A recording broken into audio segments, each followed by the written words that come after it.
Hello, hello, hello. Happy Tuesday afternoon. We are back on day 7. I think I misspoke this morning, but back on day 7, the afternoon in the Alec Murdaugh double murder trial. Alec Murdaugh is a former South Carolina attorney charged with killing his wife and son with 2 different weapons. This is not an easy case for the prosecution to make. I have a lot of questions. Y'all have a lot of questions. And we are just getting past the foundation stage of the case. This morning, they moved on from the physical crime scene at that Moselle location into covering some of the tech data. So we now have witness came in to certify the records from Verizon. We now have a Secret Service civilian who is talking about getting into Paul Murdaugh's cell phone. So we are now laying the foundation for cell phone evidence to come in. Cell phone evidence, I think, will be critical in this case. There's not much else that we've seen so far that's going to tie Alec Murdaugh to this crime scene at the time of the crimes. And it's hard when someone lives there. They are going to be at that location. Their DNA is going to be there. It's not as if it's unusual for them to be at that property. So there's a lot of ways to go, but there are some very interesting things happening over on social media with some evidence. And we're going to talk about that evidence right now and then get back to court when court resumes in, well, 5 or so minutes. But I want to talk about the exhibits that we're seeing. I want to talk about the things that have been admitted so far that we've seen and that we can take a look at. So we're going to go take a look at those items. They are put up on Law and Crime. There's also a video that we went through at the end of the day yesterday. We might go through again today just to see what stands out. Yes, the Captain America video. We will go back through that today. Emily, do you rename things for your own purpose? Yeah, obviously. So let's pull up my screen sharing. I have modified my stream setup. Oh, y'all, thank you for doing the likey, subscribey things. Look at that. We binged and the lights flash when we bing. New law nerds, don't worry. You will be told by the OG law nerds what the bing means. We're going to have to roll the intro and then we might have to bing because we binged. So we might just do both. Let's do both. Hey there. I'm Emily D. Baker, the internet's go-to legal analyst, breaking down the legal side of the pop culture and entertainment stories we can't stop talking about. I'm a big fan of the cursey words. I've been a licensed attorney for over 17 years, but this is not legal advice. This is where the law nerds unite to talk about facts, not. Let's get into it. Oh, it binged! Move your head!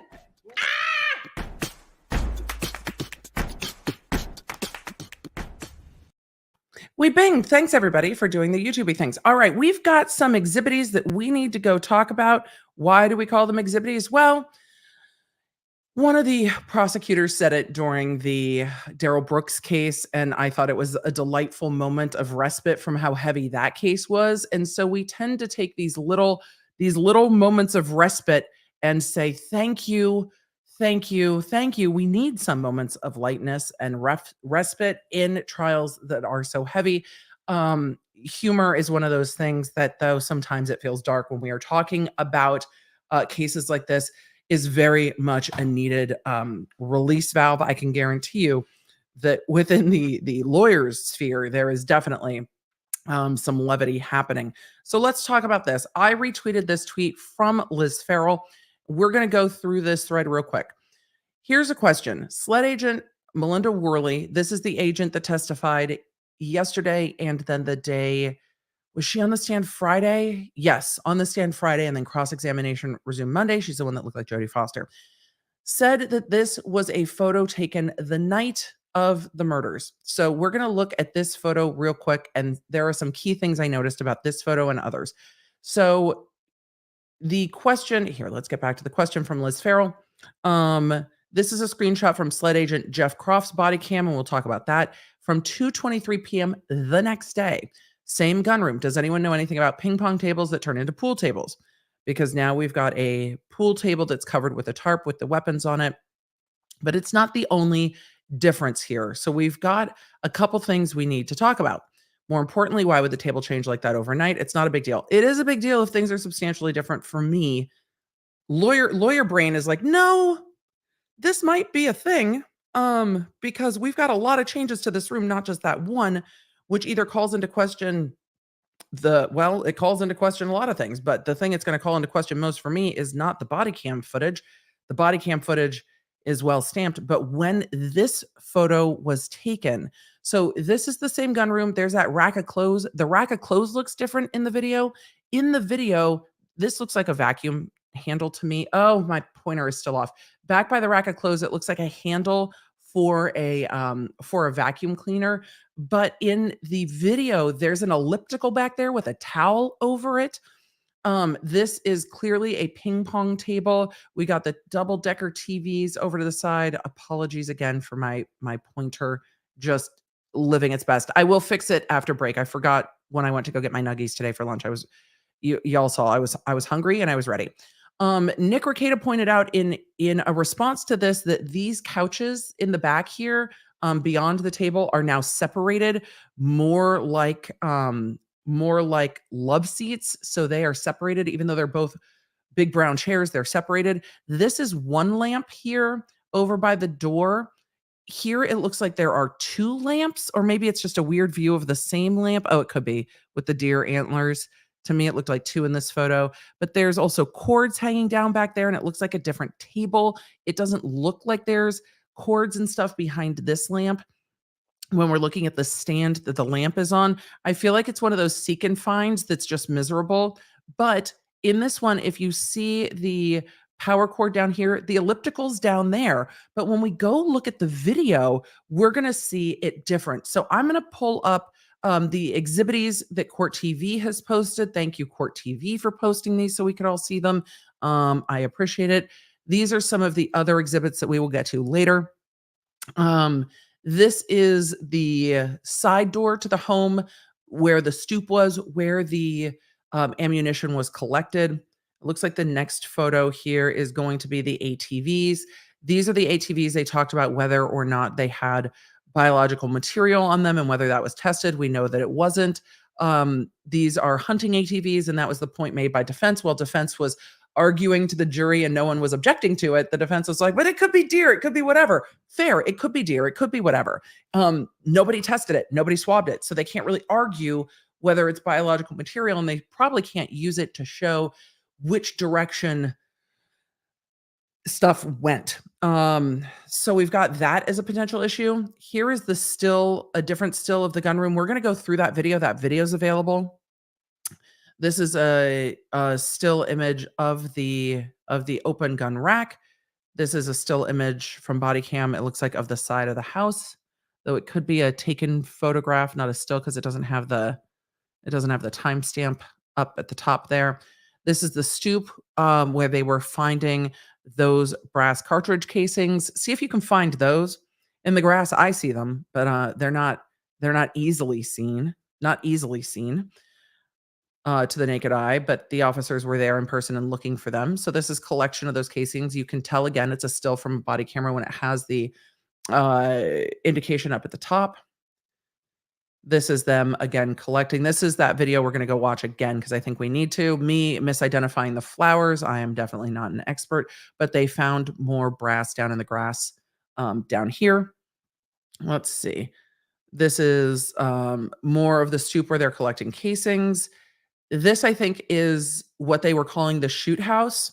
So we didn't see this video on social yesterday, but this looks more like that shoot house or a blind that has a chair to sit and shoot. You can sight in and you can see there's just discarded casings around the floor there from things that have been shot, because that's literally the purpose of that, is to sit in there and shoot. We have receipts for property. We have the text messages we saw being talked about with Rogan. See if you can get a good picture of it. Marianne wants to send it to a girl we know that's a vet. Tell him to sit and stay, and he shouldn't move around too much. And that was at 8:49. And this is, of course, Rogan sending a text to Paul Murdaugh. And then at 9:58, the text was, yo. So let us continue. More texts. This is Saturday, May 29th. Miss Maggie, call me ASAP. Hello. We see Barrett Irvin. Send me a pina colada, a strong one. Buster is cut up from barnacles On pole, we tried to tie rope to. I hope Ashley has some peroxide or something. Tell Paul to call me. I don't remember what this was regarding, but these are from, oh, this is Miss Maggie's phone. This is Maggie's phone texting out to the friend, to the same friend, because at the bottom of that, you get the tell Paul to call me. This is the friend still trying to find Paul that night, and that's at 9:34, where he's now texting his friend's mother saying, "Please tell him to call me."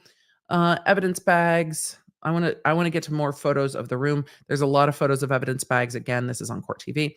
This is the magazine, one of the magazines that was talked about today. We've got some of the CDs of interviews that were brought into evidence. Let's see what else. We've got photos of all the gun boxes. Great. We're gonna zoom. I wanna see the photo of the house. I don't see it. I wonder if they didn't take a photo of the photo. Here's the rack in the gun room. And then it looks like there's still an electrical cord down here at the bottom. But in the other photo, the elliptical is over here. So I have some questions about that elliptical moving based on where it is in the video and based on some of the other photos. None of these are other photos of that room. So we will have to come back to these later. Court has not resumed yet. Let me make sure. I accidentally had my volume down. So now we can know for sure. I'm going to go and look for some of those other photos and see if we see these. Look, if these photos are supposed to be from the night before, we have the table in the pool table configuration. We have the elliptical plugged in and in front of the window. In these other photos, and again, if I was involved in this case, I would be sitting with these things, looking at them forever, and I would want to explain it, because you need to explain differences to the jury, or they're going to figure out something on their own, and it's probably not going to help your case if you're the prosecutor. In this photo, I still see that extension cord. So when is this photo from? Because the extension cord and the elliptical are there in the edge of this photo. Is this months later? Is this the same night? These were testified to be from the night of the murders. So if these are from the night of the murders, when did the elliptical get moved between police being there at what? The middle of the night, 3 a.m., and the next day? Because the body cam footage was the next day. We know there were a lot of people, but who's moving a whole ass elliptical, and why did nobody notice? Who's flipping over the pool table and moving the things there? Are these blankets and boxes still there? I have so many questions. Question: if the crime scene photos were sealed, why are these allowed? You can see the bodies from afar in one of them. I did not see that in any of those. These are ones that are not subject to the sealing order. This elliptical has a towel over it from later, but these are the photos we're talking about. The elliptical and the clothes are in a totally different place. The clothes rack is completely moved in the video. We're going to go look at the video. The couch configuration is different. You can see that the elliptical is there because of the cord that's just all willy-nilly cording in the middle of the room. That, by the way, makes me crazy. That I would need the cord like wrapped and like put behind the elliptical, but that's just me. Is Court coming back? I think Court's coming back. We're going to have to look at that video at the break. I'm sorry to leave y'all on a cliffhanger. We're going to have to leave on a break.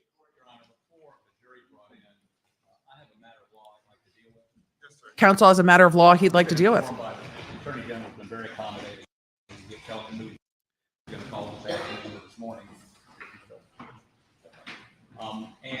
Oh, Dick, we can barely hear you. I'm switching streams. Give me 1 second. One of the witnesses would be Britt, and Britt, I think they'll agree, is the person that did retrieve the. I think you'll agree. We're not agreeing to anything, Dick. The judge doesn't know. Secret Service agent this morning, and did some analysis on it.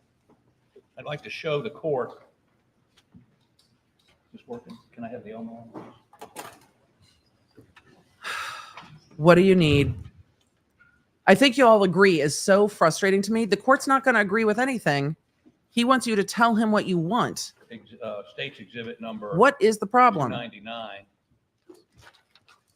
All right, I'm going to switch streams real quick. I didn't have it pulled up because I was investigating photos, and I was very the other coverage isn't back yet. Okay, well, all right, this is where we're at. Are we trying to plug in the Elmo? And this is what let me have you push it up in just a minute. You don't need that. That's a receipt of property for Paul Murdaugh's phone.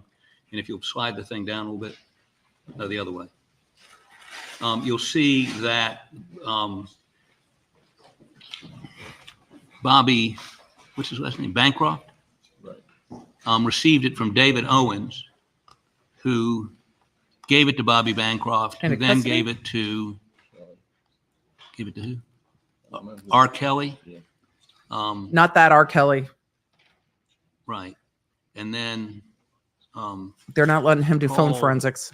McGonigal, we heard from this Oh, morning, sorry, screen. gave it to, Sorry, y'all. he was I was trying to get things Charleston, arranged. Sheriff's Apologies. office, gave it to. That's my apologies. I'm going to try to bump this a little. Looks like Brian Heddick, who gave it to, well, it got to Brian Heddick at Computer Crimes, I guess by Ryan Kelly. The point I'm trying to make, Ryan Judge, Kelly. show you the second page, is there are a number of people in the chain of custody on this phone who haven't testified Oh, yet. he has a chain of custody As a issue. result, Okay. if Mr. Dove is allowed to testify about the contents of the phone, which he received from Secret Service, we believe that breaks, that would not complete the chain of custody. All we're saying is call these other people. Don't start saying And I mean, they're not going to be long witnesses to complete the chain, to authenticate that what exactly came out of that phone This is- was the phone that was found. this is an issue at the that's not scene really an issue, but on he's Paul going to try Murdaugh's to make body. it an issue. I don't know if this is complicated or not, but It's not Seems to me complicated. that they You ought to think have they to do didn't that. bring in all the Mr. witnesses? Thank you, Your Honor. Just very quickly, as we look at the chain and I'll take those, thank you. On Paul's I'll break this phone, argument down in a minute And on chain of again, custody. Mr. Conrad is going to call Britt, Lieutenant Dove here in a bit. We've had testimony from Jason Chapman about David Owen securing that phone. We've had introduction into evidence, Your Honor, without objection of both of these chain sheets. There was no qualification or objection to the information on these chain sheets. There was not. No hearsay objection or anything like that on both of these, which carried the chain all the way through. That's And then, true. of course, but we have testimony about the collection of that phone. We have testimony from multiple witnesses about the manner in which agents secure phones and the likely and the rest of that. And then we have testimony about that phone going essentially through a couple of couriers to Paul McManigal. Did you see who the just face Dick testified made? as to Did you see his face? He involvement went, with that phone, as well as to his delivery of Couriers. that back to Lieutenant Dove. And then you've had testimony from Agent Van Houten, who received that phone Not and Van analyzed Helsing. it and then delivered that back to Lieutenant Dove. And Lieutenant Dove is going to be here to complete that chain. So if you look at the case law, and we do have some cases prepared if you need them. Where's the copies of those, please, Your Honor? This is not fungible evidence, and the case law is very clear, Your Honor, that chain, you don't have to call every single person that touched the evidence throughout the way, that it only needs to be established as much as is practicable. And I think It's we've not done practical. that in great detail. In any they have done it. Critical question, is it fungible or non-fungible? The court's ready to rule. Is a cell phone fungible or non-fungible? if you look at the exterior, it's fungible. You can't tell one Counsel. iPhone 11 from any other one until you open it. Okay, but is the phone that was found at Paul, is that the same phone? And that's why you have the chain. It was cracked open and they got the material from, they want Dove to analyze. It is. Are you arguing it's not Paul's It's phone? iPhone 11, Your Honor. It is? It's not Paul's. Show me the back. The back has information on it. And Your Honor, again. Fungible or non-fungible? I'd say that it's Non-fungible. It not has fungible, Your Honor. And serial again, numbers. We've had, it's clearly not fungible, and there's been a. Clearly not fungible. When you say clearly, what do you mean? Well, Generally, when things are clear, then we don't have a debate. fair enough. That's a good point. I strenuously object, Your Honor. I apologize. But anyway, Your Honor, when you look at something like love this cell judge phone so evidence, and you look at the class of types of evidence that are clearly fungible, those The two judge is like, are, I ooh. think, different in the manner in which they Yeah, exist. and serial the manner in which number they are. is the And argument. I'm not aware of any case that's ever held a cell phone Serial to number be is the fungible. argument. It is a, it is a physical item. Additionally, this particular one, I'm They're sorry, John, I'm sorry. non-fungible, not non-fungible tokens. We're not talking about NFTs, but it's a And additionally, this particular fungible cell phone item. has a serial number and an IMEI. Thank that you. is, specifically identifiable. If he The didn't cell say phones IMEI, I are was going to not lose my fungible. mind. They are specific. They have specific Identifying information like information. that. And so again, Defense I think is gonna that, argue that's given not on weight the of that outside and of the weight what phone. we have established, we more than established the chain. He's going to look at the phone. Look at the phone. No. He's going to say that chain doesn't have. I'm sorry, I apologize. At least they were Your pleasant in Honor, that I exchange. note on this chain of custody. It doesn't have the there's no IMEI. serial number, there's no IME number. There's nothing. on IMEI. These documents. If you have That's a these, fair it argument. says States Exhibit 298 and 299. There's nothing on these indications. It's just matter of fact, the description is Paul's iPhone. cell phone. There's no identifying data. Fair on this argument. whatsoever. And then, by the way, I think we've been sort of lax. We should have asked all these witnesses how they know it was this Creighton. cell phone. They never testified to serial numbers. That's water over the dam, under the bridge. But perhaps I should have asked that. Well, and again, Your Honor, these came in without objection associated with testimony about that specific phone that people like McManigal and Agent Van Houten have specifically identified. Yes, as we're watching associated them with these fight chain to keep sheets, Paul's and phone with that specific out phone. without more So again, I think witnesses. that's a specific That's what's identification, happening. and they are not fungible in that regard. Again, Cases that you said you have, Your Honor, and I've got a copy right here. This isn't specifically, may I hand it up to Your Honor? Huh. And not what I was expecting when we came back from lunch today. I will break all this down when we have a minute. It's a lot of information, but they are arguing chain of custody and whether or not this cell phone can come in tell me about the case. State without v. more Pulley. witnesses. State v. Pulley, yes, sir. who they might not have And seen. again, this is just a general, this isn't related to cell phones in specific, but it does talk about, establishing the chain of custody as far as practicable. And again, it talks about where the evidence establishes the identity of those who have handled the evidence and reasonably demonstrates the manner of handling of the evidence, which we've had testimony as to both of those. Our courts have been willing to fill in gaps in the chain of custody due to an absent witness. he's Proof of the chain trying of custody to need not block negate all The possibility of witness tampering that's so long there as the from chain of the possession Secret is Service. complete. It goes Who on, did the dump Your of Honor, the and that, phone. I apologize, that was from head notes 4, 5, and 6. It goes on to talk about a This is the phone that perfect chain of has. custody is not required. I think the evidence here on the whole has been more than sufficient to establish the chain. And additionally, even beyond that. Yes, you can I think sing none "Don't of Break that the Chain" precludes Lieutenant in your Dove, to testifying about, given the foundation that's been laid, testifying about the contents of that extraction, pending, any additional witnesses that will come in. I don't think that's precluded at this time either. He can still go forward and testify as to the extent of his testimony about that extraction, and certainly understanding that You know any what got additional extracted? witnesses, we're still forthcoming. So I The don't think that's Snapchat video that puts the precludes him defendant from where he says testifying he's as to the not. contents of that extraction. That's part of what Your got Honor, extracted. All due respect to the Attorney General.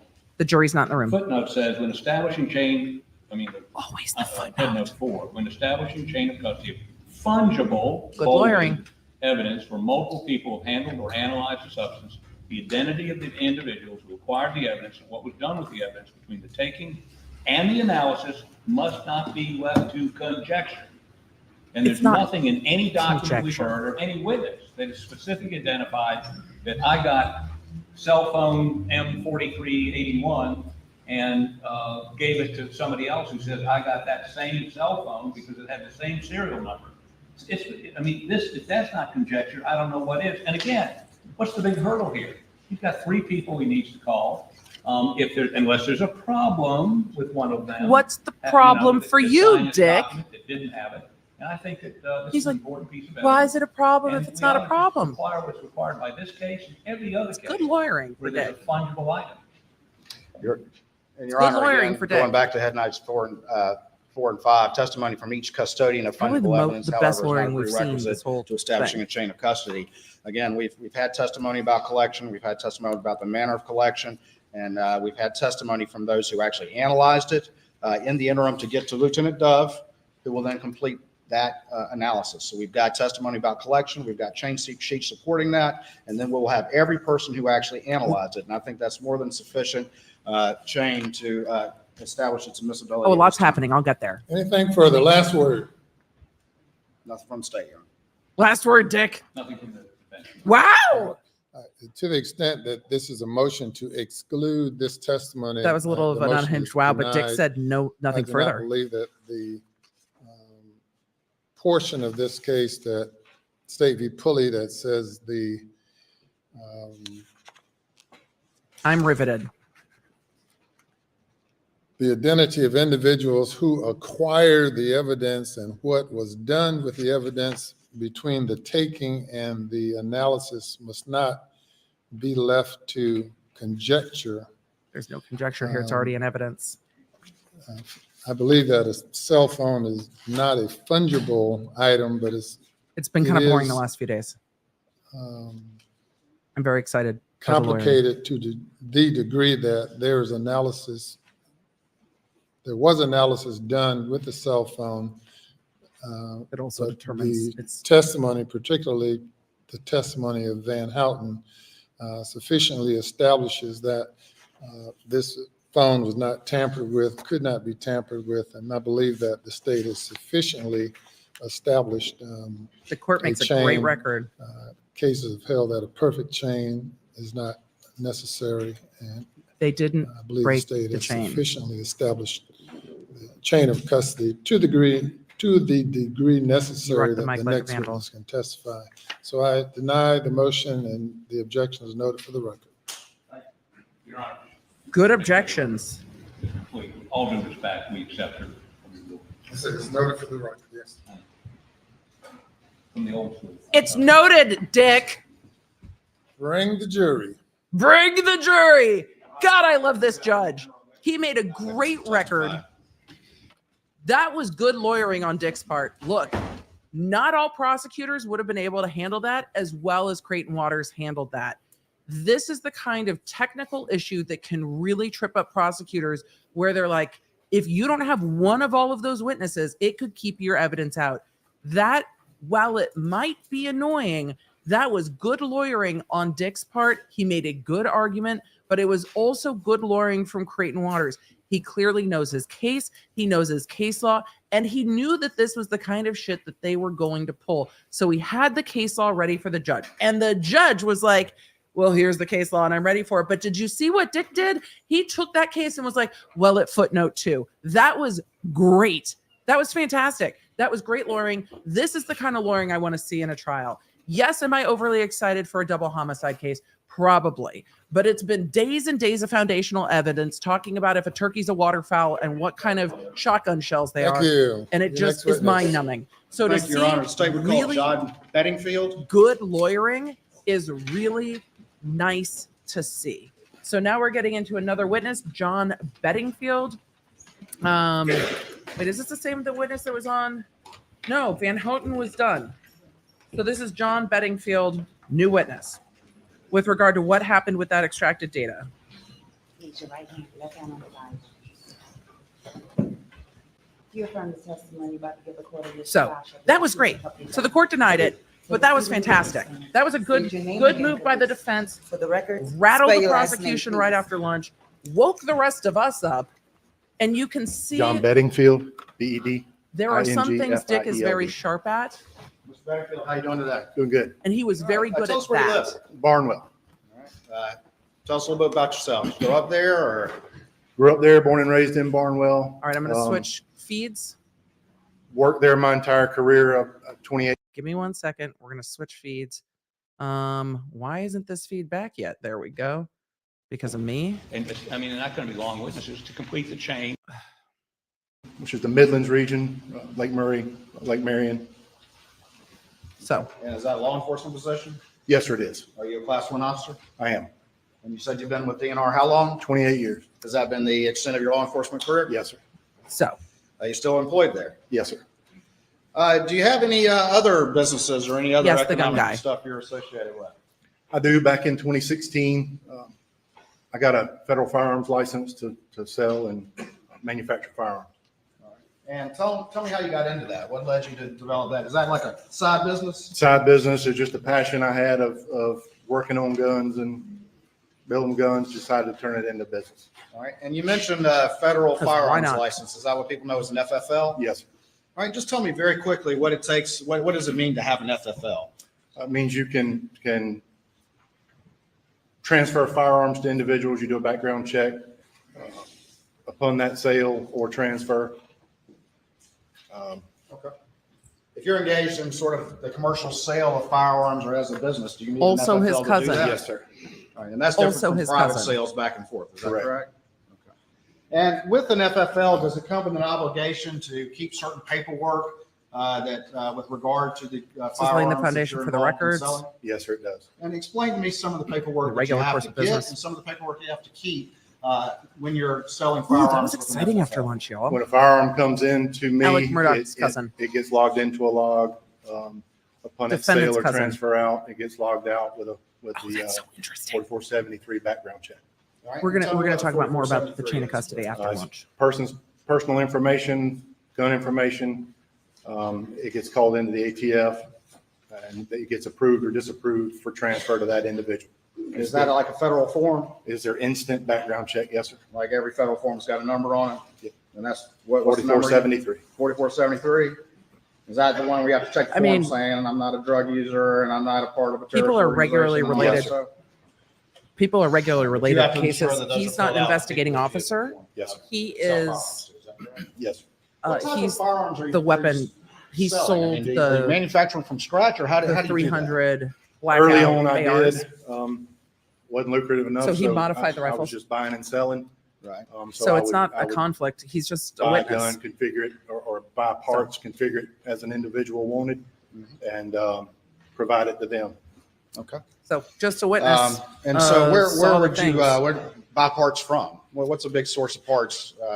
I've had numerous, but primarily Palmetto State Armory for AR-15 parts, but I've used 20 or 30 other vendors throughout the course of me having the license. Yeah, the When people foundation's think about an been laid. AR-15 style weapon, can that just fire like one caliber of bullet or can multiple calibers of bullets be configured with an AR-15 style As weapon? long as they're compatible with the magazine system and the bolt carrier, many different calibers can be configured.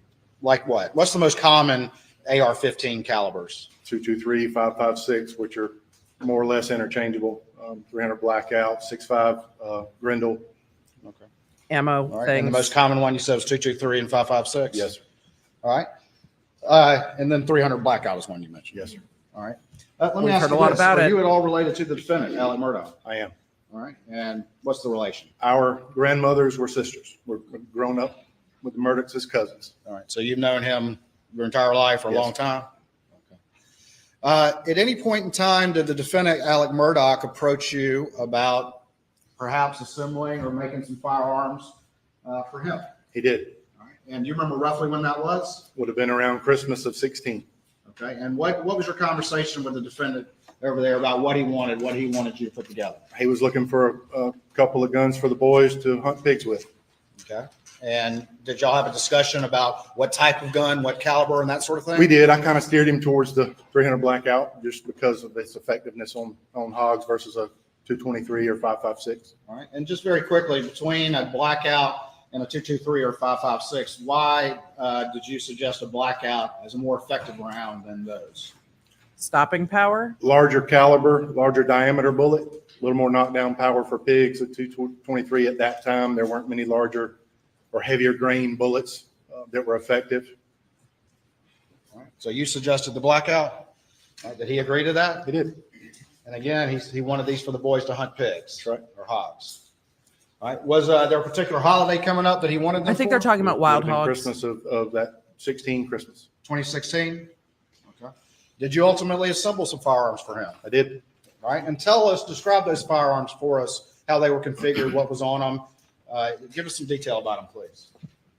initial conversation, and part of why the 300 blackout was chosen was its ability to shoot I'm gonna- subsonic ammo. Amber, I'm gonna and we had save talked this to about comment on possibly some later. suppressors for the same guns. Let me slow you down real quick. Tell the jury what a suppressor is. A silencer or a sound suppression device for a firearm. So a subsonic round, you have to have a subsonic round for the suppressor to work. Is that correct? Efficient, it makes it most efficient. Okay. All right, keep going if you would, please. So the guns are That's kind quiet. of where I steered that way, but it was a pair of Palmetto State Armory lowers. So they're quieter because that they I have built suppressors some on them. 300 blackout uppers for, and one was configured in all black as he requested, and the other was Cerakoted They were black and which is tan. a paint finish, a ceramic paint finish in a tan.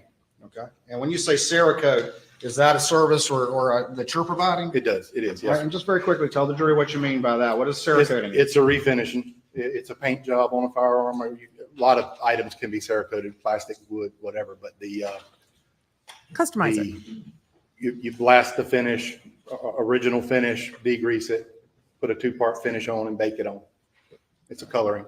So the black one you don't have to treat. So I'm sorry. The black one you didn't have to treat, like Correct. But the tan one you had to Cerakote. Yes, sir. Did the defendant request any sort of optics or scope on these guns? Did. We put a pair of ATN thermal scopes on the rifles. And what specifically? Why are the thermal scopes good for hunting hogs, or why were they put on there?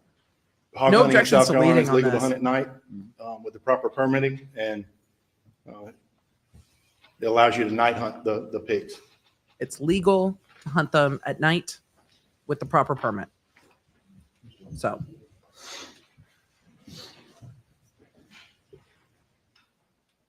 It is. It's all one number. It's all leading.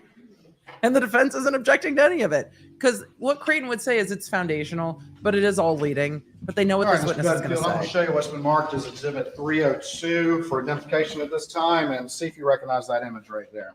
I do. All right, tell me what that is. Those are the two 300 blackout rifles I sold out.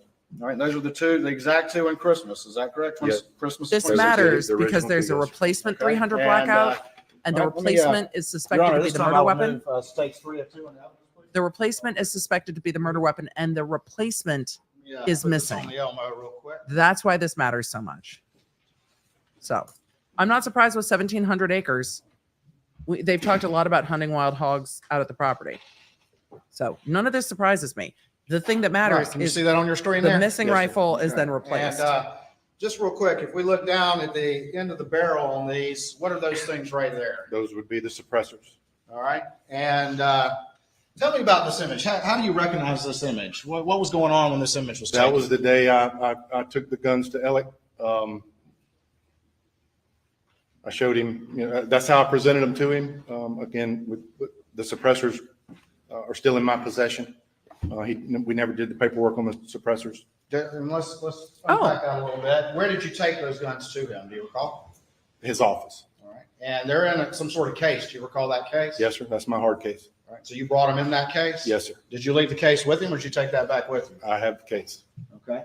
Now, you mentioned that we see the suppressors on there. Did you ever deliver those suppressors to Alec Murdaugh? I did not. All right. Now, explain that to the jury. Why were you unable to do that? To possess an NFA item, a National Firearms Act restricted item where the federal government restricted the possession of short barrel rifles, machine guns, suppressors, and short barrel shotguns, you have to apply for a tax stamp through the federal government. It's a background check system that allows for the possession once you pass the background check.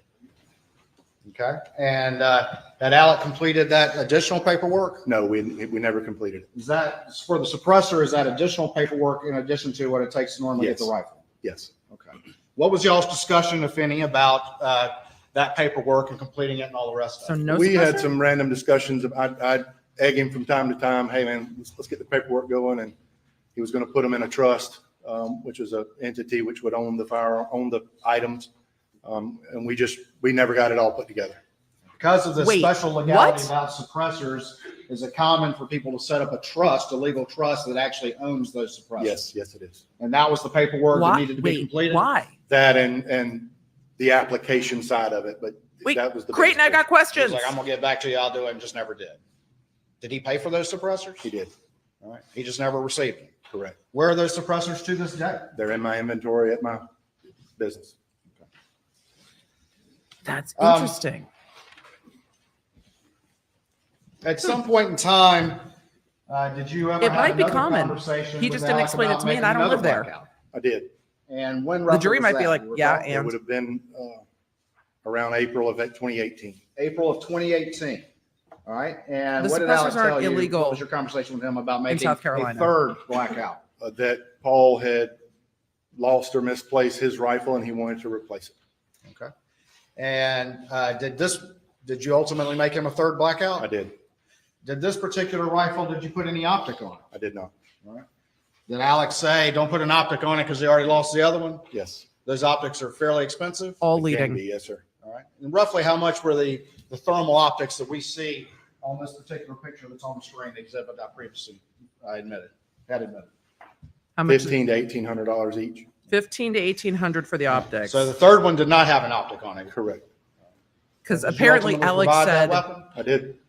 All right. Well, tell me how you already provided that. lost Did one. Alec pick it up or did somebody else pick it up? He did not. When I let him know it was ready, he said he was unavailable and Maggie would come pick it up. Okay. and she paid for Is it. that what happened? It is. All right. And so tell me about that. Tell me about your interaction with Maggie when she picked that weapon up. She Creighton came to is town, running so fast in this We direct. met, did some paperwork and she handed me a check. I think he's hoping that Dick Go won't back wake up down. and object to all the leading Yeah, so we can get yes, this sir. faster. Yep.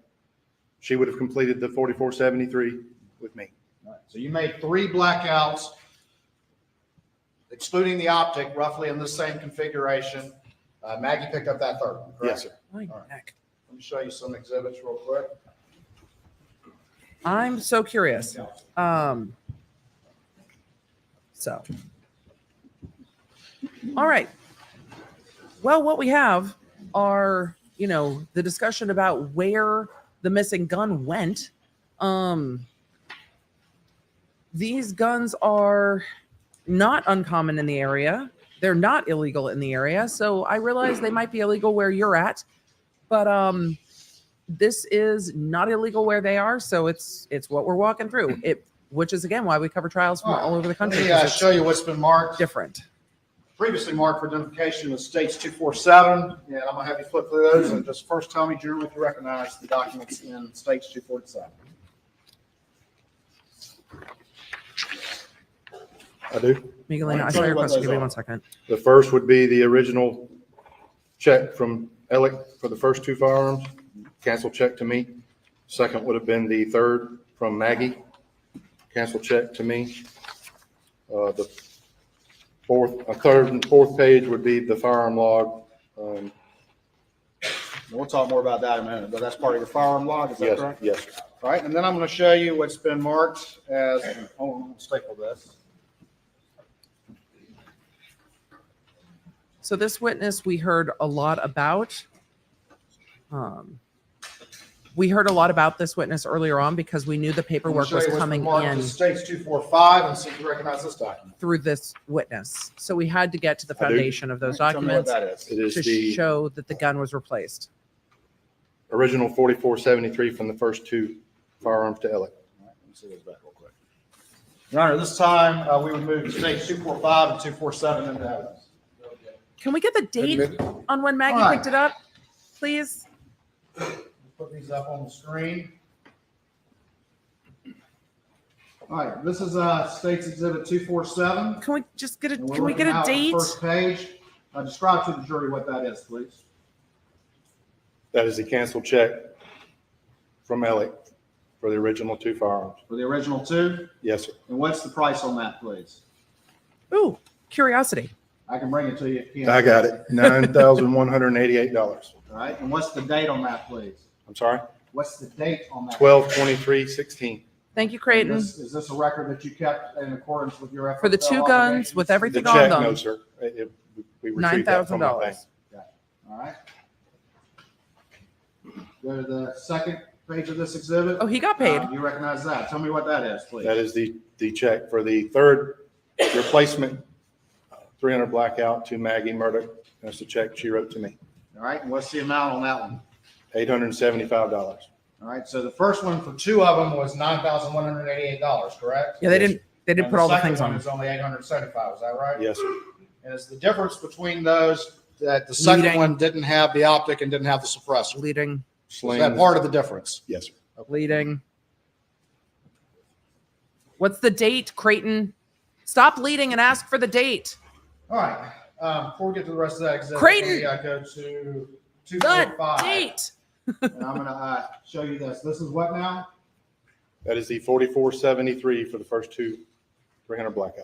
Still didn't ask. If we see down here in little letters, it says form 4473. The 4473 Yes, is the form you have to fill These are out all the to questions get it. that you have to answer to buy a firearm. Correct. Okay. And whose name do we have on this? It's foundational. It's Richard just still Alexander annoying. Murdaugh. No, 1223 was the first And one. then right here. Not what the are these- replacement. What are these two things right there? 12 That would be the 2316 serial is the first numbers one, not the from each replacement. Of the firearms. Creighton, All right. And let me ask you this real quick. With an AR style platform, is every part of it serialized, have a serial number, or if not, what parts to be are? fair, the Only the jury lower receiver can ascertain the is date from the check. serialized. All They right. can. We just And- can't. When you talk about the lower receiver, let me take this back up. Point to me what we're talking about on this picture. This portion of the firearm. Okay. And I'm going to put it back on the screen. I'm going to point to what you just did and tell me we got it right. Okay.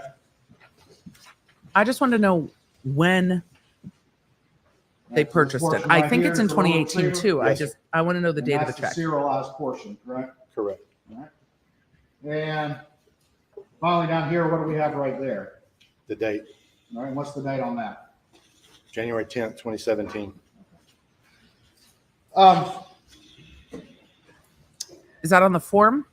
After these murders happened, did you ever get a call from SLED agent Jeff Croft? I did. Is that somebody you knew prior to this? Yes.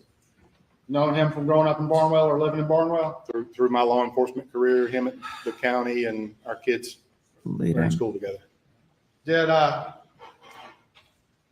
Just Did you have a Later. conversation with Jeff Croft? Yes, Did Jeff Croft ask you to provide him anything? he did. And what did he ask you to provide him? The paperwork you just submitted, the 4473 and the canceled checks.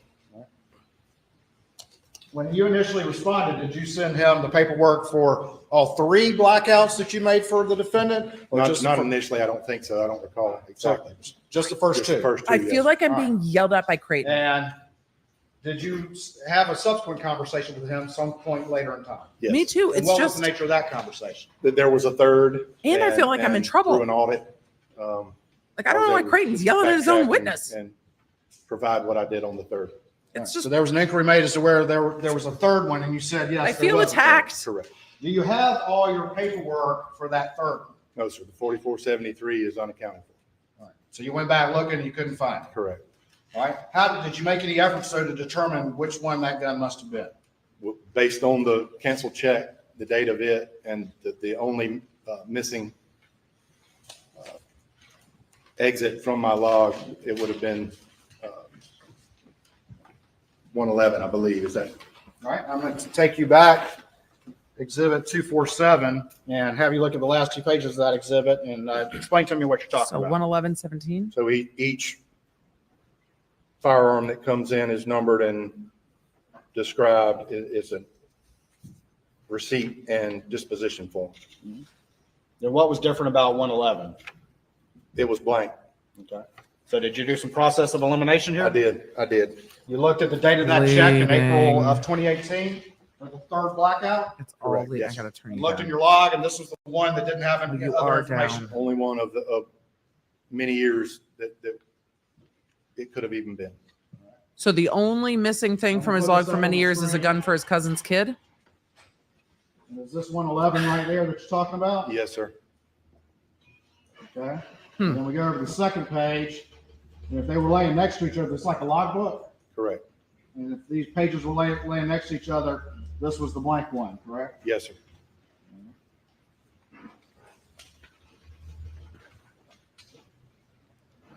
I just saw something in the chat that made me die. Jen, yes. Creighton feels like the principal yelling down the hallway. What class should you be in? Communication Yes. with Jeff Croft, did you provide him that log paperwork that we just looked at? I feel Yes. yelled at. Have you amended your federal firearms license forms to reflect that now? Yes. Yes, it was just a missing form. He I fixed it. reflected it that it was sold to Megan Murdaugh on 4/14/2018. 4/14/2018. How many blackouts, AR style rifles, did you make for Alec Murdaugh? 3, And when was that last one made? 2018, April? April 2018. All right. We've tied it down now. I just didn't hear it before. Why is Dick not objecting? He probably doesn't care. Does it matter that much? No. It's foundational. It's not.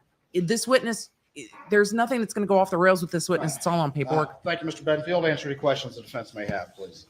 Why would he have the Murdaughs canceled checks? The bank would send them back to the Murdaughs. His business has the checks, and he said they came back from the bank or copies of them. So that's what he said, but it's a good question, Real Lorby. Good to see you in the Good chat. afternoon, Mr. Bedingfield. My name's Jim Griffin. I represent Alec Murdaugh. Hey, Jim, thanks for not yelling at Yeah. us. I'm sure y'all have met before. The- He knows who you are. Did I lose them? But thanks for not yelling, Jim. No, I just need Elmo activated. Jeez. Because Creighton was just like, is over caffeinated from lunch or something, but he was just like, "Ah!" Creighton, chill. Elmo's still on. Thank you. It is. Mr. Bedingfield, He was running through this witness. I These wonder were if the they're worried about two time for other 300 witnesses. blackouts that were sold to Alec for Christmas in 2016. Is that We're on correct? cross. And one was black and one was tan, right? Correct. And and you know which gun went to which son? I don't recall. All I right, get and then my you- kids different you build a color things replacement. too. 300 blackout sometime, I believe you said in 2018. Is that Yes, right? sir. And was that a tan one or a black one It would have been black. excuse me? It was black. So you're, The third one, I'm sorry, was black. the third one was black. Yes, sir. So if the tan one was lost in this, then Mr. Murdaugh would have had, or his boys would have Rob, had that's fair. He two might black still be in 300 fight mode. blackouts It was a really Yes, sir, I aggressive assume so. direct. after 2018. Okay. That's fair. Now, the original price was $9,188 That's fair too. for the two firearms that Buster and Paul got for Christmas in 2016, correct? Yes, sir. And that included This the feels cost like a of much more reasonable pace. basic I've never been so weapon, thankful the for Jim AR. Griffin. I'm like, modified AR to 300 blackout, correct? Yes, sir. And then it included I mean, the he cost has of to be uncomfortable, right? the thermal night scope. Elena Yes, sir. said his And you cousin said looks that's so about uncomfortable. $1,500 He each. has to be. He's I'm testifying in his guessing that, cousin's but murder yes, sir. trial. Okay. He's got to be And then uncomfortable. so that's like 3,000, but for two ballparking, right? And then the suppressors, how much are the suppressors? They typically, I don't remember on those, but they around 1,000 apiece. So that's another 2,000. So, but Mr. Murdaugh never took possession of the suppressors But he because paid for them. it required some trust or some More paperwork. more paperwork. It required more paperwork. That's fair. And but now the replacement that was purchased in 2018 was only $875. Did you Are- build the replacement? Are they going to try to Yes. ask if Did the price go Alec down? didn't get a in good deal? 2018? Well, the lack of accessories and the Cerakoting was included in that as well. Cerakoting. Slings on this rifle, on the ones we're looking at here, were included in the first one. So the stripped down model of the, well. Oh, yeah, 'cause was he didn't do the replacement forms. 2018, just stripped down Very model. fair. As basic as you could buy. Pretty much, yes, sir. Similar configuration. Fair. As far as I remember, it was a free-floated 16-inch, 300 blackout. And you assembled the ones in 2016? Weird that he didn't have his and the one in paperwork together. 2018. Is that right? Yes, sir. And he's a law And enforcement you get the officer, so component that's a parts bigger from- problem for him. Come out of State Armory? I'm not sure exactly where they would have come from. The lower receiver would have been, yes, sir, but the upper components, I would source those out from different vendors. I'm not sure where they would have come The from. questions about the pricing And are when so you, odd. Well, let me ask you about the, I guess, the ejector. Do you know what that is? Ejector, yes, sir. And is that upper portion, lower portion? Upper, And is it housed in a Or do you put the ejectors in separately, or does that come? In a bulk carrier group. They would be already pre-assembled in a bulk carrier group. Okay, and do you know where you bought What? the ejectors for the 2016? No, sir. Do you know where you bought the ejectors for the 2018? No, Rather sir. be in Maui. It wasn't on his books. He said it was an accident. I wouldn't, no, sir, that they would typically be already pre-assembled in the bulk carrier groups on AR-15 style guns. Right, but do you buy in That's bulk fair, the Angel. It seems pre-assembled? that. No, bulk sir. carrier? As someone requests something, I'll source it out, see where I can find it and build it. Order parts to put together. Are 300 blackouts sold? I think without the look having on to have Alec someone Murdaugh's like face is, yourself Jim, build what the it? fuck are Yes. you asking? Okay, and who carries 300 blackout? If I wanted to leave here, go buy one this afternoon. The most Me? common in the state of South Carolina is Palmetto State Armory. So they assemble That's them. where so- I was a dealer for them and I was buying parts for them on a lot of builds as well. And how long have you been selling or building 300 blackouts? So I've been in the business since 2016, so there's a lot of other guns I've built as well. And this list that you had, I'm not going to go through it, but it is Exhibit 247. I'll just put it up on Elmo. Hunter said Palmetto State Armory is expensive AF. I think they are working to cater to a particular kind of We don't need to hunter publish anybody's who is name spending there, but, $9,000 on two Are all guns. those 300 blackouts or just various? Less guns sold. Various 45 caliber 9mm multi for the lower, 410 shotguns, 243 rifles. Okay. Take that out. And you said these are used in, that you recommended that these 300 blackouts be used for hog hunting? Yes, sir. And is that I heard him say pog, I And- swear. this part of the state, or? I realized he or said wild hogs hog. Kind of a nuisance to game management, property management? A severe nuisance. Yes, sir. And explain that, please, sir. They do a tremendous amount of damage to property and crops in this part of the state. Wild hogs. How so? They root, as pigs do, they root up crops and woodlands and yards. They're very destructive. Will they fuck And up your is that sunflowers? Common problem throughout the low country? Yes, sir. And have you recommended a number of, to a number of customers to 300 blackout to root out Fair. the nuisance Yes, hogs? I have. Do It's you have any interesting to estimate me. how many 300 blackouts you've sold over the last 4 or 5 It's years? interesting to me that they're No, getting into the use of the I've- guns. A little over 600 firearm transfers. I wouldn't know. Think it's more than 100? I don't know. It's a lot, but I don't know how many. All right. Hoggers. Okay.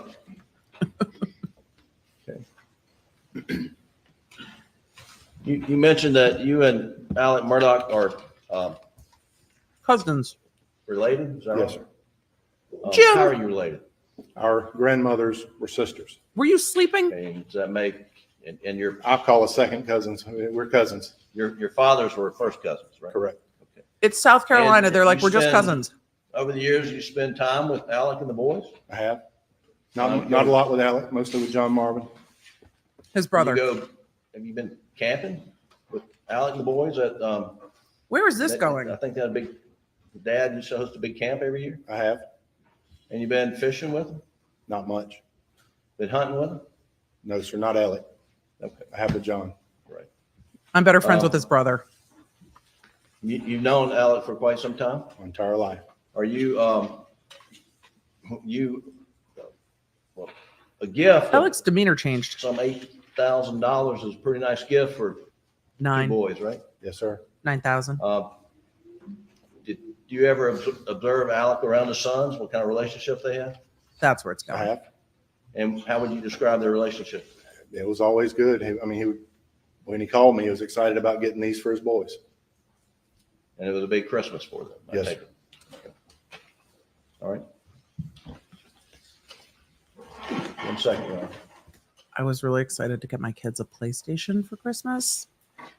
Definitely not Is it, $9,000 worth of Less anything. expensive to buy a 300 blackout directly from Palmetto State Armory rather than have you build one It can be, depending on configuration, and all any accessories that get added and the, okay. So he's doing you a favor by That's all the buying it questions from I you? have, Your Honor. Very quickly, Your Honor. So by cousins, You mentioned that one of the services that you provide is the Cerakoting on the tin one, is that correct? this better Yes. matter. And that's kind of a painting process, painting and then bake it, is that correct? yes, sir. And if someone has a gun and, is it just No, I didn't tan get you the sense that they Cerakote, were or can friends. you- are He there likes his multiple brother colors better. you potentially Multiple colors. multiple colors. So if you want to customize your firearm, you can take it to somebody. And Can get you them make it Cerakote. purple? Yes, sir. And I can have a gun I've owned for 10 years and I decide that I want to get it Cerakoted, and I can take it to somebody who can put it in the color that I desire. Yes, sir. It doesn't have to happen right at the beginning. No. All right. And Rob, I love that you're texting Ian.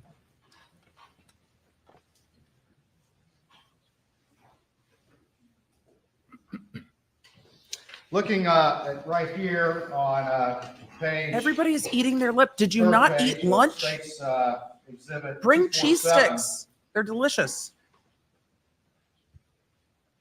It does We sound like have, he's better right friends here, with multiple John Marvin, calibers of though. Gauge, is that correct? We have caliber gauge listed, is that correct? Yes, sir. And we have a number of different ones right here. That's 45. Yes, sir. Is that 45 ACP? Colt 9, yes, sir. All right. 9, is that 9mm? Yes, sir. All right. Then we have, what does that say right there? Multi, yes, sir. What does that mean? The lower receivers are prosecution- stamped multi-caliber when they're sold as bare receivers. What caliber? That's a shotgun round? Yes, sir. I think this is outside the scope of 243, cross. that would be- A 243. And they could object. Center The fire line. prosecution needs to Two, not 243 right lose the there. jury in Yes, the sir. weeds. And the 9mm right here. Yes, sir. I'm So slogging you're in the business of weeds right assembling now. Multiple different calibers, is that correct? Well, yes, but most of what is on this page are entire firearms that were shipped. Slogging in the Gotcha. weeds. All right. Good. Nothing further. Stand by for me 1 second. No, Creighton. I think that was outside the scope of cross as well, which they could have objected to.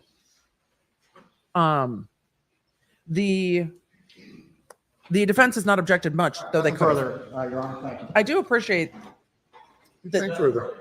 the prosecution Thanks, sir. didn't object when they should either. We've gotten a kind of Next witness. reserved vibe when it comes. Lieutenant Britt Dove, for SLED.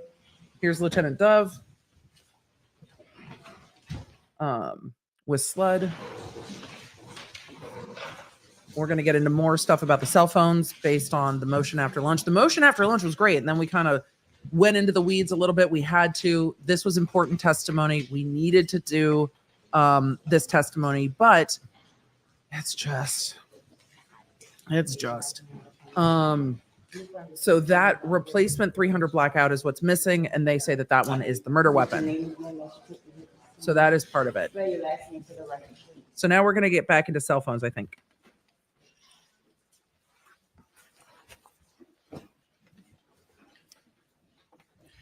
Britt Dove, Dove. I go by Britt. I'm known as David Britton Dove. And Lieutenant Dove, where are you currently employed, sir? For the South Carolina Law Enforcement Division, known as SLED, in the Computer Crime Center. Also What's a your beard. rank? I am a lieutenant in the unit. Beginning to you're think it's almost supervisor mandatory. capacity over the computer crimes unit? Yes, sir, I am. How long have you worked at SLED? I began my career at SLED in June of 2008. So we see who the Did you tech have prosecutor law is. enforcement experience prior to working at SLED? Yes, sir, I did. I began my law enforcement career in December of 1999 with the West Columbia Police Department.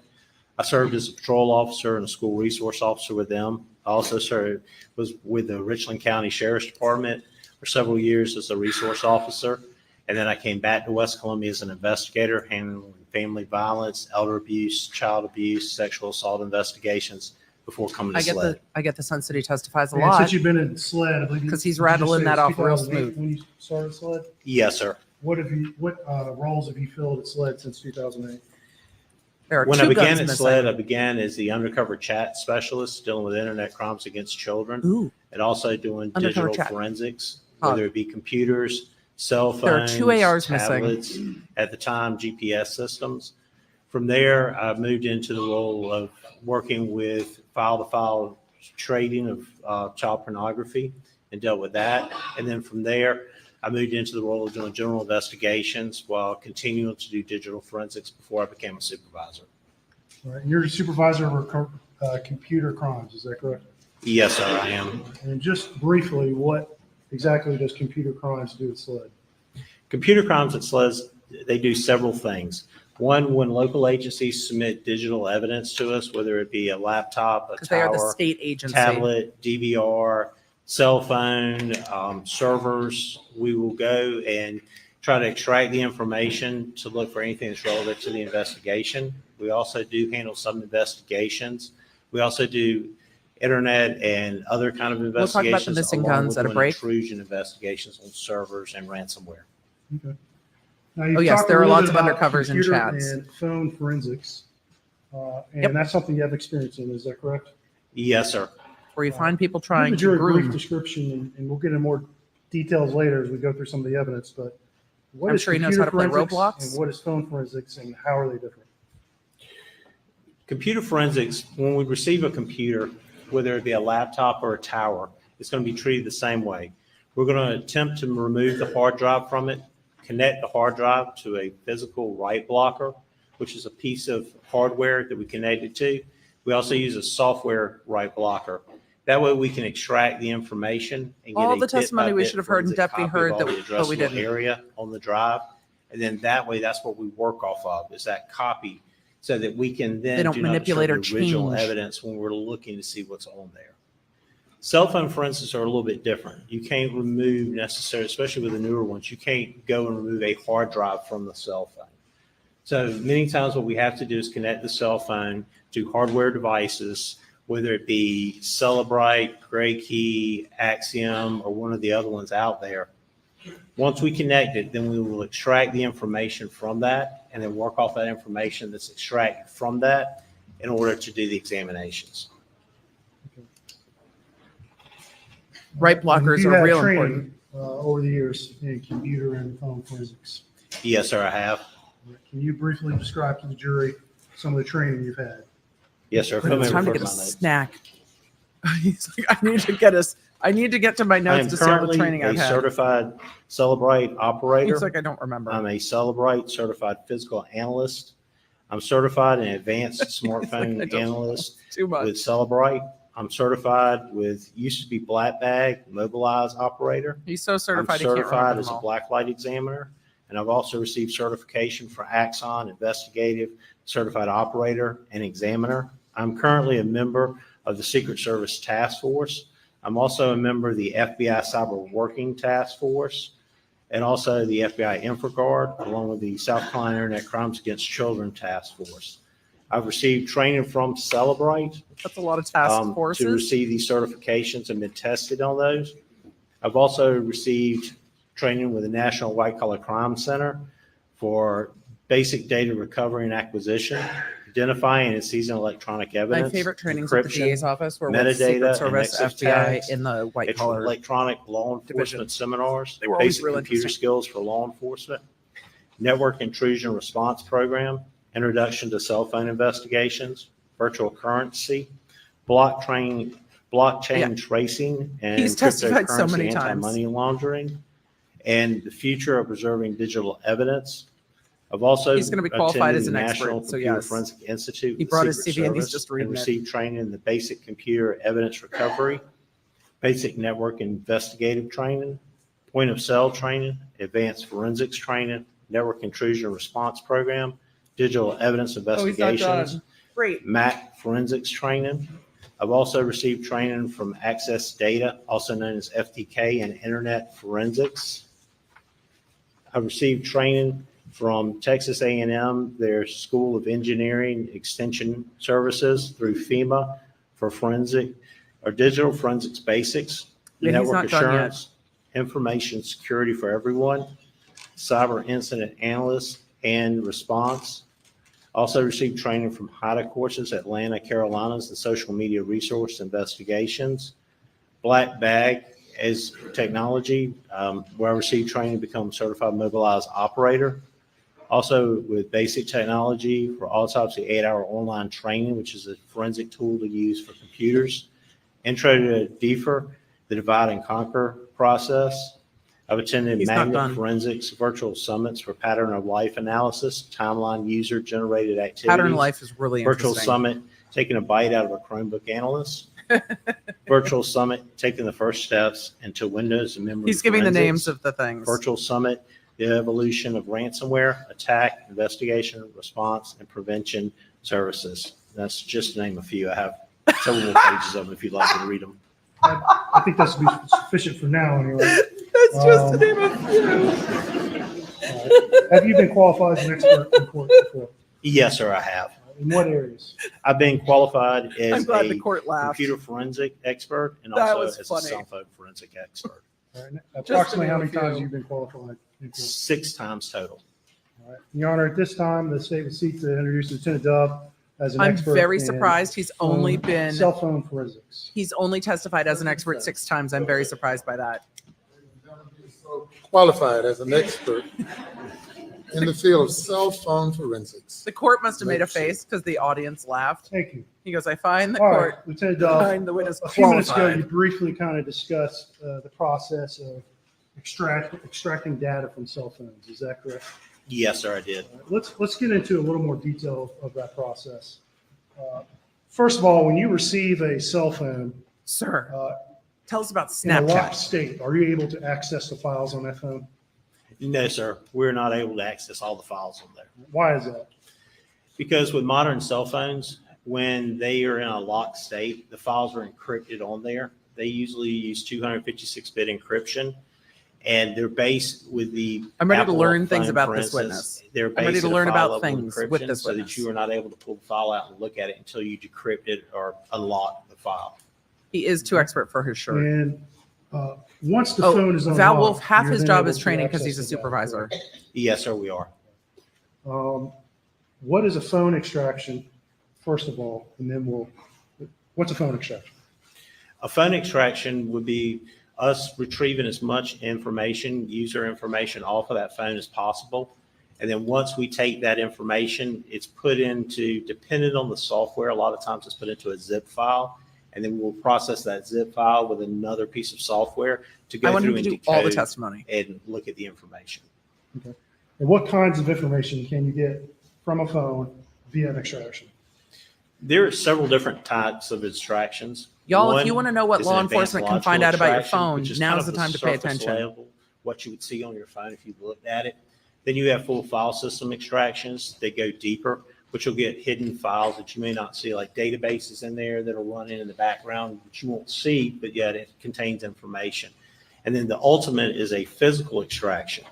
Now, physical extraction involves things whether you're going to root a phone or you're going to jailbreak a phone. You're going to have to explain what rooting and And what that jailbreaking means is means. basically Yep. I'm going in and removing all security features from your phone so that now it's wide open and something can happen to it, which we don't practice rooting or jailbreaking phones. Yeah, don't because jailbreak It the is a phone. huge security risk for the owner.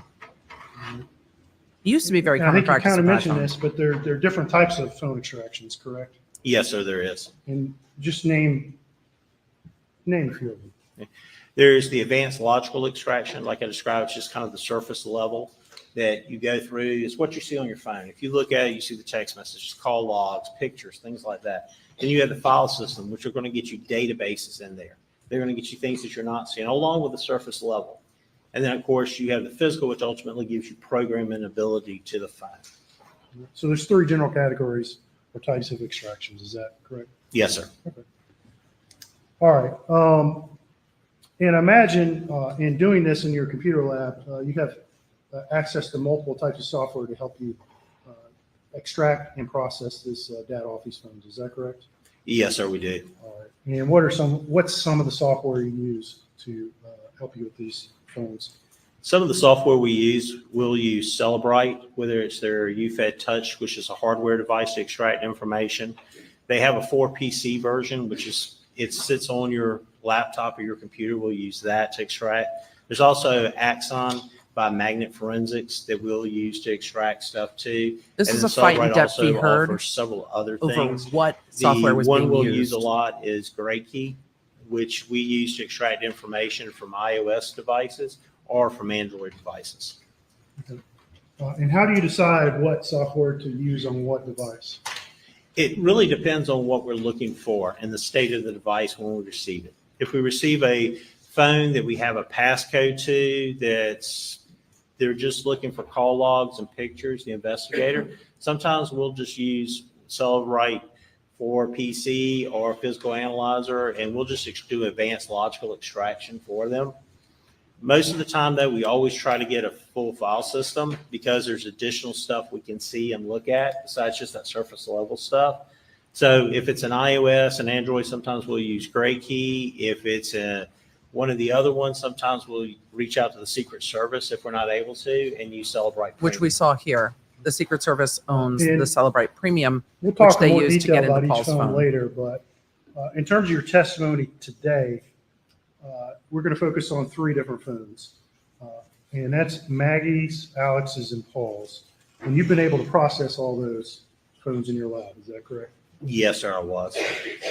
Just for Maggie's phone, what types of software did you use to process her phone? For Maggie's phone, I used several different softwares.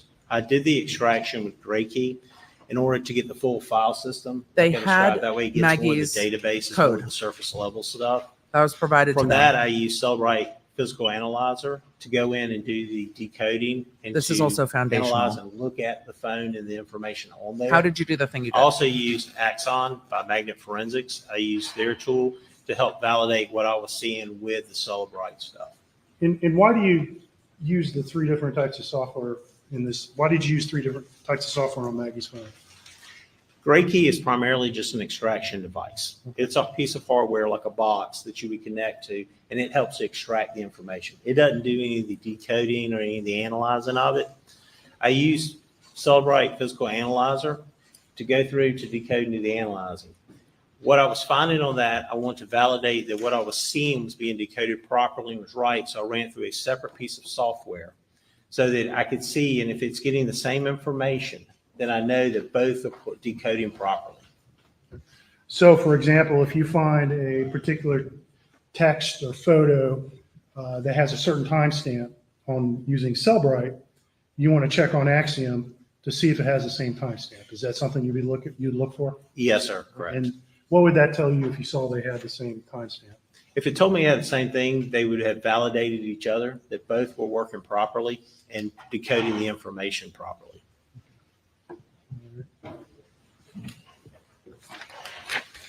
All right, and you received a phone that's been identified, that you identified as Alex's phone, is that correct? Yes, sir, I did. We'll get into the details of you receiving it a little later. What pieces of software did you use to analyze Alex's phone? Alex's phone, I used Gray Key to do the full file system extraction. At first, I didn't have the password for that phone, and then I was able to obtain that password. So I used it to the full file system, and then I ran it through Cellbrite Physical Analyzer, and then turned around and used Axon to validate my results to make sure they were decoding properly. Okay. And Paul's phone, which you've had an opportunity to process as well, correct? When I received Paul's phone, it had a locked passcode that I was not able to bypass with. So that one went to Secret Service. Gray Key. At the time, the software version that was running on the phone, the model of phone, it would not get a full file system and would not obtain the passcode. So I reached out to the Secret Service because they had Reinforce it with the additional passcode. resources to see if we could use their resources to obtain the passcode and the extraction. To get the full And file ultimately that show, was the successful, full correct? file Yes, sir, it was. system. And that was John Van Ouden with the Secret Service? Yes, sir. That was my point of contact. That's who I took the phone to and signed over to. And then I received the phone back along with a hard drive containing the extraction he performed. All right. That makes sense. And circling back to Maggie and Alex's phone, you provided passcodes for those 2 phones, is that correct? Originally, I was provided a passcode for Maggie's phone. For Alex's phone, I received 2 phones at the same time on that case, or within a day or 2 apart. One was from him, had a passcode. The other one did not have a passcode with it. But I attempted, because we were creatures of habit, to use the same passcode on both, and it worked. Okay. All right, let's, you've already referenced this, but let's go back and talk about Hackers also know the we're kinds creatures of of habit. information you pull off these It's what phones. works against us the most. And there's user accessible Literally. information that would normally be accessible by a user of the phone, correct? Yes, sir. And let's run through real quick again. What are some examples of that type of information? That would be call logs, voicemails, photos. If you wanted to pull up and see things you Snapchat. had saved, like your alarms that you had on your clock setting, if you'd set any of those kind of things you would see on there. And in a nutshell, that kind of information, if you just open up the phone itself, that's kind of the information you could go and see for yourself if you just went through the phone, correct? Yes, sir. But there's other types of information on the phone as well. Yes, sir, there is. And that's information that a simple user can't necessarily access. Is that correct? Yes, sir, that's correct. All right. And tell us more about that information. First of all, where is it stored? How is it stored? And how is it Caitlin, it's accessed not by surprising your- to me in your lab? because everyone's got the Phones same last use name. Many times SQLite databases. This to has store also been a more information. casual court. They ask people where They they're will from. go in and You ask inside those people more SQLite about who they grew databases up are with. things we're able to So obtain by doing the it's full appropriate process and in this extraction. case. It's appropriate. And things Not in you every may case you see would in see that from a big one's called Knowledge C database. So. You can see if the phone has been turned, if it's in portrait mode straight up and down, or it's been turned to vertical and landscape mode. You can see if the Two power phones is what goes they out on the said. phone from the power But lock also, database. And what it's kind of odd to me battery percentage you because may have.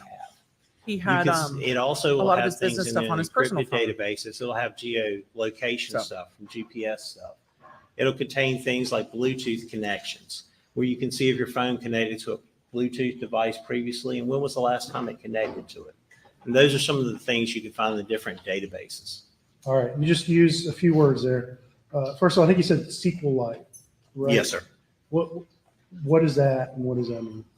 The SQLite database is a database that's contained, the best way to think of it is think of just one solid file. All the information is contained inside that file. That file will go through, and once it fills up, it will delete out the oldest stuff and keep the newest stuff. be careful of the If you think Bluetooth. about your phones, you use your phones a lot. It will either Usually make what's you gonna sick or start filling up transport on you your somewhere phones else. are photos, videos, music, apps, when you put those on there, those kind of things. And you'll start losing size on your phone.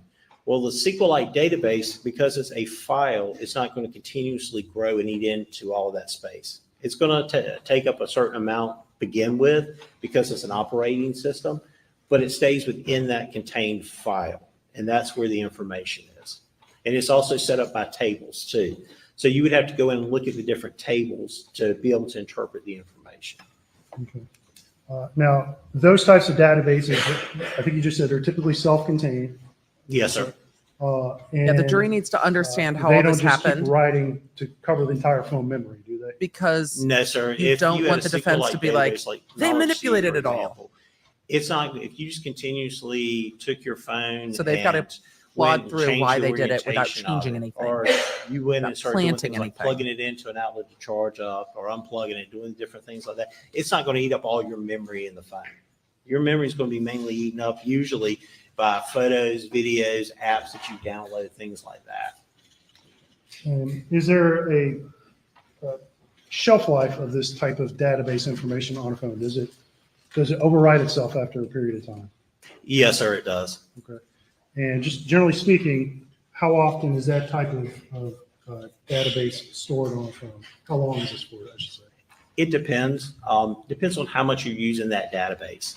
Some databases will do, it may overwrite information if you're using a lot within 2 days. If it's a location like an I'm going to get to this when he encrypted pauses. cache database, it may hold it for 45 days. It's just going to depend how much because it's self-contained, it needs that room. So it's always the newest in, the oldest out on that database. And it goes through constantly doing that. So it really depends on how much you're using that database, whether you may see something that's 45 days old in there, or you may see something that's 2 days old or 2 weeks old. Depends on how many receipts you keep on your All right. phone. And you like mentioned Peter the Mon. Knowledge C database. Is that a type of SQLite database? Yes, sir, it is. And what are some of the things you would expect to find in a Knowledge C database? Many times in the Knowledge C database, you'll see different things where you may see orientation changes. You may see if somebody pushes a button on their phone, like a power button, or it used to be a home button in the older model of iPhones. You could see different things like that. You Used could to be a also home see things that It will also will talk with the power log database where it'll show you the percent of battery life you have left. If you plug it in, you start charging it. It'll go through and look at all those kind of different things to see, or just a few of the things it'll look at. Okay. All right, and you mentioned location storage, and that's a type of knowledge C database, correct? Yes, sir. All right, so it's not Today is unlimited struggling. storage for location points on the phone, correct? Silence. Well, Miss let me correct Emily. that. Actually, knowledge Did you have C, lots of this kind of evidence you in your have trial? separate Some. databases that do location. Not all You trials have the did we have the cache money to go database, through you this, have and the not all cache trials do we encrypted need to. database, or just to name a few that will say. I've used location cell phone, information. I've used cell And phone so towers, phones, I've used social Depending media, on how the user has their settings, will store A lot of location social data, media. correct? Yes, sir. A user can make a selection on their phones whether they want to always give out their location only while using an app. retired never. 5.0. It's a Yeah, setting that a this user is gets to exactly the same choose kind of stuff if they're going to they be doing in the want, or What iOS. are the- it's by default. Sorry. And what are the different types of location data that I a mean, phone Blueberry, it can depends store? what you mean by safe. A phone can store many things. It can store cell towers that it's seen, depending on the database it comes out of. You If it's shouldn't the lose encrypted them, but cache other people might be database, able to access a lot of them. times it'll tell you what networks it's seen, but will not tell you the exact date and time that it has seen those networks. But it will tell you it's at some point in its Yes. life it's seen this network at this location. Very You have the expensive. cache Very database. expensive data. to Many get. times it'll go through and that'll be pulling GPS information. You'll have also databases that'll pull cell phone tower information if it's available. Becca Lynn, I don't And think you can just, hire this again, dude. He's a generally government speaking, witness. So would he's doing GPS criminal stuff. Location information be more accurate than something like a It's cell just a phone lot tower of time and location resources. information? Yes, sir, it would be. All right. Any clue on how And- much longer the state intends to call its Again, speaking witnesses? generally.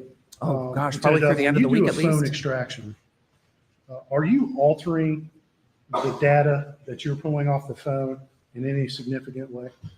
And no, sir, we're not. And how do you tell that? How can you? how That's can the you know key that for part of sure? really all of this.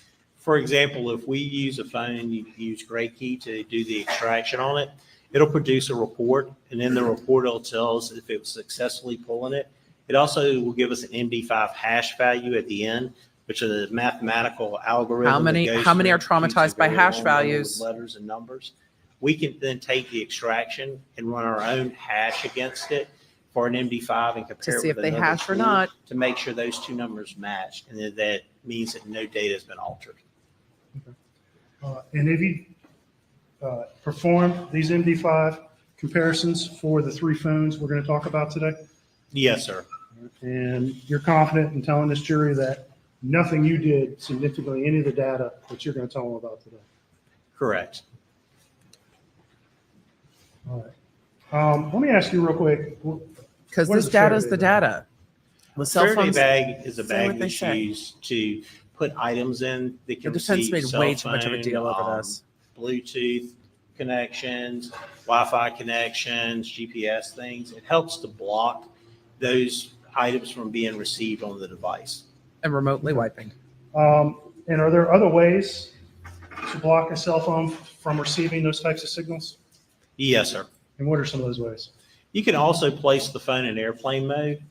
In airplane mode, when you set your phone to that, you will not be able to receive any Wi-Fi connectivity or cell phone connectivity from the cell towers. You can also remove the SIM card. It's another Prosecution way has over of ensuring that you're not receiving 255 on those their things. list. The difference in Of airplane witnesses. mode versus a Faraday bag is the phone will still be able to receive GPS coordinates. That's a fair point. What danger are we concerned about when we talk about putting a phone in a Faraday bag or in airplane mode? That somebody could wipe the phone It's remotely. a really good not leading question. And specifically, when Well you say done, somebody, counsel. who? Anybody that would have, take an iPhone, for instance, if somebody knows a user's iCloud name and password, they could get on, say the iPhone's lost or stolen, and it will wipe that phone. Pre-iPhone, I had a guy line the door So jam. somebody has to have It the wasn't my Apple case. credentials. It was a case if we it's had an in training. iPhone. But have to be line that the person door so you frame can and wipe that magnets. phone So when out, police correct. went to take Yes, the that's computers correct. out, they all auto wiped. Well, It me ask you this. It physically wiped the computers when the search Is warrant there a went out way the for front someone door. to remotely alter the And the phone investigators started carrying in magnets. any way short than just a full wipe. You could do it by connecting a phone and doing an iCloud backup, for instance, with an iPhone. And then you would have to go through and remove whatever you wanted to. And then you would restore that phone to the previous iCloud backup you did. And then that way the phone would only go back to that previous state, and that's what it would show you. Okay. But is there a way to remotely, other than the process you just talked about, is there a way to remotely access a phone and say From- alter a from real call log, cases. for instance, No, sir, not that I'm aware of. or any other piece of singular data on a phone? Is there a way David, to the magnet alter it thing remotely? has worked. No, sir, not that I'm aware of. It is a specific And in circumstance, terms of but policy, it has worked. Is for SLED, is it SLED policy to collect phones and put them in Faraday bag? Probably not. No, sir. Is there a SLED policy that governs how to collect cell phones from a crime scene or otherwhere, or from elsewhere? The manual for evidence collection through the forensic lab discusses taking a phone and placing it into airplane mode if available and removing the SIM card.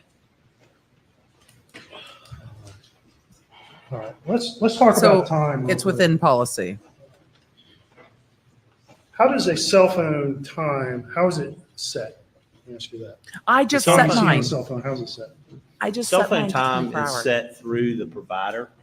Most of the times the phones will come default, that they will auto set to whatever time zone you're in, What's funny along with your is when provider, I whether it be change T-Mobile, time zones Verizon, within it sets Tennessee, through their servers. That way they know the how car to bill changes, people, auto changes and time they zones can also faster than check my it for phone. usage My phone times. takes quite a while to change it when I switch over from And is a Eastern cell back to phone kind of Central. like my oven where I set the time and a year later it's like 10 minutes off?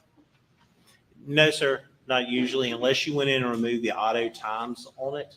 Which But you then can would do. see traces of that when you look at it, that somebody's changed the time zone.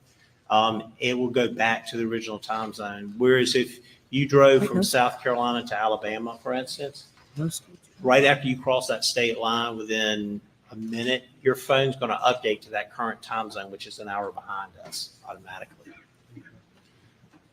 All right, and so when we compare two phones and we This compare confuses events me on when two different traveling phones that occur, Sometimes. either at the same or similar times. This is a very Are those good time direct references- examination. The same. Yes, And how are those time references synced? they're synced through the server. Each phone's going to be synced through the server individually. And then when you look at them, you can see what time zone they were set in, along with the reports, along with looking to see. And then you can always confirm if you needed to through like call detail records or something else, if you want to go another step into validating the call logs versus what it's seeing from the cell phone. No, they're not getting at someone's. Sarah, this is a great I'm question. gonna Question show with all you the talk of it's Faraday in bags. No. evidence, it states The defense is getting to the 204, cops did it wrong. The cops did a terrible, sloppy investigation. The police 204. they didn't even use Faraday bags. And this witness is like, I have a CV literally longer than this courtroom. And so, no, that's not our procedure. That's not our practice. That's not our policy. So this is really just going to disprove the defense's point. Stand break. Everybody stand up, stretch. The defense's point was that the officers didn't do something right, not that a phone was wiped, because phones weren't wiped.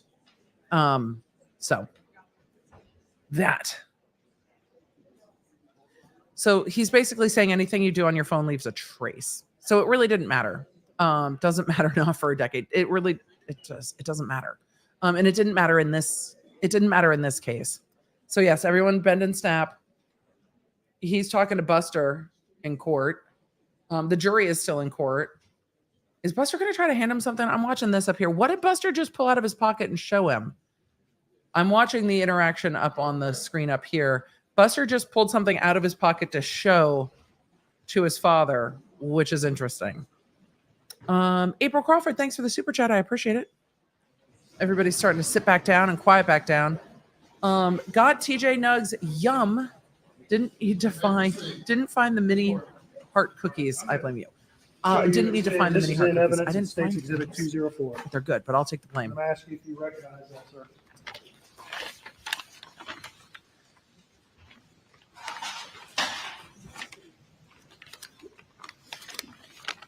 Thank you, Kelly.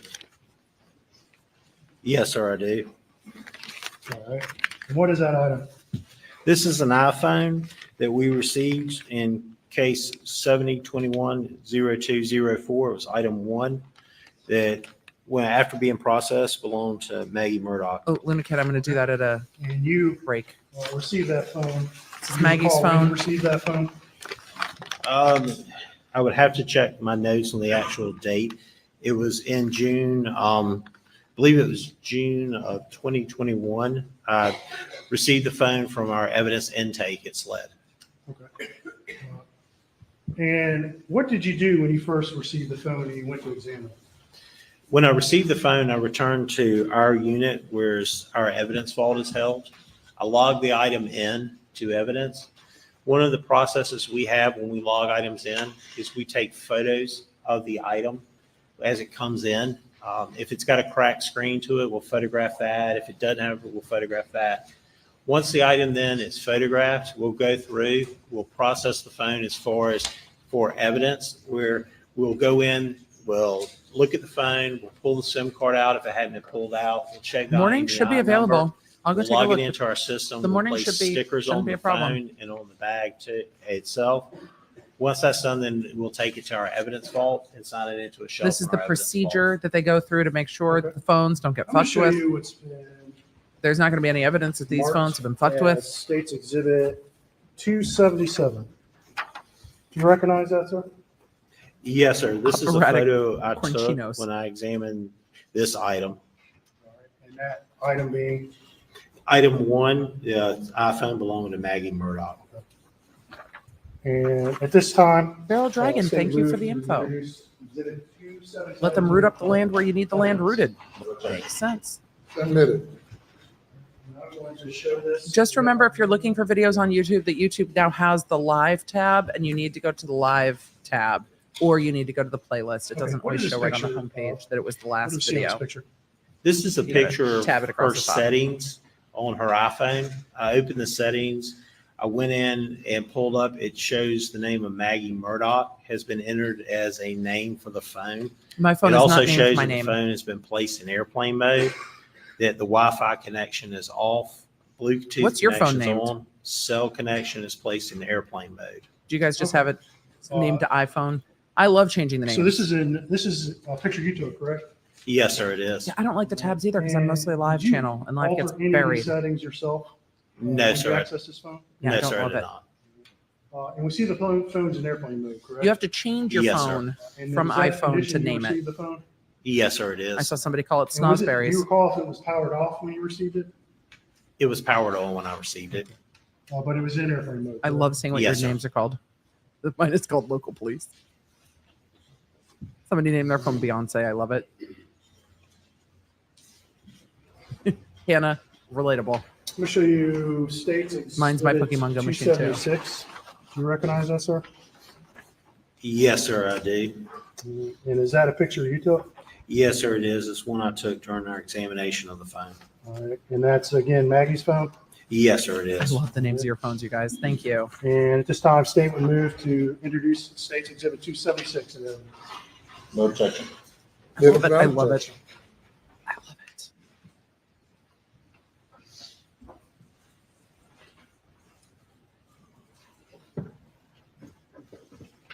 So the phone's in airplane mode. All right. And briefly, what is that picture of? This is a picture of one of the screens on the phone that show the different apps on there. It also shows on there that there has been notifications received to those apps, such as CVS Pharmacy. It shows the little number 1 there that has been received a notification to that app. All right. And when you see a notification like that, I like a what does naming that mean to scheme, you? Rebecca. What does That's that tell you? clever. That they have been, one, that they had their notifications turned on. Because if you go through and set your apps not to notify you, then you won't receive them or see them. That a notification's been turned on for that CVS app, for instance, and that she has received a notification on there. All right. I'm going to show you, it's been marked as States Exhibit 275. And do you recognize that, sir? Yes, sir, I do. What is that?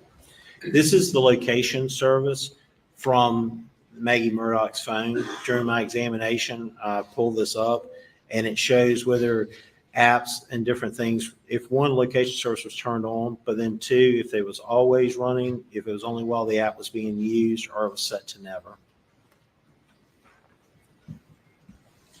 And at this time, state would move to introduce Exhibit 275 in evidence. And Heard it this without objection. renamed the tablet to what, if any? We name our cars too. I love you guys sharing your routers Can you names, your read that, Wi-Fi Lieutenant names. Dove, on the screen? Yes, sir, I can. And at the top, what is that? What do we see there? I wonder what about the phone At the upset. top of it, Alec. on the left-hand side, you I was see the chatting with time y'all, of but he seemed to get 12:30. agitated about something. I'll have to With go a little back. triangle next to it for location services. Then on the right-hand side, you see the little airplane to indicate the phone's in airplane mode. Then you see the battery, and it's hard to tell on the screen, but I believe it's yellow. It looks like on there that it's a low battery. Then it's the location services. It shows that location Yeah, his services are demeanor turned completely on. changed. Then it goes down through several different apps, not all of them, but then shows like AccuWeather is set to never record locations. You got Amazon, Alexa, that's always the App Store only while using the app, the Apple Store while using the app, Apple Watch faces while using, Apple Watch workout while using, and BCBS toolkit while using. So it's the settings. So these are user settings that presumably the owner of the phone would have set, correct? Yes, sir. The Majority change in of the demeanor is time, noted. when you add a new app to your phone, it asks you, do you want to allow location services?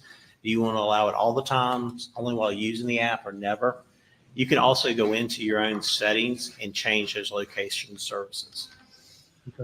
And for most of these apps we see on here, it seems to say that location services only be used while using. What does while using mean? It indicates when you pull the app up and the app is in use, that's when it's recording the location that you're at. Whether it's running in the background or you pull it up and then close it completely out. So if no one is actively using a particular app, the phone's not going to record location data, correct? Correct for that app. Yes, sir. For those settings where it says. Yeah, I don't know what while upset him. using, correct. Yes, sir.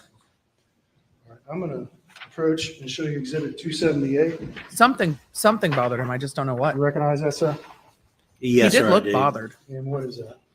This is a picture Just of odd as Maggie to why. Murdaugh's phone I took while I was doing the examination of it, and it shows the recent call log. He might know what's coming that we don't know. At this time, I would move to introduce State Exhibit 278.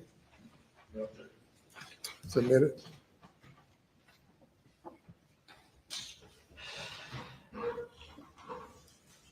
And this is the recent call log from Maggie Murdaugh's phone, correct? Yes, sir, correct. And we see some entries that are red and some are black. What does that mean?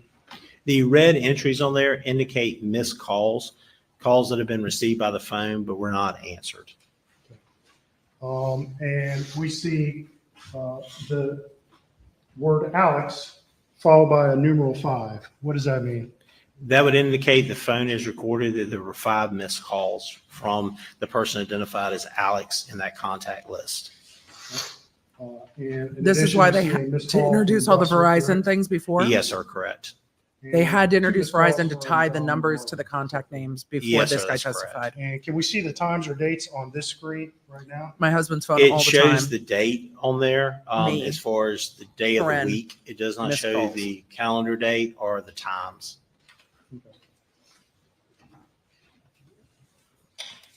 And They're talking about something. finally, I'm going to show you Exhibit 279. Do you recognize this? Yes, sir, I do. What is that? This is a photo of Maggie Murdaugh's phone. When I was doing the examination, one of the other things I did was open the messages to look at it and take a photo of that. And that's a picture you took, correct? Yes, sir, I took that photo. And so at this time, State would move to introduce State's Exhibit 279 today. We want to see the messages. Submitted. We want to see the messages. All right. And this is those recent messages from Maggie, correct? Yes, sir, it is. All right. And what types of messages would show up in this inbox? In this inbox, you would receive SMS messages, Rob, a it's regular text funnier. message, and also MMS messages, which ones may also have a photo attached to them, would show up. Rob, I will say most of my And I see DA and law enforcement to friends, the left of we either use most a of series of these emojis or dots. nicknames for each other. We do not what is use that dot? we do not use our given names and That phones. dot indicates phones are messages that have code. not been read or opened. So our phones are code. But once you get the phone records and you tie together the numbers, it doesn't matter what code I have my phones in, but series of emojis or nicknames. Okay. Though I did once have my husband listed as sexy So after hubby, you took those processing on pictures of email? Maggie's phone, and it showed did up when I you do? group emailed, and I was like, damn it. I continued to process the phone. So I changed him to the took the doctor. gray key extraction I did with the phone. I ran it through Cellbrite Physical Analyzer. I do not have Went Rob's through British it, Daddy looked for stats. information relevant that may help the investigators. Also to see what kind of things But were I'm going going to on now. the day of June 7th, 2021. And then from there, after I finished that one, that's when I ran it, the extraction through Axon to try to see if I could validate what I was seeing. Rob, this makes me want to and do you- it you more and mentioned to it, but tell this all was your a full future physical clients to do it extraction on Maggie's phone? more. It was a full file system extraction. Oh, full file system. Okay. Y'all And do you it more to processed embarrass in Rob. Cellbrite? Yes, sir. And does Cellbrite produce a full file system report? Yes, sir, it All will. right. And explain to the jury what that is and what it does. A full file system report from Cellbrite is going to have everything that it can decode and then put in a readable format for you. It's going to give you things like your health database Can we see it? stuff, like to show you your steps that you're taking, your calls God. that you've made or missed or received, your emails, your text messages. It's going to tell you if you connect to a Your whole Bluetooth life. device. It's going to tell you It's your going to whole tell ass you life. if you were in a certain area, you have geolocation information, such as GPS information. It's going to tell you if you're It's also connected to the going to tell you router. if you have mobile payments in there, where you can look and see what cards you had in your mobile payments. Just to name a few. Sarah, that's very It will fair. pull thousands of pages of information if you ran a full one. If and Rob got pulled it. cameo, It'll also that'd be give you funny. configurations of apps. Also give you the databases. Lisa, I love too this in so that report. much. Okay. I want the You Cellbrite just report. mentioned it, but a full Cellbrite report is rather large, correct? Yes, sir. Depending on the size of the phone and how much information is on the phone. You guys have good I have ideas. seen them run over 148 gigs in size for one report. A lot of y'all put your X's as do not answer. A gig is a measurement that is used for data. Most phones nowadays, when you get them, are going to go It should tell 64 heart rate. gigs. It's your smaller end, and they go up from there to 128 or 256 or even a terabyte now. Because It's this is how much 2021. data it'll Your hold. Apple Watch, depending on the Apple Watch. And phones, let's say just new models that the phones. I've that seen you Apple's guys are selling. telling me Alec Baldwin's What's finally a been common charged. size That of DA sold by gave Apple like today? 700 press Most of the conferences time, before people they will actually did it. acquire a all right. 126 or 128 gig size. Then the next size up is the 256. They said by the end of the month. This It's literally the last day of the full-size month. Cellbrite report that you produced. By the way, if you haven't- recall how large it is, You haven't reserved your Dave Matthews No, tickets sir, yet. not We are the house full members. file You have like system, 3 no. minutes. but it's large, correct? Yes, sir. It's, if I remember correctly, it's probably about 68 gigs in total size. Woo! And if lot of you gigs. wanted to print everything in that report, Oh, could you approximate Darn it. how many pages it would take? No, sir. I would be venturing to guess. reams and reams and Looking reams. at the timeline, for instance, in a report like Would it be that, stacks and you're stacks? Of, probably talking stacks about and stacks of 9,000 paper. pages just for the timeline section of that report. stacks and stacks of All right, paper. I'm going to show you a box. I think the marker's on the inside, so you might need to open it up, but it's a State's Exhibit 280. Stacks and stacks. So you can open it up and take a look at it. So it's all on a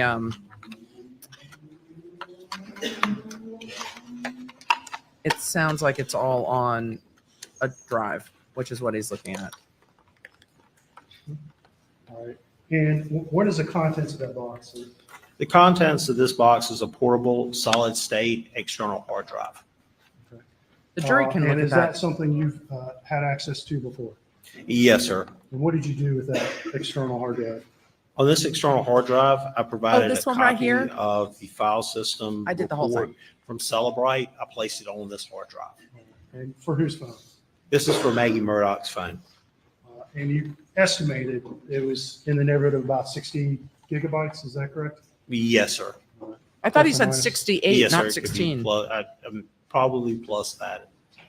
And that represents the full file system that you pulled off of Maggie's phone, is that correct? Yes, sir, in a report format. And the phone's in evidence sitting right there in front of you. Is there any significant difference in the data that's contained on that phone and contained on that hard drive, other than the ability to access it? That's the only difference. Your Honor, at this time, state would move to introduce State's Exhibit 280 into evidence.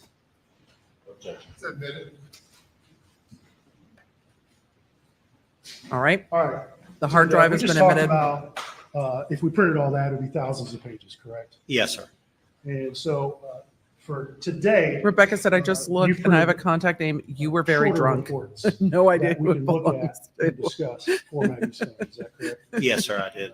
But those reports are pulled from that That's full funny. Cellbrite report on that hard drive. Is that Yes, correct? sir.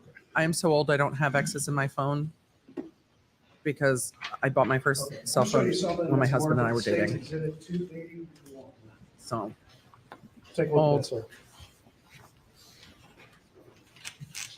And you recognize that? Yes, sir, I do. What is that?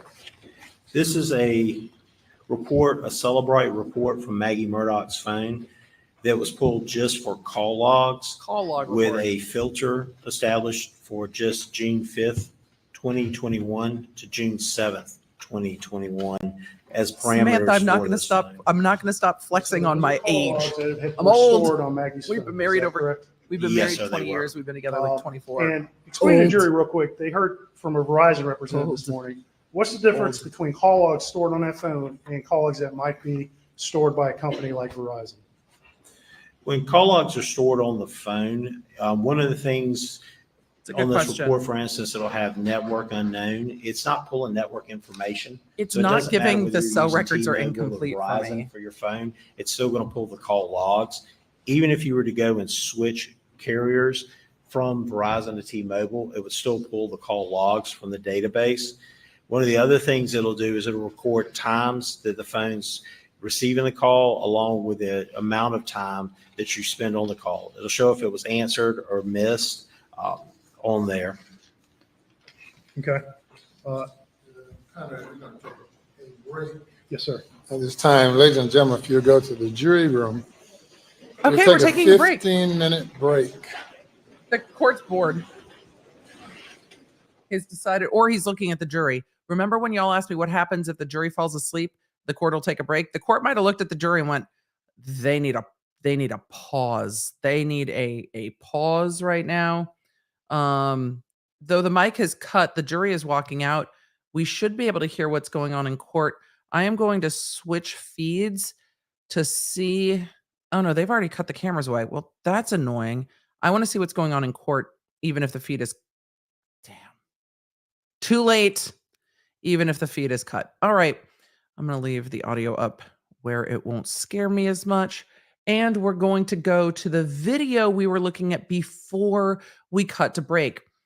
So if you are just coming in, we were talking about the difference in some of the photos that are said to be from the night of the murder. Now, I need to go back again myself and verify this timeline. If this is witness that looks like Jodie Foster, Agent Worley, talking about these photos being from the night of the murder. But then the next afternoon, that the body-worn camera video is substantially different.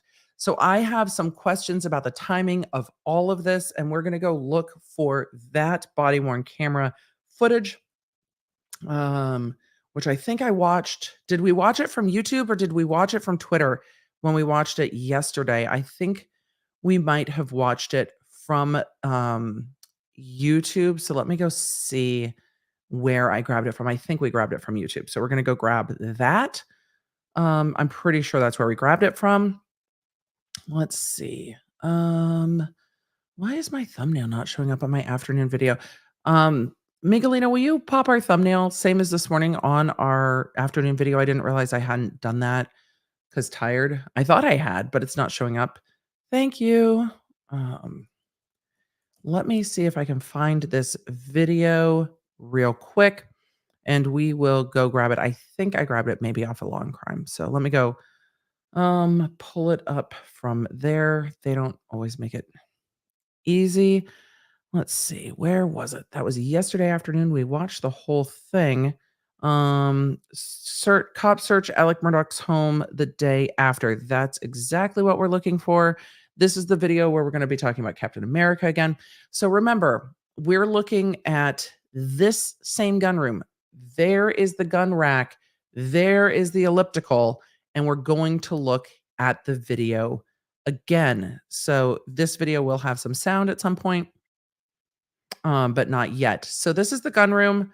We see, I'm going to flip. There's Captain America. We see this is the window. There's the crossbow.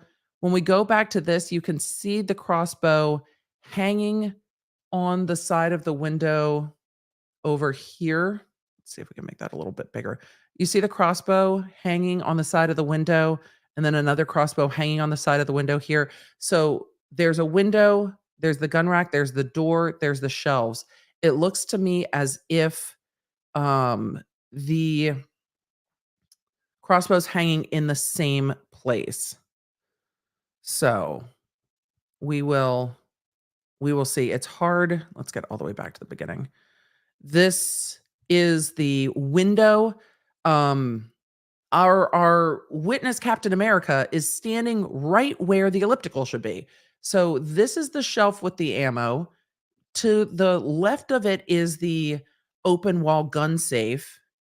So ammo, window, gun safe, elliptical. So where Captain America is standing is where the elliptical should be, and there's no elliptical there.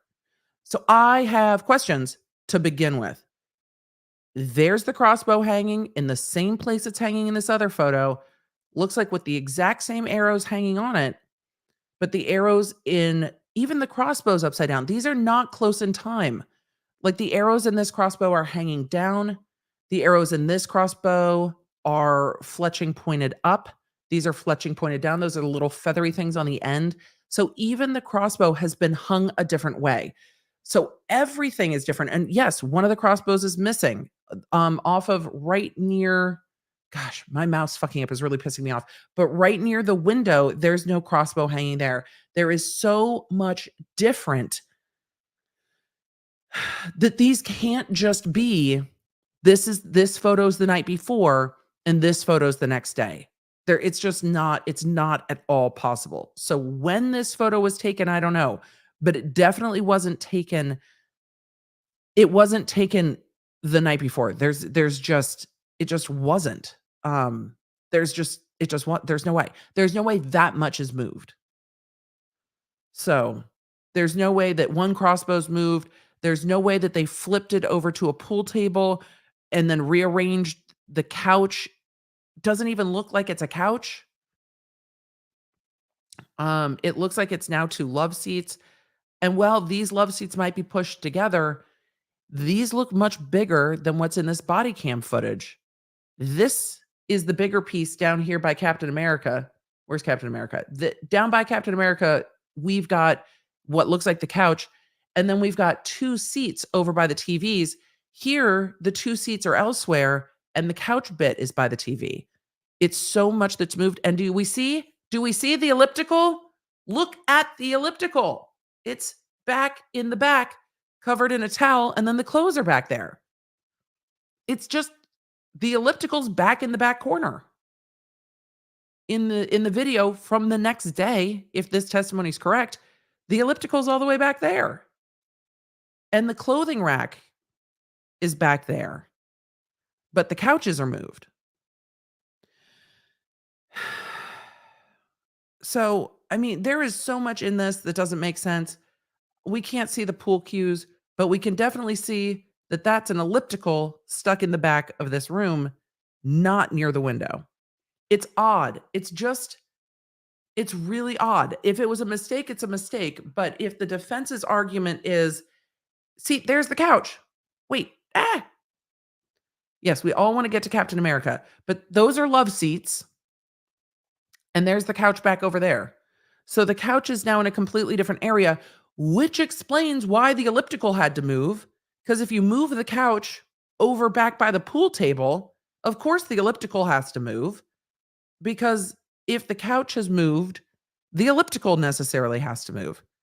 But right now, in the video from the day after the murders or the morning after the murders, there is a giant couch here where the elliptical is.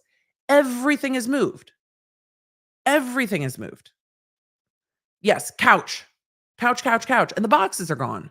Or the boxes are in and things were moved in this picture. Like, where are the love seats or where are the 2 seats in this picture? Did they get more furniture? Did more furniture? Or is this 3 months later and those 2 seats are yeeted? Also, is the crab pot under the table on the other one? We have the ellipticals moved, furniture rearranged, boxes moved, a missing, this is like a fucking Seacom find, a missing crossbow, but they're not just from the night before. The reporting says that the still photos are from the night before. I need to go back and match up this evidence number to what Special Agent Worley said. Okay, it's a crawfish pot, not a crab pot. Apologies. But there's no way they moved it. There's no way they moved it in like 4 hours. So I think these still photos have to have been taken at a different time. The carpet still looks the same to me. And again, these officers are not establishing what the room looked like. They're trying to establish picking up all of the things from the stoop. So they're not establishing the room, but there is a lot of questions because things are so moved around. Things are so moved around in this room. I just can't imagine. I can't imagine these photos are from the same day. It got rearranged at some point. My question is when? When did it get rearranged? And if these are supposed to be if these photos are supposed to be from the night of the murder, then who was accessing this to rearrange all of the furniture, move the elliptical, flip the table, move the boxes that were on the table to somewhere else, move the boxes that were to the side of the room to somewhere else, while police were all over the place?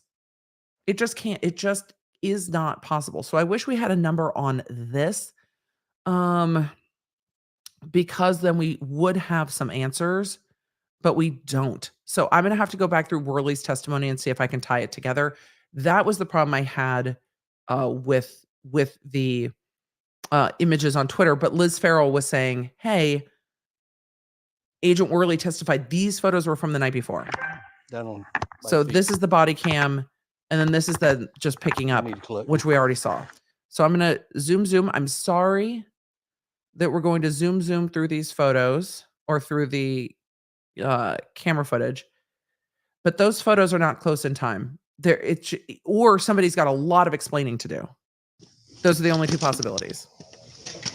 So That's it. when autopsy is over, the funeral home, whoever How you doing, sir? decides to do, they will bring Paul and Miss Maggie back home, and then from there, you make the arrangements as far as funerals and different things. It's real clear that couch is moved. What's typical of the autopsy time? So It's real I'm not clear sure that if elliptical is it's moved. scheduled for today. My guess. Do you know, Jeff, when the autopsy? Real clear that elliptical, I mean, there's too much moved. There's absolutely too much moved. Jeff, when the autopsy? Not yet, I don't. My guess. I can find out and let you know. I'll step outside and call and see if they've already made. Yes, sir, in USC. Yep, I'll step outside. So this body cam footage is the afternoon after the murders. Here, let me just pull up what was said. What was said by Liz Farrell on Twitter that prompted the conversation is that Agent Worley testified that the video was from, or the photos, those still photos were from the night of the murders. So that if Agent Worley testified those are from the night of the murders, and Agent Worley showed up really at 6/8 at like, was she there at like midnight? This would have been like 12 hours later. 12 hours later, the couch is in a different place. The crossbows are in different places. The elliptical's in a different place, and the police are there the whole time. There's not a chance. There's just not a chance. So somebody's wrong. And I don't know who is, but somebody's wrong. So we will see who's wrong. I'm not sure on who's wrong yet, but let's go take a look real quick at that post. SLED agent Melinda Worley testified that this is a photo of the Murdaugh's gun room that was taken the night of the murders. That's not possible. That's not possible. Who's rearranging things? Well, the police are there. I just don't think it's possible that by the next day at like 2 p.m., the entire room is rearranged. This could have been when they came back, because we know they came back in August or September, but I need to go look at Agent Worley's testimony and what photos were marked exactly. So there's too much different for it to be that close in time. They just can't be that close in time. All the boxes are missing. All the things are missing. It's just too different in time. So that either is an error in that exhibit is not taken when the agent testified, or that's not the exact exhibit they were testifying to. We are going to have to see. So we're going to have to find out. Someone in the video says he's going to find out what was moved. No, they were in the video. They're talking about finding out about the autopsies and when the bodies are coming back. That's what they're talking about. Is it, Brianna B said, is it possible the date on the video is 8/6/2021? No. It's not, because the video is 6/8. They're talking about the funeral arrangements. And we've had multiple officers testify that the date is 6/8. So it's not the same in time. We're just going to need to know when these pictures are actually from. But when the defense's argument is that the investigators did a terrible job, things like this are going to leave questions in the mind of the jury, and leave questions in the mind of the jury that maybe can't be answered. And that's a problem when you're trying to establish something beyond a reasonable doubt. And the defense's whole argument is, what are these agents even doing? Well, if this is the night, if this is supposed to be the night of the murder, those photos in the video the next day don't square. They cannot possibly be. So they just cannot possibly be without a lot of explanations. All right, court is not back yet. I'm going to get to some super chats. It's a point of curiosity that we're going to have to keep looking at. I'm going to go back and double check the agent's testimony. I'm going to have to go double check the agent's testimony, because it's really, really odd. And I think these have to either be from well after or well before. But if they're from well after, did they get rid of the love seats? Did they get rid of part of the couch? Like, I have so many questions. So we're going to have to see.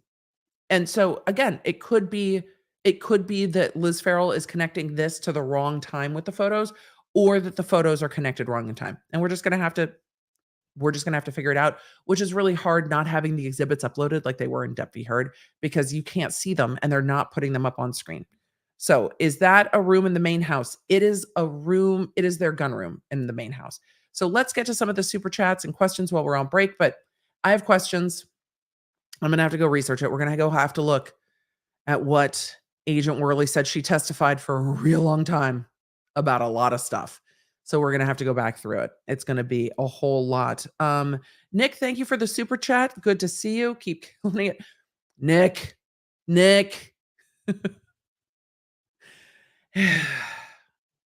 The pool table cover is gone in that video. Yeah, it's not a pool table in that video. Or in the video, it's a pool table. In the photos, it's a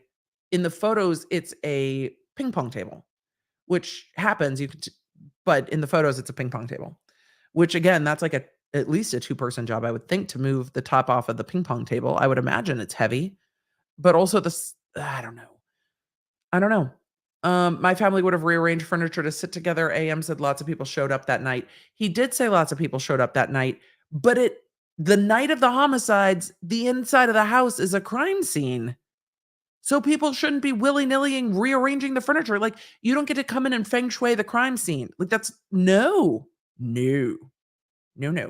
Carolyn said, my husband is that one guy.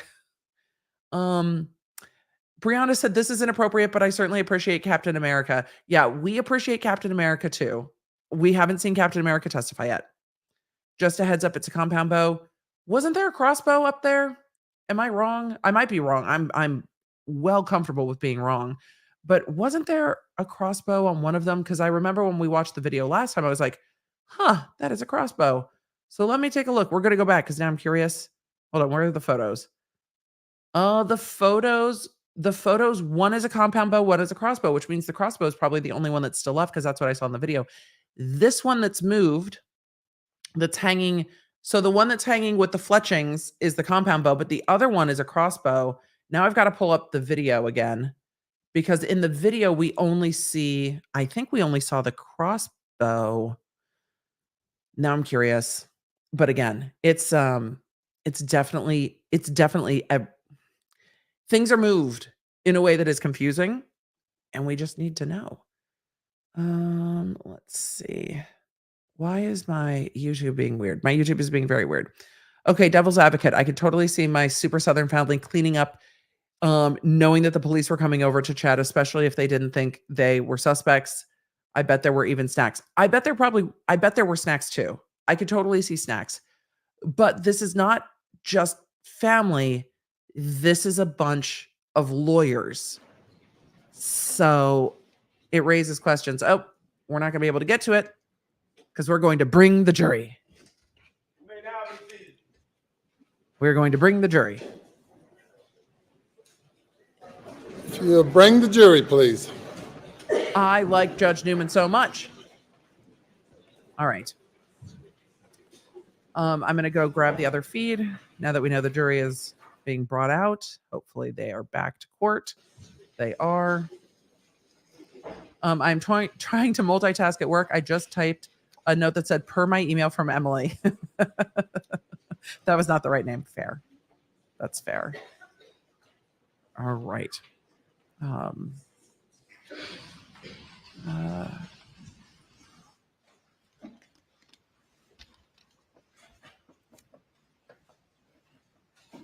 I want to get to the inside. What is on the phone that they want to ask about? So I want to know. I don't want to know that. That was painful. Sasha said, I'm in awe of your focus. No, I'm not focused. I'm multi-focused. Which is why I need to go back and look at some things because I will miss them. Does the court have backup court reporters? Yes. What if the court reporter needs to take a bio break? They have to wait till the court breaks. If they really needed something, they could tell the court, but they haven't. Generally pretty used to it. I'm pretty used to it. Thank you. But they do. They've had different court reporters rotating day by day. I believe we were discussing State's Exhibit 281 before the break. Is that correct? Yes, sir, that's correct. And what was that again? This is a Celebrate report from Maggie Murdaugh's iPhone extraction. It has just call That's fair, Jay logs Birdie. for the date range of 6/5/2021 to 6/7/2021. Okay. And I believe you said it contains information, the date and time a call was made, correct? Yes, sir, it does. Whether it was outgoing or ingoing call, correct? Yes, sir. And whether a call was answered or not, is that correct? Yes, sir. All right. And at this time, State will move to introduce State's Exhibit 281. Okay. Submit it. All right. This report is 20 pages long, correct? Yes, sir. And we're not going to go through line by line every call, but I'm going to focus on, can I have the Elmo, please? Okay. Let's take a look at Maggie's call log from the night of June 7th. Timeline. Let's take a look at this. I probably won't talk much because I want to know about the call log, just like y'all. All right. Can you read that from your screen up there, sir? Yes, sir. I can read down to item 8 on that. Okay. And actually, we're going to go back a little bit more in time. Yeah, the closed captioning has no idea what's happening, and I love it.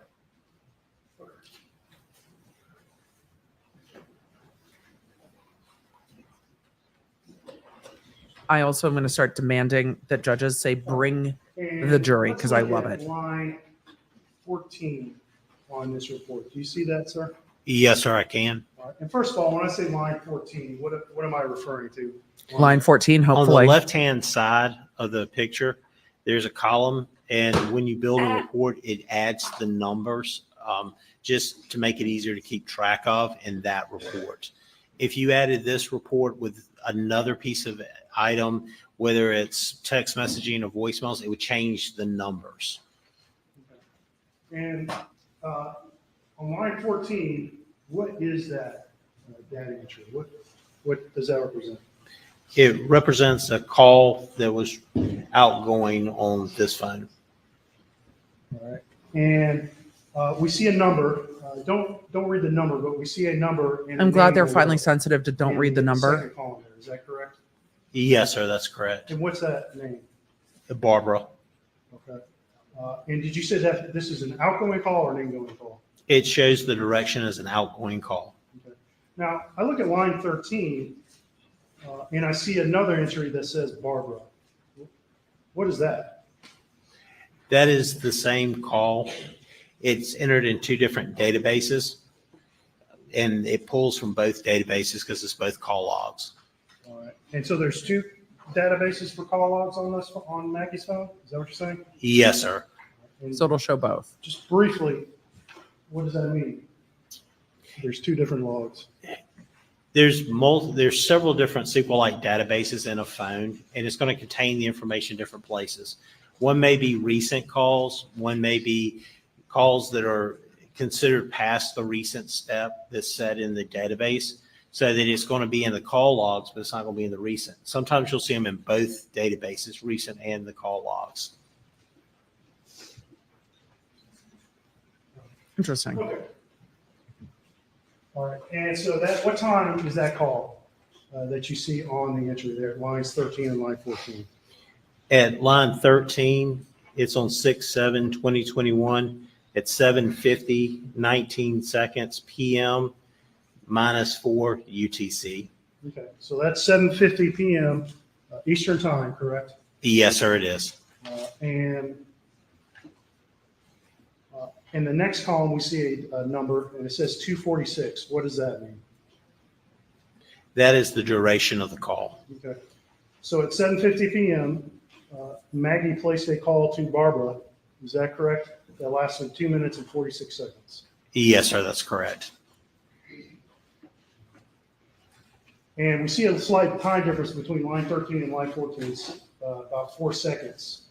And that's just simply the different way the different logs record the data. Well, that's Yes, sir, it's because they're going into different databases, so there is a lag in that. But your testimony today is, what is the exact time that call was placed to Barbara? That call was placed to Barbara at 6/7/2021 at 7:50, 19 PM. Okay.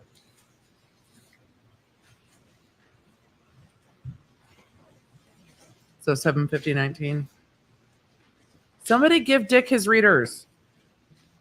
In your review of Maggie's call logs, I get it. I can't see lines either. was this the last answer, or excuse me, the last phone call that was either dialed or answered by someone on Maggie's phone? I would have to check the logs again, Sure. but I believe so. I'll let you know that. Take a look.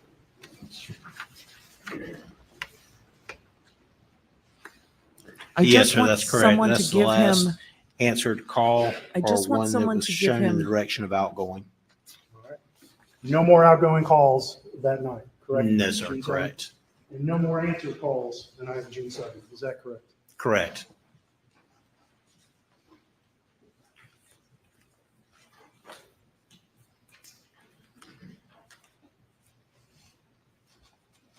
Okay. So right around the time she got home.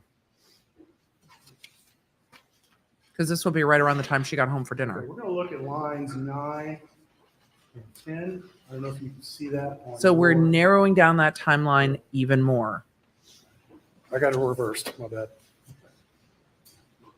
There we go. Okay, let's look at lines. Now, I can't quite see the line. You can see line 10, correct? Yes, sir, I can. And there's a staple there, but above that should be line 9, correct? Yes, sir. All right. And then we also see lines 11 and 12, correct? Yes, sir, we do. All right. And what do lines 11 and 12 show? They show that the phone from Maggie Murdaugh received a phone call from 1-803-942. He didn't say don't read the number. 1227. On line 11, it has the name Alex associated with it. That's why. Shows the direction as incoming. At what Was that time? call answered? No, sir. Okay. And again, we see 2 line entries for the same call. Is that correct? Yes, sir. However, there's a difference. One line 11 says Alex and line 12 says PA. Is that correct? Yes, sir. But they're the same number though, correct? Yes, sir, they are. And again, briefly explain why we see a Alex and a PA between those 2 lines. Because they're 2 separate databases that these are entered into. And when you set up your contact list, you can go through and if you wanted to set a name for either a spouse, a child, or a good friend, you can set it how you want it to be. And that's going to show up from the contact side of it. Okay. But it's the same call, correct? Yes, there's the same call, same phone number that it was received from. Okay, let's look at line 10 and 9 directly above that. Again, the 9 is slightly obscured. But what do we see there? What activity do those 2 lines represent? Those 2 lines show calls from 1-803-942-1227. Line 10 has it as PA. Direction shows an incoming call, and it shows it as a missed call. Okay. And again, it's Alex and PA, but it's the same number ending in 1227, correct? I Yes, think sir, he correct. was in her And phone you as had an Pa. opportunity to examine a phone do. associated with 1227, correct? Yes, sir, I have. And whose phone is that? That was Alex Murdaugh's. And again, that time is what?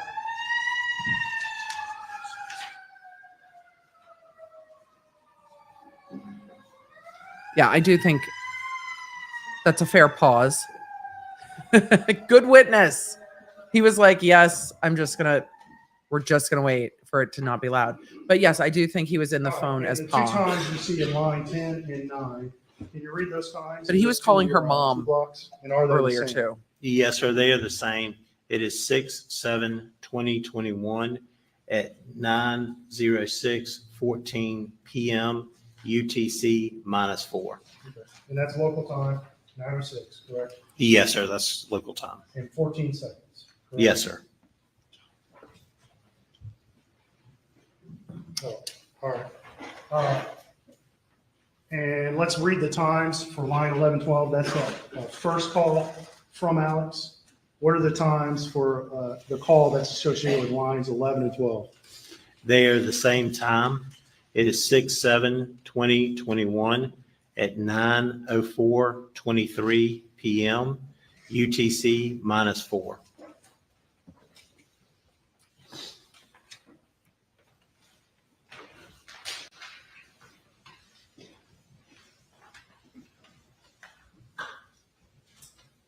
All right, we're going to talk about a few more lines here. Let's talk about lines 7 and 8 on this report. I mean, what does this information show? It shows a phone call of 1-803-942-1227. On line 7, it has the name of Alex. Direction shows incoming, and it shows there was a missed call received on 6/7/2021 at 9:06 51 PM UTC -4.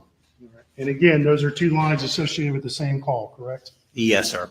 And this again is And so just building reviewing, for the prosecution to Within be the able to space of argue about 2 this later. minutes, you see 3 separate calls from Alex. This is their timeline. Incoming into Murdaugh, And this is Maggie's them. phone. Is that correct? Yes, sir, that's correct. This is them. And after Going that through the 906, timeline. 51 call on line 7 and 8, what's the next call you see on this log? Moving up the call log, the next call I see is from 1-803-942-1227. On line 5, it has the name of Alex. The time received on that call is at 9:45:32 PM UTC -4. All right. And that's lines 5 and 6, correct? Yes, sir. For the same call, correct? Yes, sir. All right. And finally, let's talk about lines 3 and 4. What information do you see there?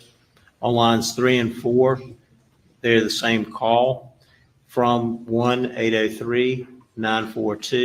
1-803-942-1227.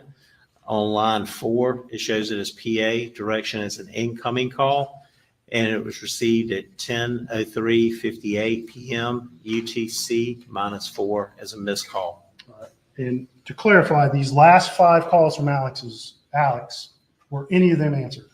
No, sir. So those were all the missed calls And previously, we looked at, that we heard about in an opening statement. We heard about a few. We didn't hear about all of them. But this is introducing the evidence when that you took backs up pictures of Maggie's phone, the evidence is you going to took a show. picture of her call log, correct? Yes, sir, I did. That'll be so helpful. All right, and I'm showing you again, I'm gonna put it up on the screen. That'll be real Exhibit helpful. Thanks, 278. counsel. Because the jury doesn't want to go back through the Cellbrite thing. Just they want to see the phone. So the photo is better. And we saw that in numeral 5 next to Alex's name, correct? Yes, sir, that's correct. And that represents 5 missed calls. Yes, sir, that's correct. And I don't know if you're doing math while we went through that, and we can look at it again if you'd like, Lieutenant Dove. But did you count the calls from Alex that were missed in a row as we went through that call log? Sounds like 5. Yes, sir, I came up with 5. And since I had that picture up there, when you Sorella, access that's a Maggie's great phone case to take these question. pictures I'll get to it. and, go through some of these We have screens. a little Did you bit. change any settings? No, sir. The extraction had already been done at the point I took these photos. Okay, so the extraction actually was done before these pictures. Yes, sir. All right. But even after. Just a reminder did for you change anybody your that's new, settings we do or have open up slow any mode on calls to because we're at make over it any difference on 25,000 the people phone? in the chat. It No, keeps sir, the I did chat not. able to have a chat. So we do have slow mode on. So for those of you that are new to the chat, slow mode chat. And just looking at Maggie's call log on the phone itself again, this is still 278. We talked about calls with Barbara that were 7:50 PM on the call log, correct? Yes, sir. And looking at this screen, we see a call before that, before Barbara, is that correct? Yes, sir. And these are the names who that is are- that name on that call? Mary Ann? Okay. These are the names that are going to be in the contacts. And the And was that a prosecution completed call? argued, Yes, sir. It shows as a completed call, not a missed call. the prosecution And has can you look at the argued screen that and maybe you can't- can you this tell is from the screen manufactured an itself if there's alibi. anything Alec off has on the said call? he's trying to, No, sir. I cannot tell for sure. well, he said in interviews he was trying to If get you in touch looked with at her. it on the call log we just talked about on exhibit 281, you'll be able to tell that information, correct? Yes, sir. I have noticed, Timely in the chat asked, have you noticed that the court doesn't stand when the jury comes back? I have. This courtroom is not quite as formal as the courtroom was in Virginia in a lot of different ways. It's just not quite as formal of a vibe. So And let's that's, move on. I mean, no judgment. It's just a difference. Click, click. Let's talk about He's like- Maggie's text message report. Okay, let's see some text messages. I'm going to show you something that's marked as exhibit 282. And again, it'll be You much recognize that, sir? easier to go through this when we get the like Yes, sir. I do. What is that? sheet. This is a Cellbrite report I This produced is still the prosecution. from Maggie Murdaugh's phone. that has text messages. We're not going to finish with a this witness report today. filter that was set from June 7th, 2021 We got 3 to June phones. 7th, 2021. I think they're starting For with, just a I think they're going to daytime, save 1 Pulse day's for worth of last. text messaging. And if they're smart, they'll try to save What Pulse kind till of tomorrow information morning. does that report have on it? It's almost 5 o'clock. in the General east. information it has, on the beginning of the report, it's going to have information about the device as far as the Apple ID and what the name is that's associated with the phone, the type of phone, just general data as far as device information. On the other pages, you'll see text messaging that's on the phone, who they were from, the text message, the dates, and also show the status if it was read or an unread message. And when you look to see if it was read or unread, if a message had been read, would the phone record that time and date the message was read? Yes, sir, it does. Even if you turn off read receipts, I have questions. Wait, I have At questions. this point, the state's going to Excuse move to me. introduce State's Exhibit 282. But what if you turn off read receipts? Does it still say if it's read, and how does it know if I've read it?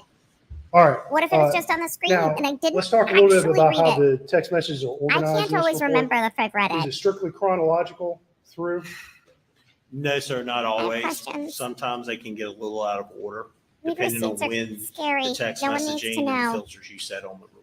Read Okay, receipts. and how did you set that up on Just this report? I can get back to you. Shame those of us with ADHD. They're like, no, you read it. And it's like, but I don't remember that I read it. So it's new to me.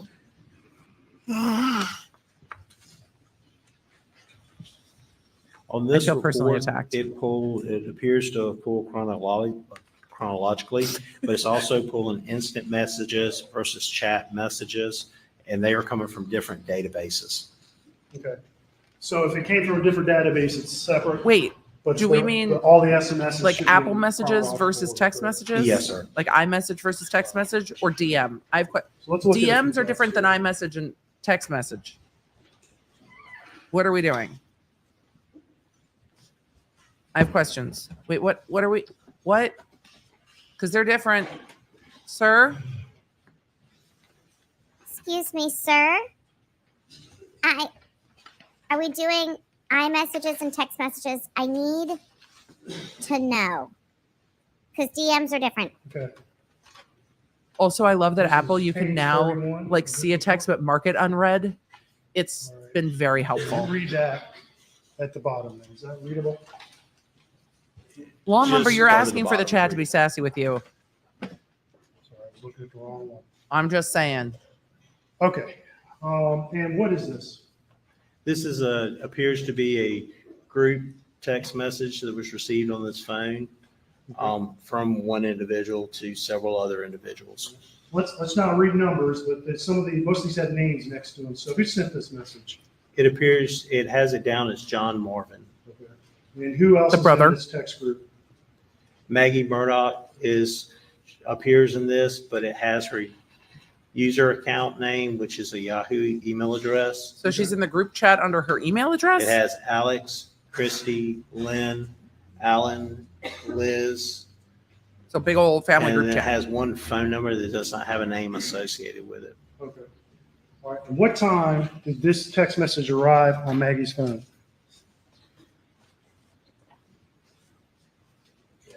It appears that the text message was received 6/7/2021 at 8:31 PM UTC -4.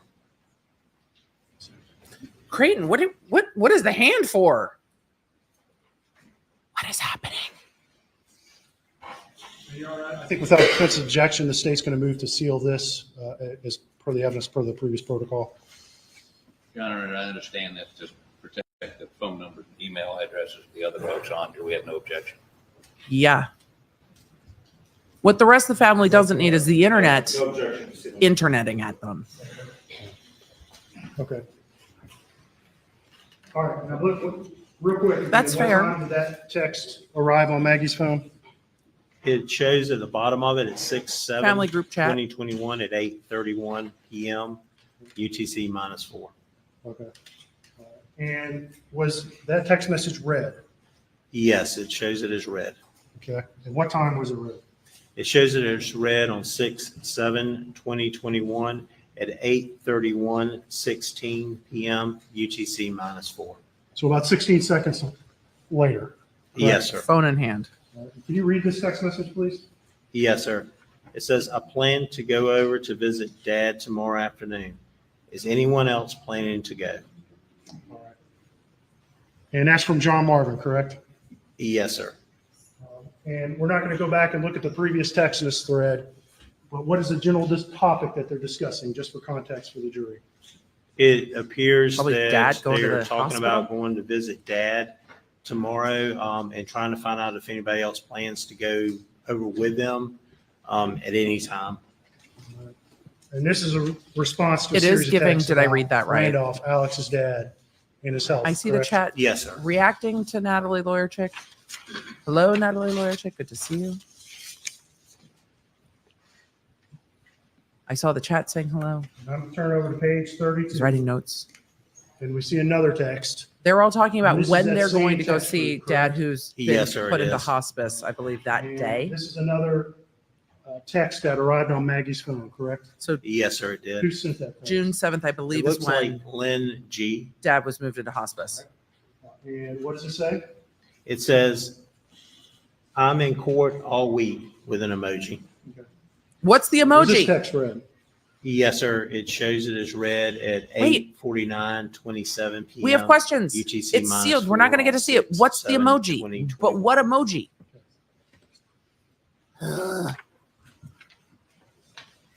Which dad? This is Alex's father. Alex's father No, went I into guess I'll go back hospice to you. that day. Have you helped me Was at find? the hospital. I believe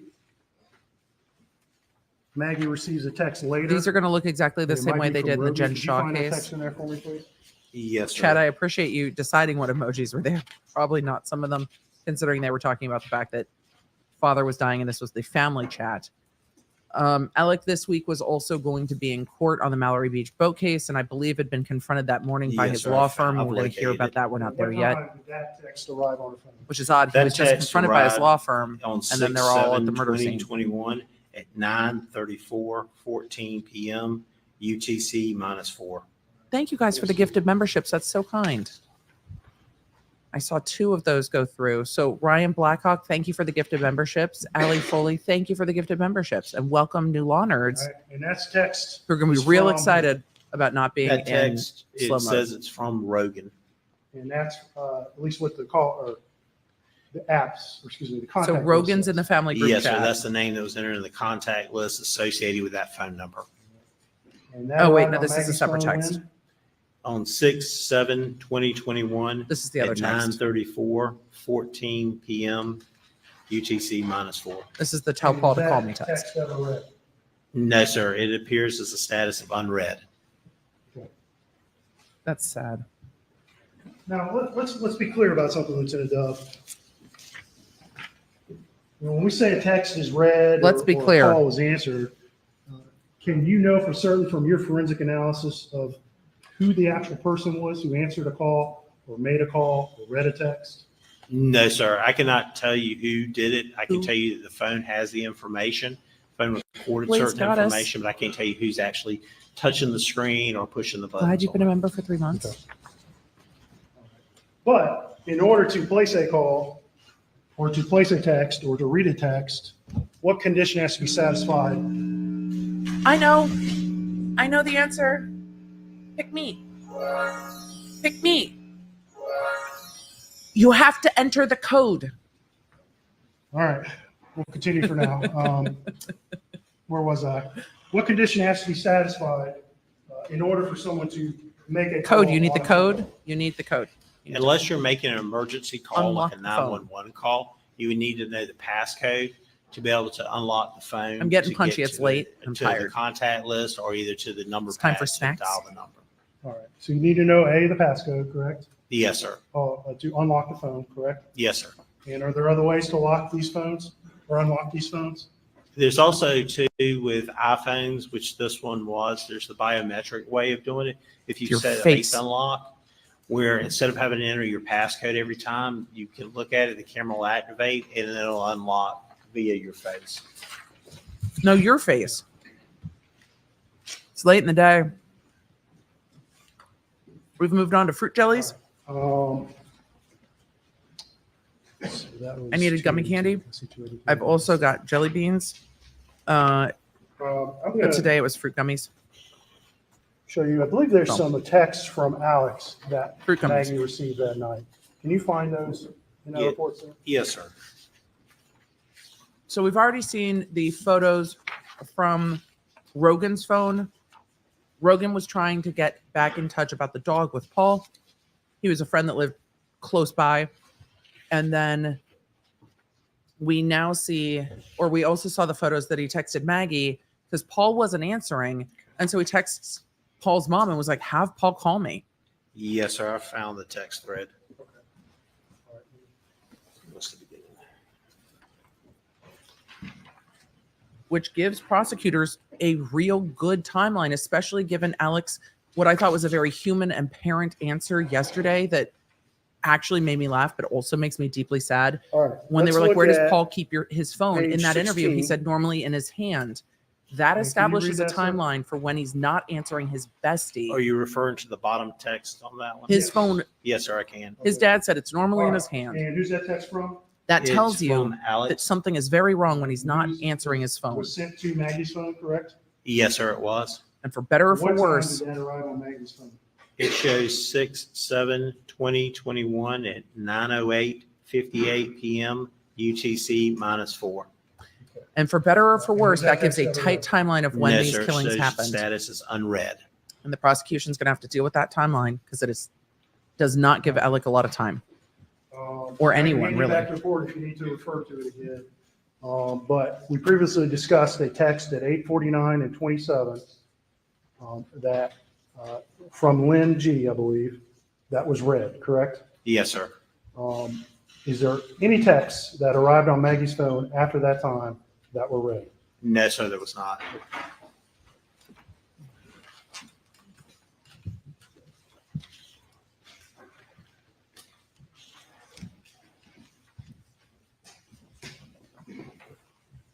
Okay. And I'm going to hand you, it's been marked as State's Exhibit 282. Coffee and crime, I am. Here's I'm where I asking get if you torn. recognize that, sir. We know long crime can be cranky. Yes, sir, But I do. closed captioning. This is a Cellbrite report that I produced. And I from appreciate their Maggie effort to make Murdoch's sure we have phone. closed captioning. It has on there device events. And they have the 3-camera from her layout. phone with a date range filter placed on it for the day of 6/7/2021. That's where we're at. All right. And what kind of information is contained in that report? In this report, it's going to have different information in there as far as activity. It'll have location information in there. It'll also have whether the phone was unlocked. if Max, it it's was a lot of locked, if there's questions. Orientation changes.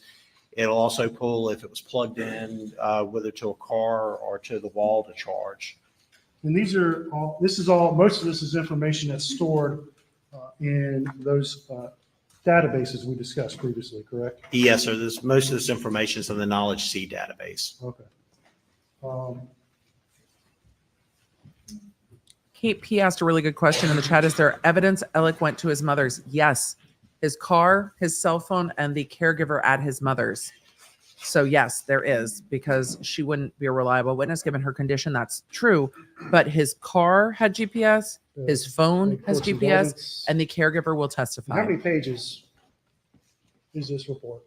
I don't remember offhand. I think it could be 87. I can't remember if that's the 87-page report that I produced for that one. Okay.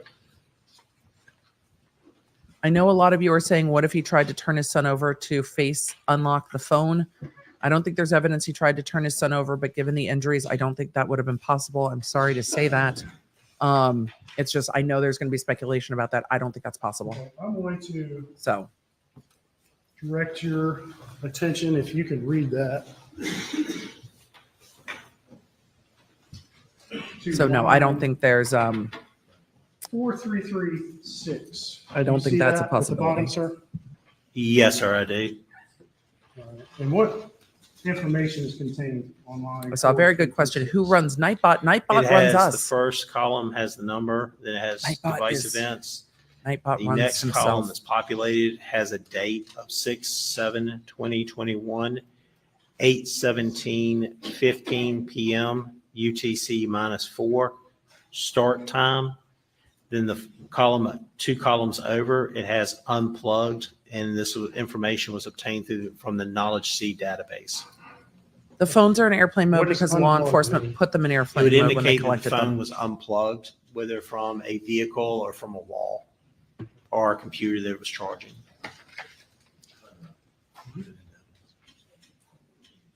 What is the problem?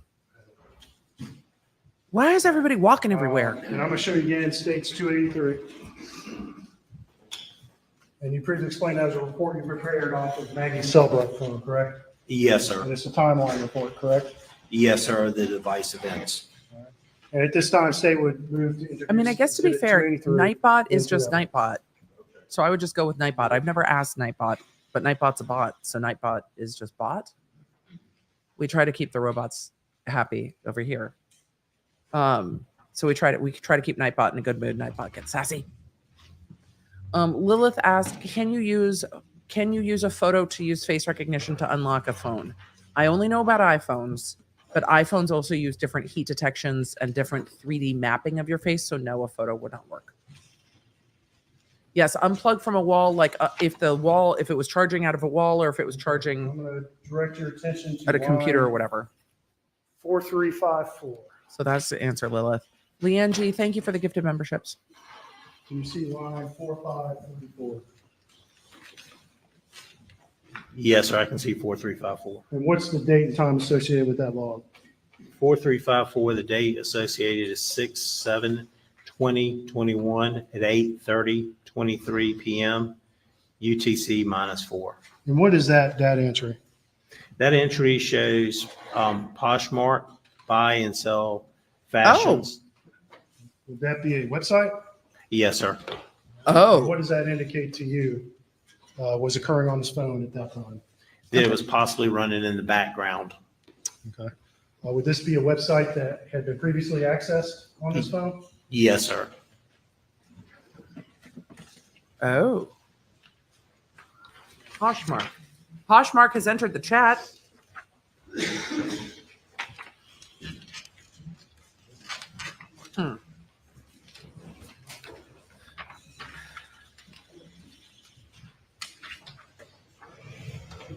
But it could be running in the background. There's some questions about whether she sold stuff on Poshmark or whether Blanca was selling stuff on Poshmark. Okay. I'm going to show you There was some series of kerfuffles over entries Poshmark. starting at So, 4404 here. yep. I want to see if you can read that up there. Poshmark is a 4404. resale site. Yes, sir.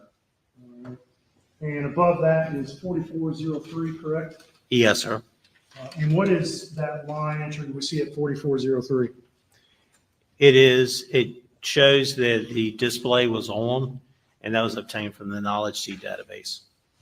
Okay. And then, and that, this is all June 7, 2021, correct? Yes, sir. And the time on that one is at 8:49:20 p.m. UTC -4. It shows as a start time. Well, let's talk about that for a minute. Display on, what does that mean? It's when your screen lights up. It's the easiest way I can describe it. And there can be a variety of reasons why it would light up. All right. Well, let's talk about some reasons. Don't you have to touch it? Why don't you listen, please? If you receive a notification, whether it's a call, a text message, if you have it set to receive notifications from an app, like the CBS app that was previously on there, you receive those notifications, your screen, if it's your phone sitting down and not being used, it'll light up to let you know that you received the notification. To distract you. It can also it can light up if you have too much vibration sometimes. If you're walking around tossing your phone up and down, sometimes it can light up. There's various reasons what could cause it to light up. Could bumping the phone light up the screen? Yes, sir, it could. Could picking a phone up light up the screen? Yes, sir. So Could falling. of those reasons you gave, some of them sound like there could be human caused, correct? Yes, sir. And some of them sound like could be processes that are on the phone itself and requires no external human interaction, correct? Correct. All right. So bumping a phone, that's a human interaction. if someone physically bumps the phone, correct? Yes, sir. But if a notification comes in and the screen lights up, is that something necessarily the user calls? No, sir. So it could just happen on its own? Yes, sir. Okay, so let's look at line. Kimbers is like, are they watching me line through the below screen? that. I was literally scrolling Poshmark while I watch. I think we've got the date Yes. established, but what time is that line on line 4404? It shows a time of 8:49:26 p.m. UTC -4 as a start time. Okay, what kind of data entry is that? It appears to be an SMS or a text message that the phone was processing. Okay. So a And then text below came in and that, on line alerted the screen. 4405, we see a device event, correct? Yes, sir. And at the same time, correct? Yes, sir. And what does this say? It says that was the 8:49:26 p.m. is an end time, and it shows device locked. Okay, well, let's look at 4406 below it. What kind of event is that? That shows an event of the device unlocked. Okay, so the phone's unlocked at 8:49:26, correct? Yes, sir. Okay. And then. this is at narrowing line down below that timeline. 4407, we see. So it sounds like a text message the came display is in, back on, it illuminated the screen, and then the phone Yes, sir. unlocked to It check the shows text. display on. That What makes did we sense. just previously talk about that happened at 8:49:27? That's Text. when a text message was received. Text. Did I get it right? Was it received or read at that point? I would have to go back and look at the report. I believe it was red. It was read? Yes, sir. And so when you And see this is this the last sequence of time events Maggie's on phone this, is timeline log, Interacted. what would you associate that with, knowing the fact that there was a text message read at that time? That a text message was received on the phone, that the phone was unlocked to read the text message. I love two dots. And I think I might find that report again, which is, just to refresh your memory.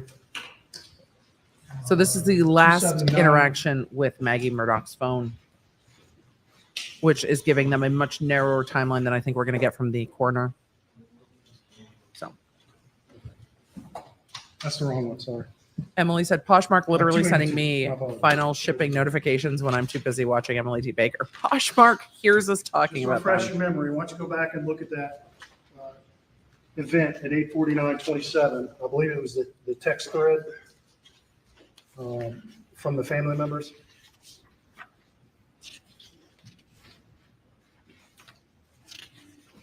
Lauren Frommer was grabbing the info from earlier, from close or opening statements is when they lined this out. It's about, what, 20/10 of a second after Yes, this? sir, I found it. And what time did that text message arrive on the phone? It arrived at 8:31:47 p.m. All right. And what time is it read? It's read at 8:49:27 p.m. Okay. And so just so we don't get things confused or mixed up, that text message had been on the phone for a few minutes anyway, by that point, correct? Yes, sir.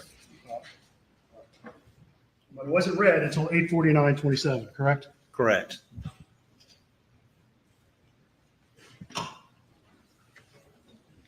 All right, let's keep going here for a minute. Okay, let's keep going. All right, let's look at line 4409. We're going to be You see that done line on your soon screen, sir? Yes, sir. Okay. And what is this line? What is this because this is represent? after 5 o'clock in This the is the east. line that indicates the start of an orientation change of the phone. Okay. And what is an orientation change? An orientation change would be if you take your phone, it's considered portrait if you're holding it straight up. If you turn it to the side, it's considered landscape, and that would be changing the orientation of it from straight up to sideways. So what can cause an orientation change? It would have to be somebody moving the phone. As far as if I'm holding my phone up to talk to somebody or to look at something on the scrolling, and then I hold it down by my side, it's going to cause it to change orientation. Or if I rotate it in my hand to watch a video, it's going to cause an orientation change. So could picking up a phone to read a text message cause an orientation change? Yes, sir, depending on where you're holding it to start with. And can you think of any process on a phone that would cause an orientation change to log other than a human holding the phone? No, sir, not that I've seen. Well, one possibility I'm going to ask you about is say a phone's dropped, could that cause an orientation change? It would have to tumble end over end, like down steps, for instance, and it would have to be on to be able to record that orientation change. So it would have to be on and unlocked, like it was in someone's hand. All right. That's interesting information. Let's go down to line 4412. Do you see that, sir? I'll screw it. Yes, sir, I do. And what does that line show? That line shows the start time of the device being locked. Okay, what time is that? It's at 8:49:31 p.m. UTC -4. All right, and I can hand this phone to you, or excuse me, this report back to you. We'll come back to this. I would have said it too. That line again in a minute. And I'm having you look through this report. So the phone was locked at 8:49:31, correct? Thank you for Yes, sir. repeating it. Can you look in that report and you, determine counsel. if at any point later that night, the phone was unlocked? That's very helpful information.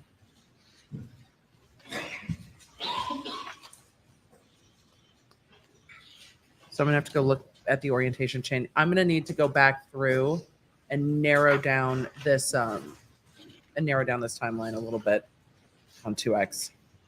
So, but the orientation change info is really, really interesting. But this is part when we talk, because I've talked a lot about TikTok, and we talked about the fact that TikTok will know where your eyes are on the screen.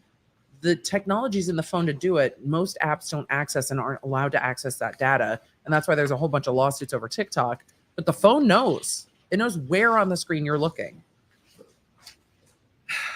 So it knows. So is this narrowing down the time of death to about 8:49? It's narrowing down when prosecutors think that she was shot, because I believe the timeline from the ME is going to be a bit broader. It normally is. So this I is do see narrowing down a on range here with their proof of where it life does for their show that life the activity lock patterns. stage ended on 6/8/2021 at 1:10:35 p.m. UTC -4. And that's the next day, correct? Yes, sir. That's the next afternoon at 1:10 p.m. So that phone was locked. between That's during the 8:49, police 31, interview. and 1:10 And they p.m. the tested next it during day, the correct? police interview Yes, when they sir. gave the police were given Maggie's passcode during an interview, and they unlocked it and said the passcode works, and then they put it in airplane mode, put a sticky on it with the passcode, bagged it in evidence, and I'm sent gonna it. go right back. If to they look ever at fingerprinted line it, I don't know. 14. 8:49, he was still home. Excuse He me, doesn't leave. His 44:13. car doesn't crank up until like We just 9:06. discussed 4412, which is the phone being locked at 8:49. How her phone got off property, we don't Yes, know. sir. Do you see any entries? What time is the next entry on this report? Could you repeat which number you're looking at? Thanks, counsel. I was chatting. I appreciate you going back over it for the class. 4412, we see the phone is locked at 8:49:31, which is what you just testified to, correct? Yes, sir. The defendant What gave time is the police next the event on passcode this for his log? wife's phone. The next event on the log shows display off at 8:53:08 p.m. Is there anything that occurred on this report between those two times on this phone? Husband Not on of the Miss Buddha, device, activities report. we're going to device DoorDash event this report. evening, or maybe Uber Eats. And It's going to be totally fine. Don't worry about it. 8:53:08, Can be ordered while watching, either in what do we landscape see? or in, We see in that portrait mode. it's the end time for the display off. Okay, and that's line Just hit myself in the nose with my 44:13. fingernail. Yes, sir. And then we see at That hurt. 44:14, what happened? It's an orientation change. Okay. And then 44:15, what happens? The display comes on. Okay. You just said it was an orientation change, correct? Yes, sir. And what does that, from your expert opinion, tell you is going on with this phone? It's an end time for an orientation change from the landscape. In my opinion, the phone's going from being landscaped, being held like this in a position like this, to going into the portrait position, which is up. And you previously testified that there's only a very small number of things that can cause an orientation change, correct? Correct. And it's They're most very likely focused that on that's this. a human caused event, correct? Correct.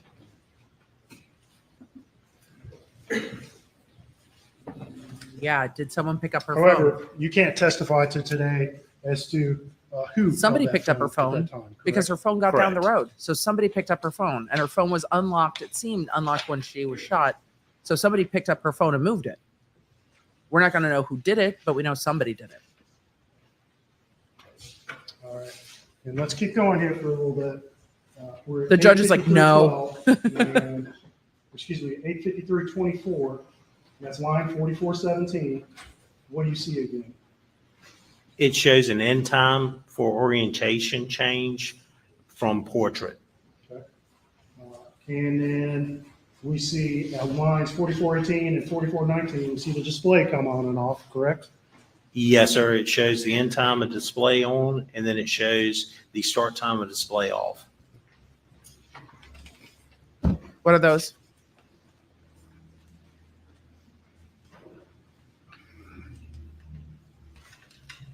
What are the times though?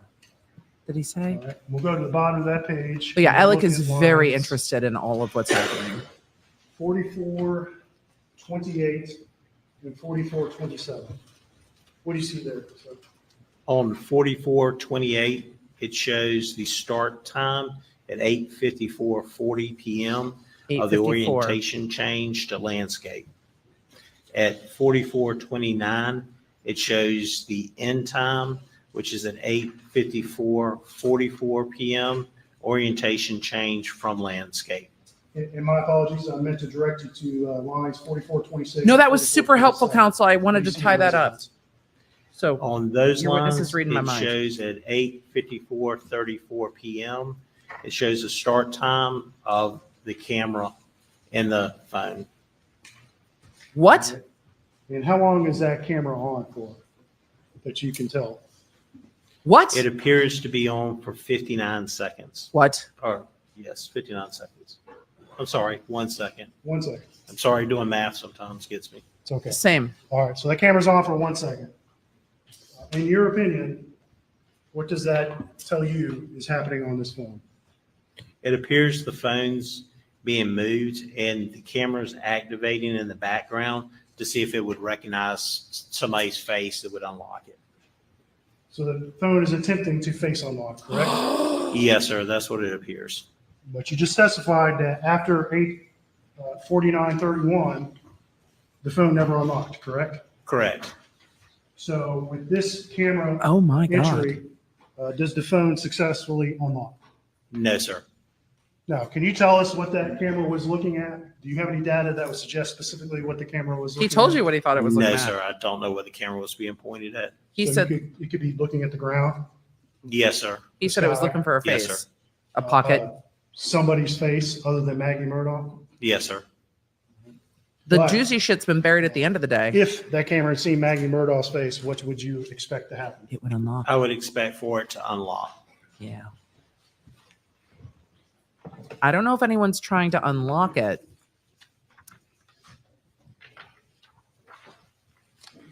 What is Dick saying to Alec?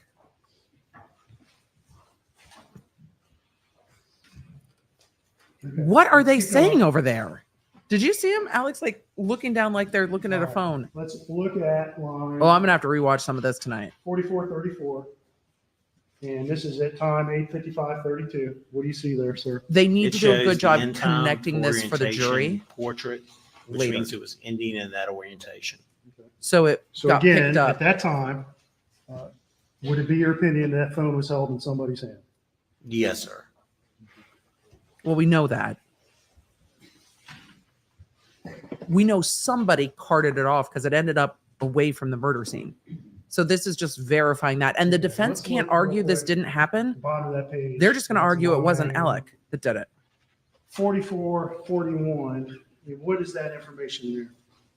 In 4441 comes from the activity sensor data.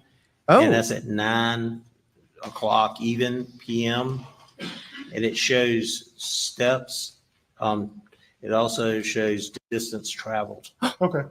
Tell And us. Let's talk about the steps for a minute. Let's tell Introduce me the video steps and the that distance specifically traveled. focus On steps that you pulled from this phone, correct? That's going to tell Yes, you how sir, long correct. somebody walked And to a that car. shows more granular Wait, data of when wait, steps wait. occurred. We're pausing real quick. I never pause live trial coverage, but here's what they're going to say. They're going to look at the steps data. How, if Alec was at the kennels based on the video with his son, if that phone at that time is walking into another car and it's not going that far, how could he have not seen the car? Because that step data is going to tell us how far the phone traveled before it got in a vehicle. Holy shit. Than this report shows, correct? Correct. And so just because we see 9 o'clock on this report, Oh my does God. that mean that steps occurred exactly at 9 o'clock on this phone? No, sir. It's the 2 after the 9 o'clock on that, which means it would be a range as Okay. far as example would be like 9 to 10 for the total steps. And you prepared another report that would show specific steps during a specific time range, correct? Yes, sir. Where's that report? Steps. Steps is going to show how that phone, how far did that phone walk all the way back to the house? Did that phone walk back into a vehicle and drive? Did the defense not read the report where the step data was? Did they not think of it?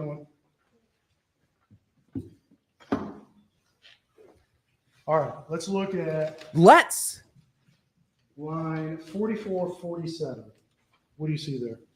4447 shows from the call log database an incoming call at 9:04:23 p.m. Go the fuck back to the steps. And who's that call from? It's from phone number 1-803-942. Because Alec calls the phone. I have a very open loop on the PA. steps. And that's the call that we discussed in Maggie's specific call log, correct? Yes, sir, it is. And that's at 9:04:23, correct? Yes, sir. Yeah, they can see if it's moving with Alec's phone. They can see if it's taking steps at the exact same time as his phone because they have his phone. So they'll be Is that able to call answered? say, No, sir, it showed no time that call. and was they should be answered. able to say if the two phones are in proximity to each other. These phones All right, be let's look telling at on the bottom you. of that page, line 4454. At 9:06:12, what do we see there? At 9:06:12 shows the start time of an orientation change to portrait. Again, And again, in your opinion, what does that tell you about whether this phone is in someone's hand? In my opinion, it would be in somebody's hand that was changing it from landscape up to portrait, lifting it. And that's at 9:06 like out of a pocket. and 12 seconds, correct? Yes, sir. Why did we save the juiciest shit till the end of the day? Maybe somebody is trying to open the phone. But Alec could have opened the phone. He knew her code. He gave her code to the police. Let's go This- to line This might just be the phone not 4456. auto unlocking with Can you face. read that, He could have sir? opened it. He knew the code. No one else did. Yes, sir, I That would have can. told on him. Okay.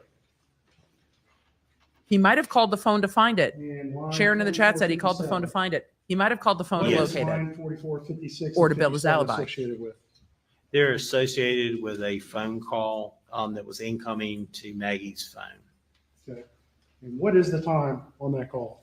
It's at 9:06:14 p.m. That's when he's starting up his car.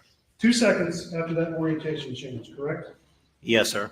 And that call came after the orientation change, correct? Yes, sir.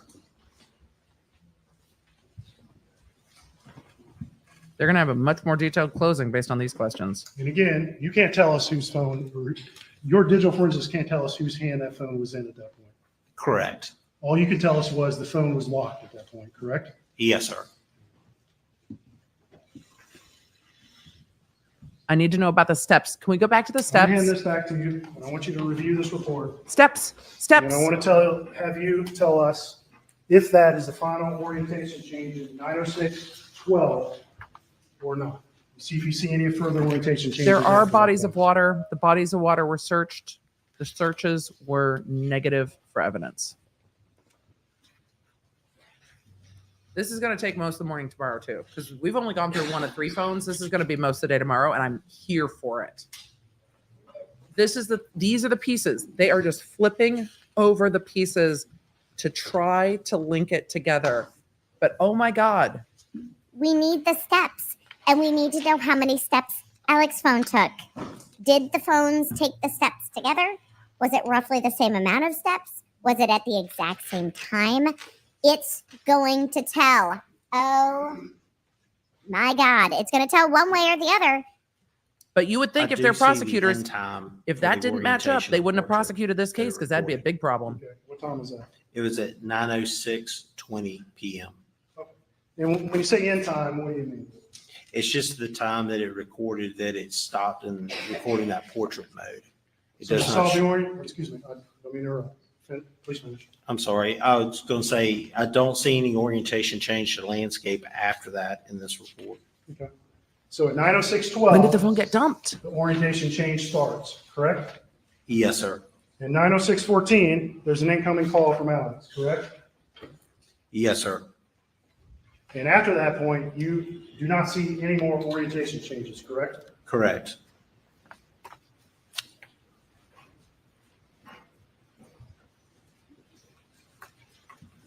I am so interested.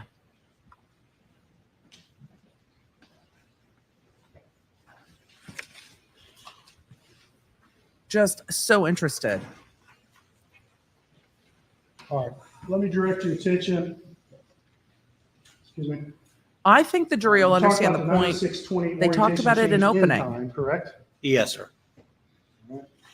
And if they don't, they'll chat about it together when they go to And then we deliberate. see At line 4461, another incoming call, correct? Yes, sir. That was at 9:06:51 p.m. And that was from 1-803-942-1227 PA. And that's Alex's phone, correct? Yes, sir. And that's the third phone call within about 2 minutes from Alex, correct? Yes, sir.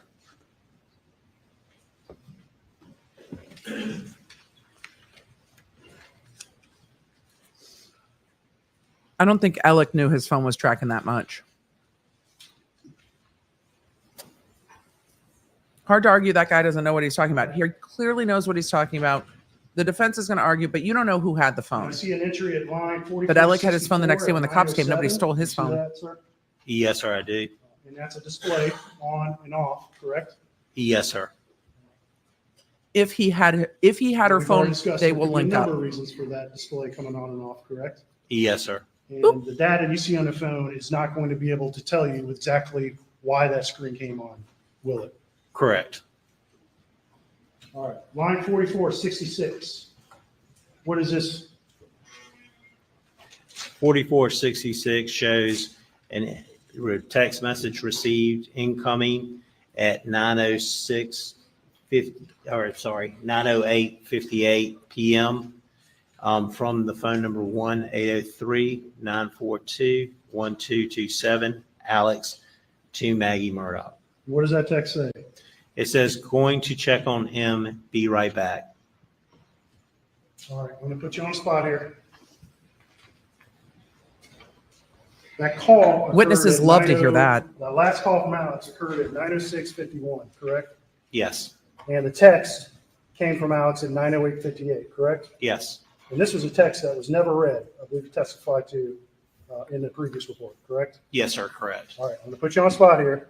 Can you calculate the time Going to between check on M. 9:06:51 M, and like the letter M, 9:08:58, please? is what I heard. Going to check on M.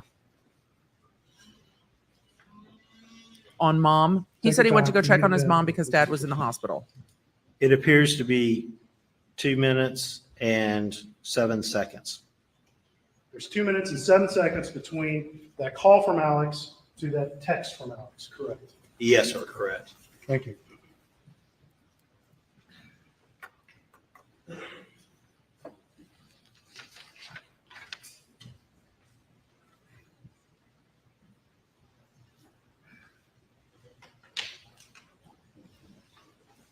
Kathy Edwards, the defense absolutely had all of this information. They know. They have all these reports. They know. Okay, let's look at. They can hire their own experts to explain it to them. 65 and above it, excuse me, 4468, and above that's obscured because it's stapled to 4467. Do you see those two entries? Yes, sir. And we see that's, excuse me, mobile SMS at 9:08:58. Is that a data entry associated with that incoming text from Alex we just talked about? Yes, sir, it is. And what time is that again? It's 9:08:58 9:58 PM. It could be, but he's texting What's the Maggie, next entry on that log? but it could be The next going to entry go on the check log is at on 9:31, comma M, be right back, but I think he's Shows talking an about his end mom time of display off. based on his statements. And I'm not going to ask you to do the precise math this time, but roughly how many minutes is that between 9:08:58 and 9:31:44? Paul and Maggie were killed before Alec left to go check on his mom. Yes. He says he was down at the house, but if his phone and her phone are in close proximity and taking steps, it's gonna Approximately 22 it's going minutes. to end that For theory. 22 minutes, nothing happens on that phone, correct? Correct. Is that how long it takes No him to drive? orientation changes, the phone's not unlocked, there's no incoming calls, nothing outgoing, correct? What about Correct. GPS? The phone just sits there for approximately 22 minutes. Correct. All right, and what do we see start happening at 9:31:44? Are there GPS updates? We see that the display comes on is the start time of that. And we've talked about this already. We can go forward a little bit. We see the display come on and off a few times in that short span of time at about 9:31 p.m., correct? Yes, sir. But it's just a display coming on. Do you see anything associated with that display coming on? No, sir, not until approximately the 9:34:14 PM. We'll get to that in a second. But Please do. at least for this display coming on. we go back to the there seems to be steps? no cause for that, correct? Correct. Steps. And you previously testified, the screen coming on Steps. doesn't tell you a whole lot, does it? No, sir. It could be the phone is being bumped or moved in some way, correct? Yes, sir. It could be the phone's just sitting there. There's some sort of automatic process that causes that phone to light up. Yes, there's correct? GPS in Correct. Alec's car.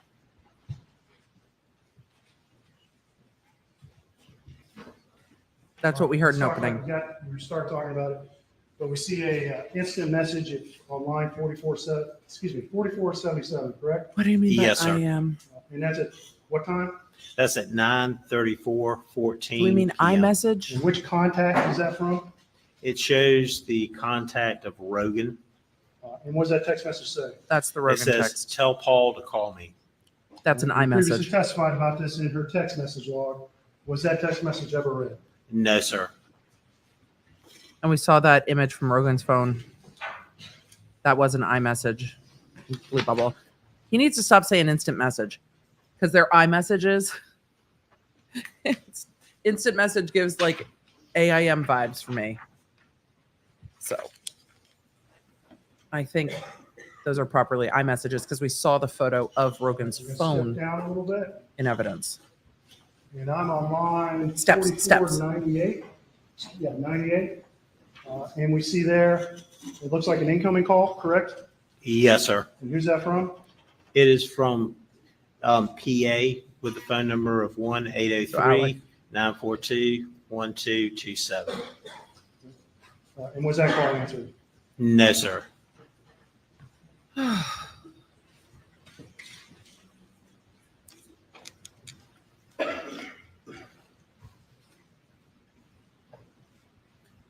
And I wonder if the phone was found while Alec was on the 4503, phone with his brother. Would it show? I wonder if it would show That that. entry is at 9:47:23 PM. And what is that? It is a text message that was received on that from Alex. It says, "Call me, babe." And was that text ever read? I know that's referencing the previous report. No, sir, that text was not read. Was he texting and driving? Did he voice to text it? Because he should have been driving at that time back to the property.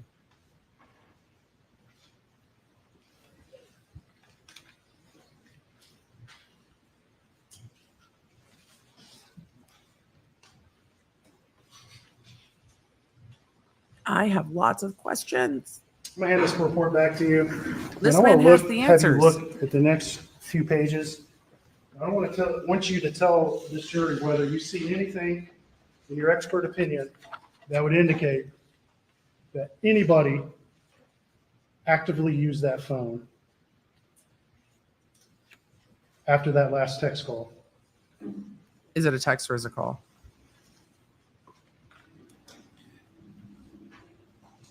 Not on 6/7/2021.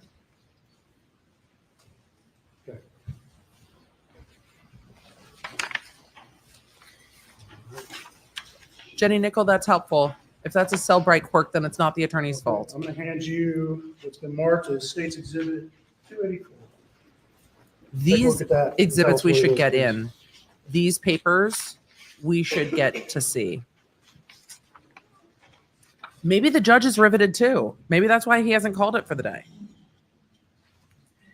This is an Axiom report by Magnet Forensics that I prepared from Maggie's phone with health data information and steps. Steps. So that includes steps from Maggie's phone, correct? Yes, sir. Sir, yes. We want to know. At this time, State.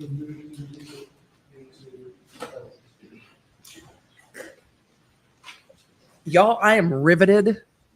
I've been looking forward to cell phone evidence. Cell phones will tell you a lot. Cell phones can, I think learning how much cell phones can tell is probably interesting to all of you. But I am riveted.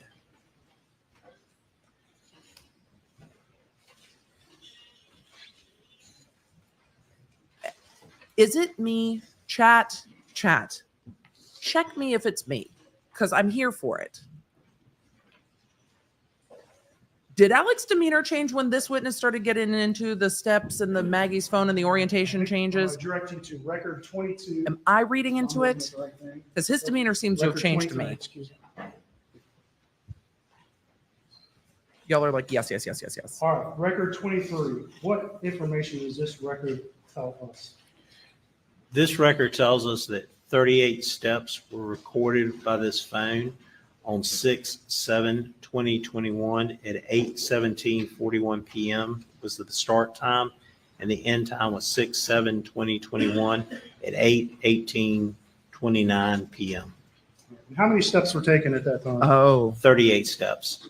And this is a report that shows y'all, the we precise have time when the crime steps- scene at least the photos phone recorded the steps started with- and when they stopped, correct? the Correct. flip-flops. All right, She let's talk could- about that for a minute. She couldn't have walked to the kennels. Steps on the phone. She couldn't have walked to the How does kennels. the phone record steps? How does it decide that there are steps taking place?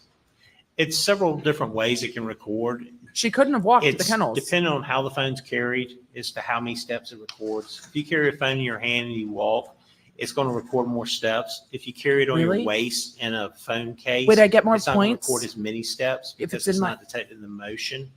It's not 100% accurate. So I'll as hatch my far as the Pokédex faster steps. if I hold it There in are my phone. ways that if you're trying to meet your fitness goal, for instance, you can try to trick a phone or a smartwatch Tell into me. believing you did more activities and more steps than you actually did. I do that sometimes, But at a maybe. more fundamental level, what is the phone Mostly to using play to Pokemon Go. determine where the steps are taking place? It's a process running inside the phone that is recording the motion. What does it use to record the motion? Accelerometer? As far as Would it be accelerometers? it would, a lot of times it would be. Some of the newer ones are recording actually more than that as far as recording strides and things like that, the newer versions. All right. And in your opinion, the steps that a phone records, is it always 100% accurate? No. And so this says 38 steps. Does that necessarily mean that whoever was holding his phone actually moved exactly 38 steps? Remember, No, we sir. saw What does it tell you in a more general sense? In a more general We sense, it saw tells me that this phone, Maggie's somebody was flip-flop holding this phone marks and took steps and around it recorded steps. that Let me shed reference back area, to the previous the report. I believe you tin roof testified area. that at 8:17, Maggie's phone was unplugged, correct? Yes, sir, it was. So that would have been when she left the At house, 8:17, we likely. start to see steps again, correct? Yes, sir. So steps to the car. I think it's probably more than 38 steps all the way up to the kennels, but that makes sense to unplug the phone, put it in your pocket or whatever, and take it with you up to the kennels and walk out the house and get into a car to get up to the kennels. Will it give us that much detail to say she got in a car? Record 25. This shows that 43 steps were recorded by the phone. At 8:30:40 p.m. was the beginning, and it ended at 8:33:28 p.m. Okay.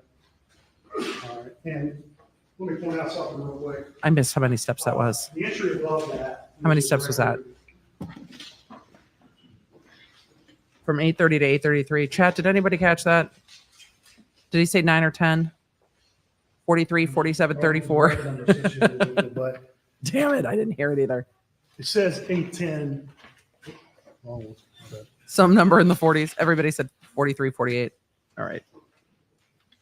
I'll go verify. Yeah, I see an entry at 810:31, just above that record 25. What is that entry at 810:31? You see that? At 8:10:31. 43. Thank you, Chad. It looks like it's part of a previous record from the previous page. It shows the duration of in minutes of 4.58. Okay. And so some of these are a little bit out of chronological order, correct? Yes, sir. All right, but the times that are reported in each record is accurate, correct? Yes, sir. Even if some of these None of entries this seem should to be a have gotten out of surprise to the order. defense. They have Yes, sir. all of Can you this. explain why that happened when you made this report? I set it to produce in chronological order. Sometimes though, when the report goes through, it will not do that. It's just an issue we've had with that report where it'll move it out of chronological order, but the information's still there and it's still accurate. Okay, let's look at record 26. What do you see in record 26? In record 26, I see that 59 steps were recorded by the phone at 8:53:15 p.m. Begin and end at 8:55:32 p.m. Okay. That's And after again, the how many steps was prosecution that? says that she It was was shot. 59 steps.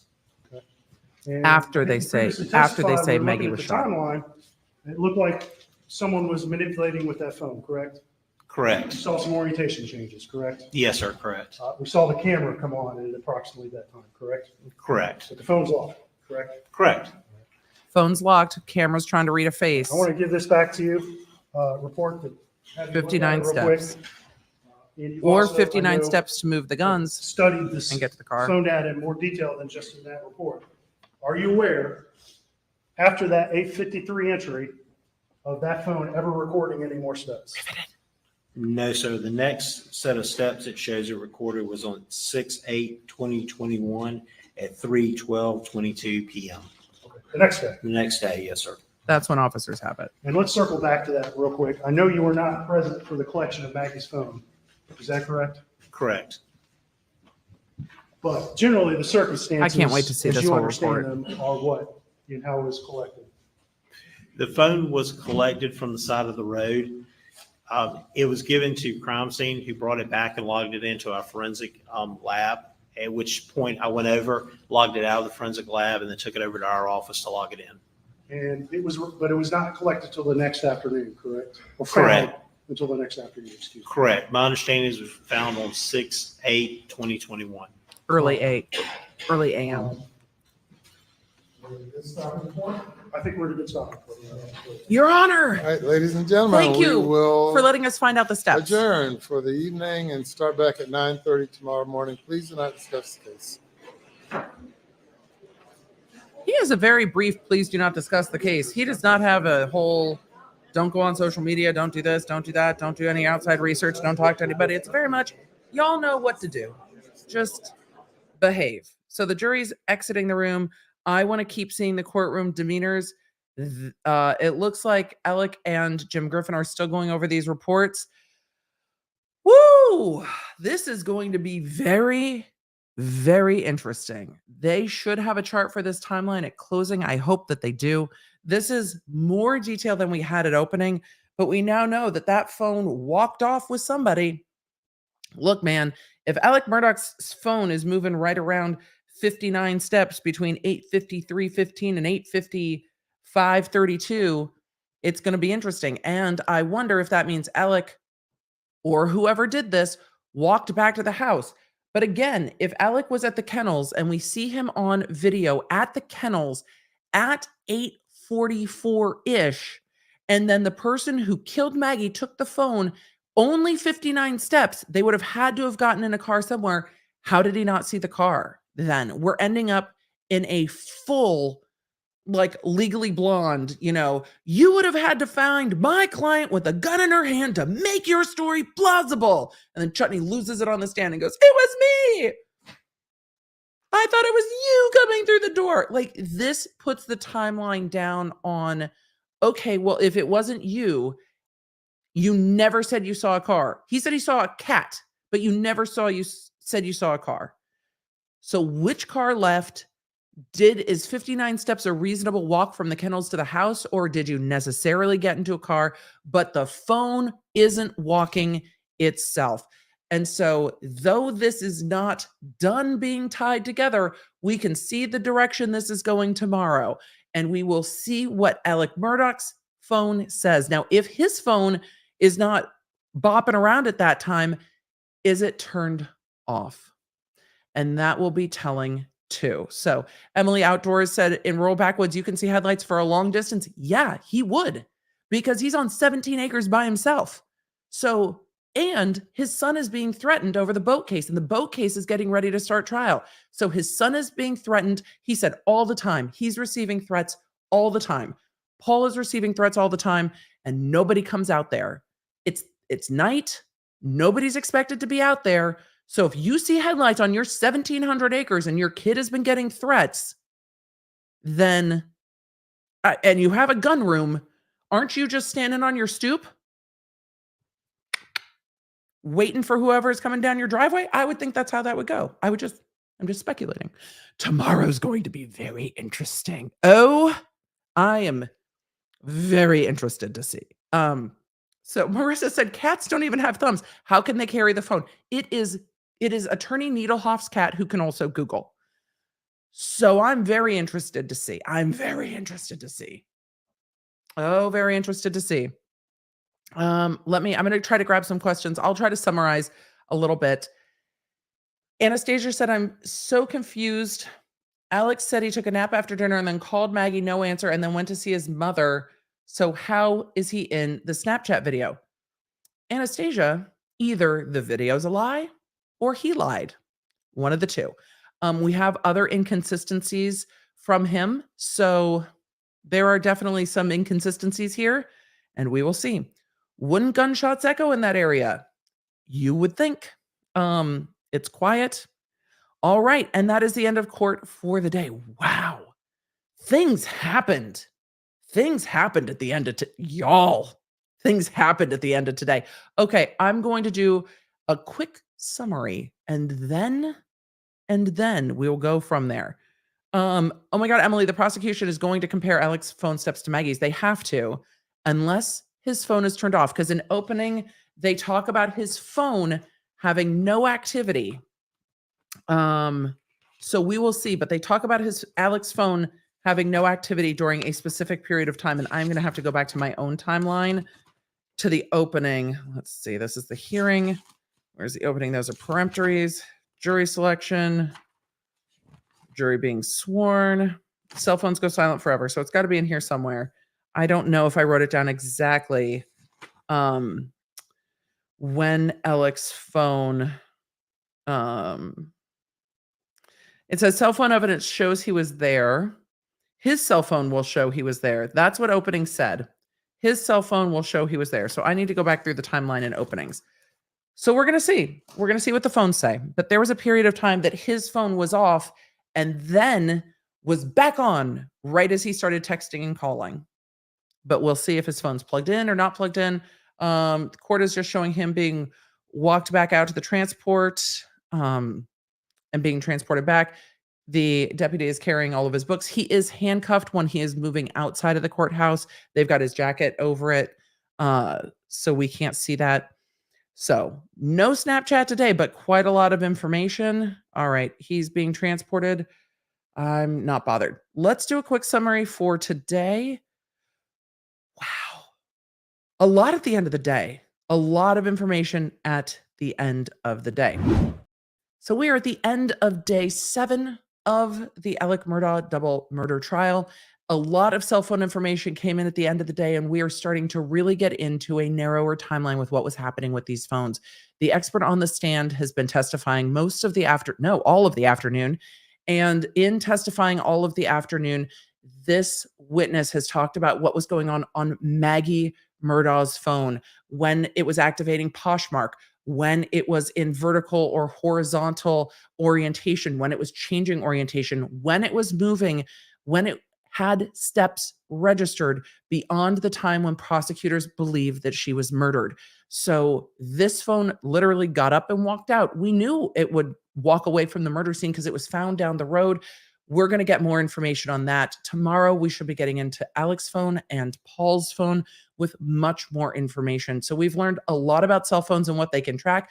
We've learned that what you really want is at least a 6-digit code, if not more, because that's going to take like 19 years to brute force crack if somebody's trying to get into your phone for nefarious purposes or law enforcement purposes. And wow, I can't wait to go back through that timeline and look at it more, because we can start to see that the prosecutors are connecting the dots, but we can't see all of those dots just yet, kind of like 2 dots. Not sponsoring today, but I actually need to ask them to just do that again. We are seeing the prosecutors starting to connect these dots, and we're sitting here going, ooh, what about this? Ooh, what about that? How are we seeing these things connecting? We know that Maggie Murdaugh's phone was moving up and down. We know that the camera was activated like it was searching for Face ID. That's what the witness testified to. So somebody had the phone to the point that the camera activated enough to scan for Face ID, or that's what they suspected based on their extensive expertise, and it didn't find Maggie Murdaugh's face. So whoever shot Maggie Murdaugh took the phone away from the crime scene. Now we'll see what lines up with Alec Murdaugh's phone, and we'll see how the timing lines up with Paul's phone. What we do know is that Paul's phone goes locked forever before Maggie Murdaugh's phone do, and that gives us a lot more information than we had before. I think that gives us timing of what happens, and we see those final 59 steps of the phone. They're not Maggie's final steps. Maggie has already been shot at that time, but we see those 59 steps from 8:53 to 8:55. Could that be the time when somebody is walking from the kennels back towards the house, or walking away from the kennels to a car and then driving off? We will see what the car says next. I'm very curious, or what the phone says next. I'm very curious if the GPS activates and if the car is on the move in a vehicle, and then when the car goes silent. This was an interesting day. We got a lot more information than we had before. It's time to get to questions. We're going to summarize all of this in quick bits on Thursday, but wow, what an interesting end of the day. I was very interested when we got to the cell phone data, and that is really, really interesting. All right, let's go. Quick. That's not what I meant. It's FAQ around. It's time for FAQ.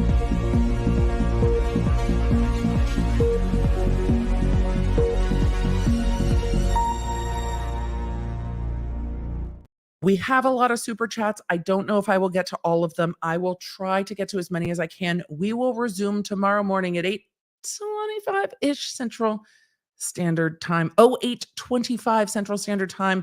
But I'm going to try to answer as many questions as I can. My brain gets a little squishy at the end of the day because tired.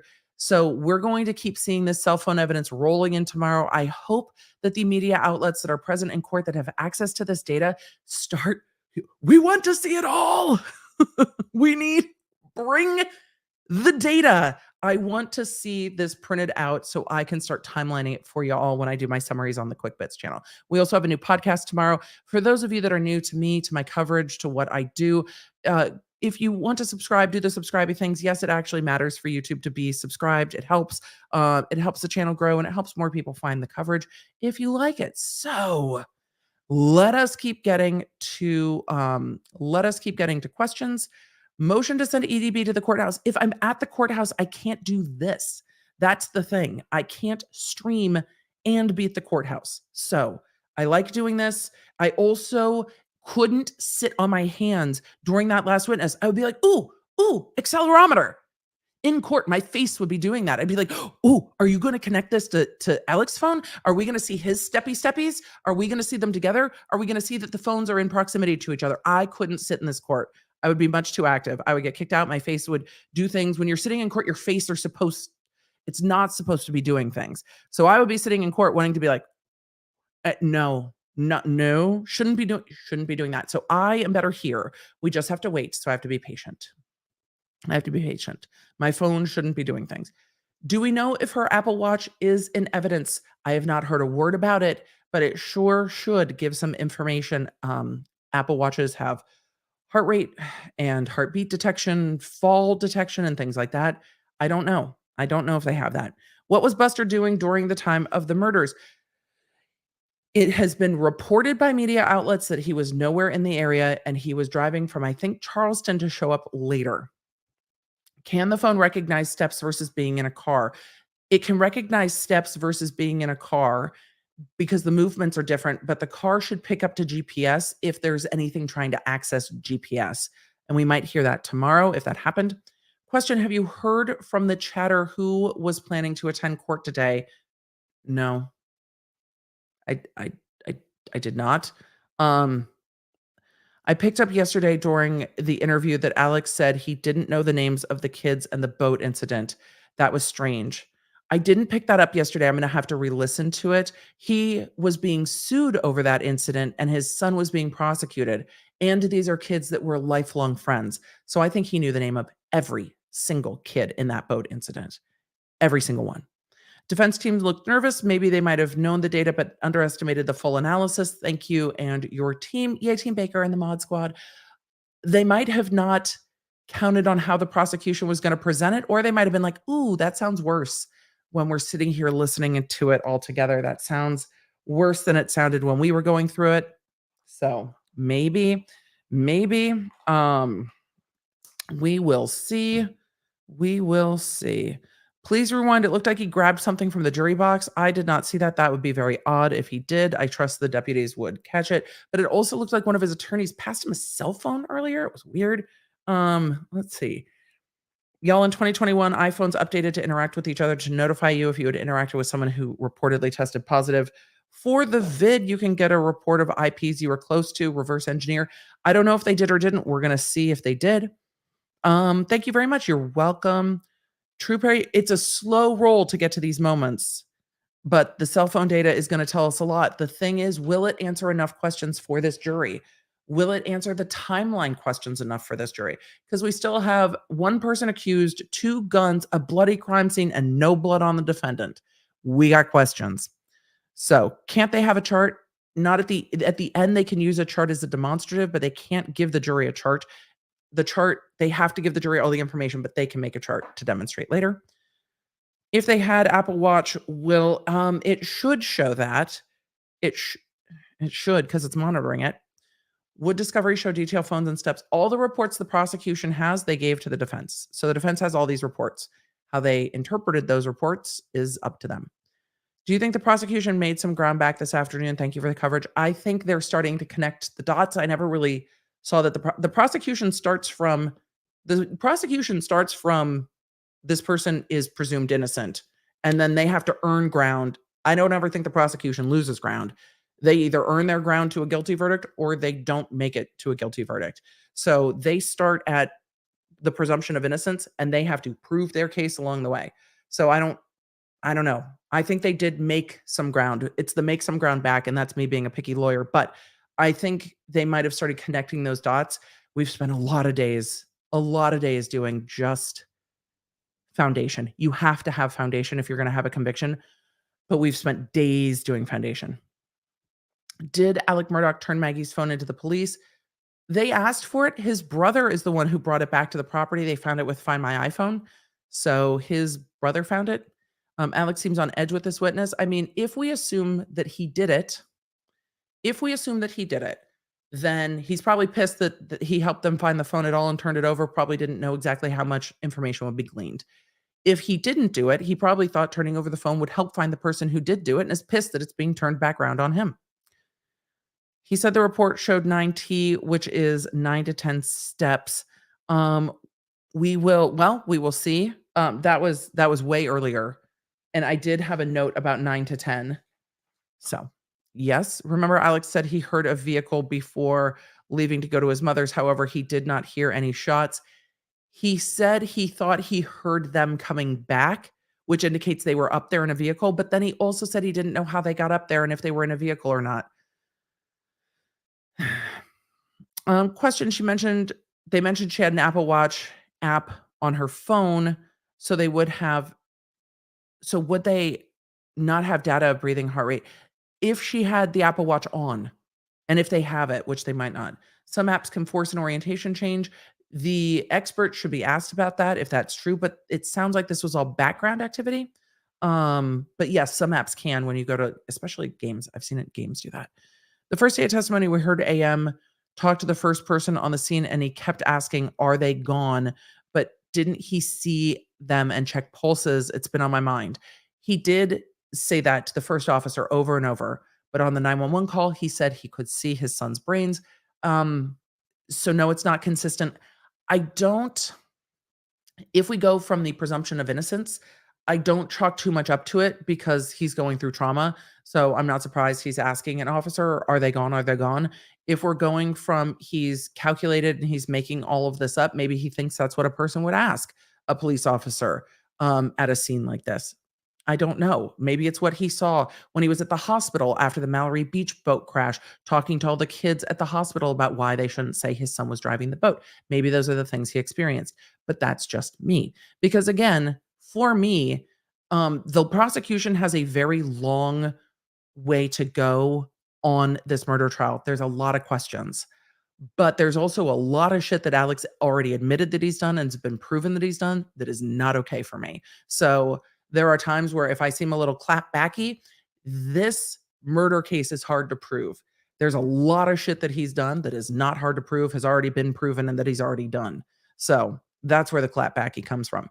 That stuff doesn't mean he did this stuff, but that stuff gives me the makes it harder. KPD said, "Isn't it going to be extra hard for jurors not to have notepads? If jurors don't have notepads, this is all going to be a blur, and the prosecution's going to have to do an extra, especially good job of tying it all together in closing arguments with things that you can show them, but they will get all of this evidence, and they will have to just sit there and listen and take it in." Great coverage of trial. Thank you. must say goodnight as I must get to bed. Me tonight. I should be going to bed. I worked at a place that would show your name when you called out after the business name, but would cut off the first letter and last. My name is Michelle. Work name is hell. That's really funny that the business location showed up with then your name is hell. That's pretty hilarious. Thank you for sharing that with the chat. We always need a good palate cleanser.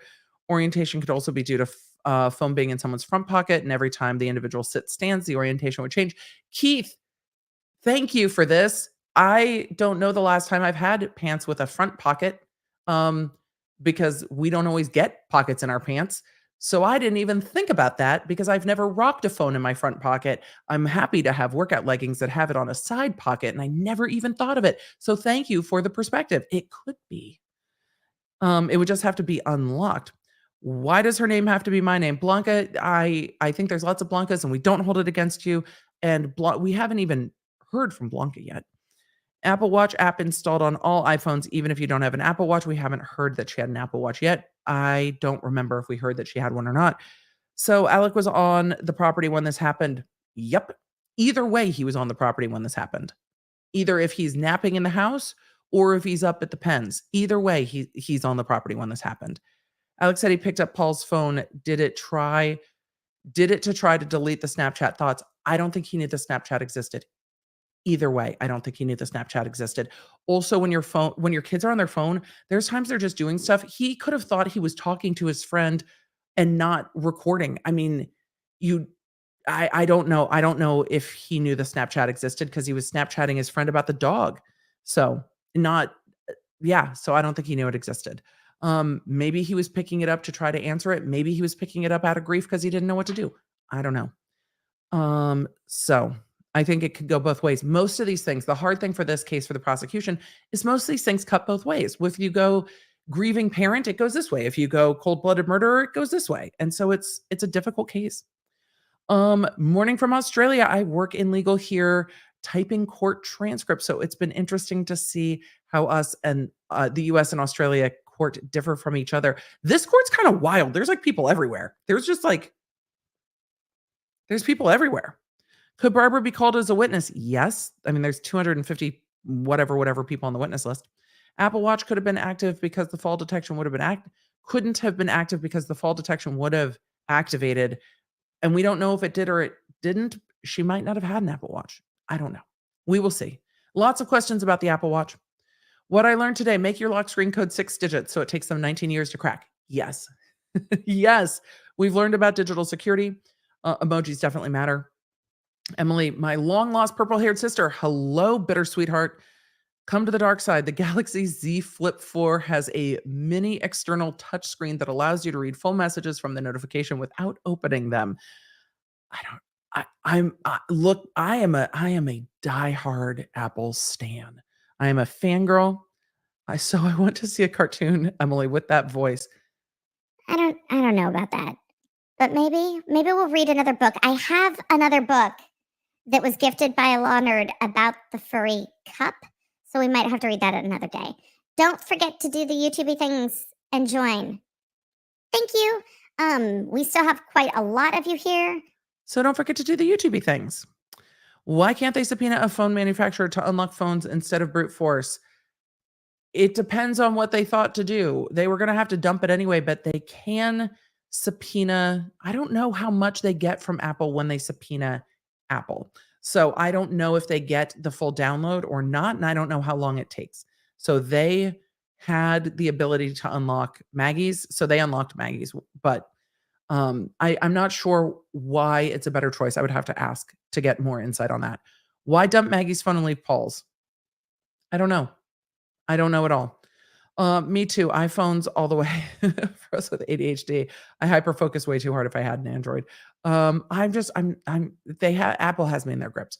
My 11-year-old is invested in this case. She asks for an update every day when I come home to work. I love that, Carolyn. Hopefully we make it family friendly. It's a difficult case, but my kid, my older one, sat down and watched part of the HBO special with me yesterday, and we were starting to talk about it. And he's like, okay, but get me, like, how do we know it's him at the murder scene? I'm like, it's a circumstantial case. This is where we are so far. He's like, we're not there yet. I'm like, no, we're definitely not there yet.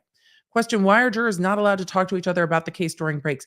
Because jurors can't deliberate yet.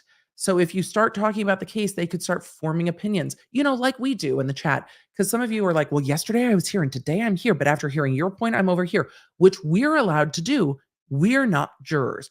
We're allowed to talk. But if they start talking about the case, it can preform their ideas before all the evidence has had a chance to be heard. So they're not allowed to talk about the case, and largely they don't.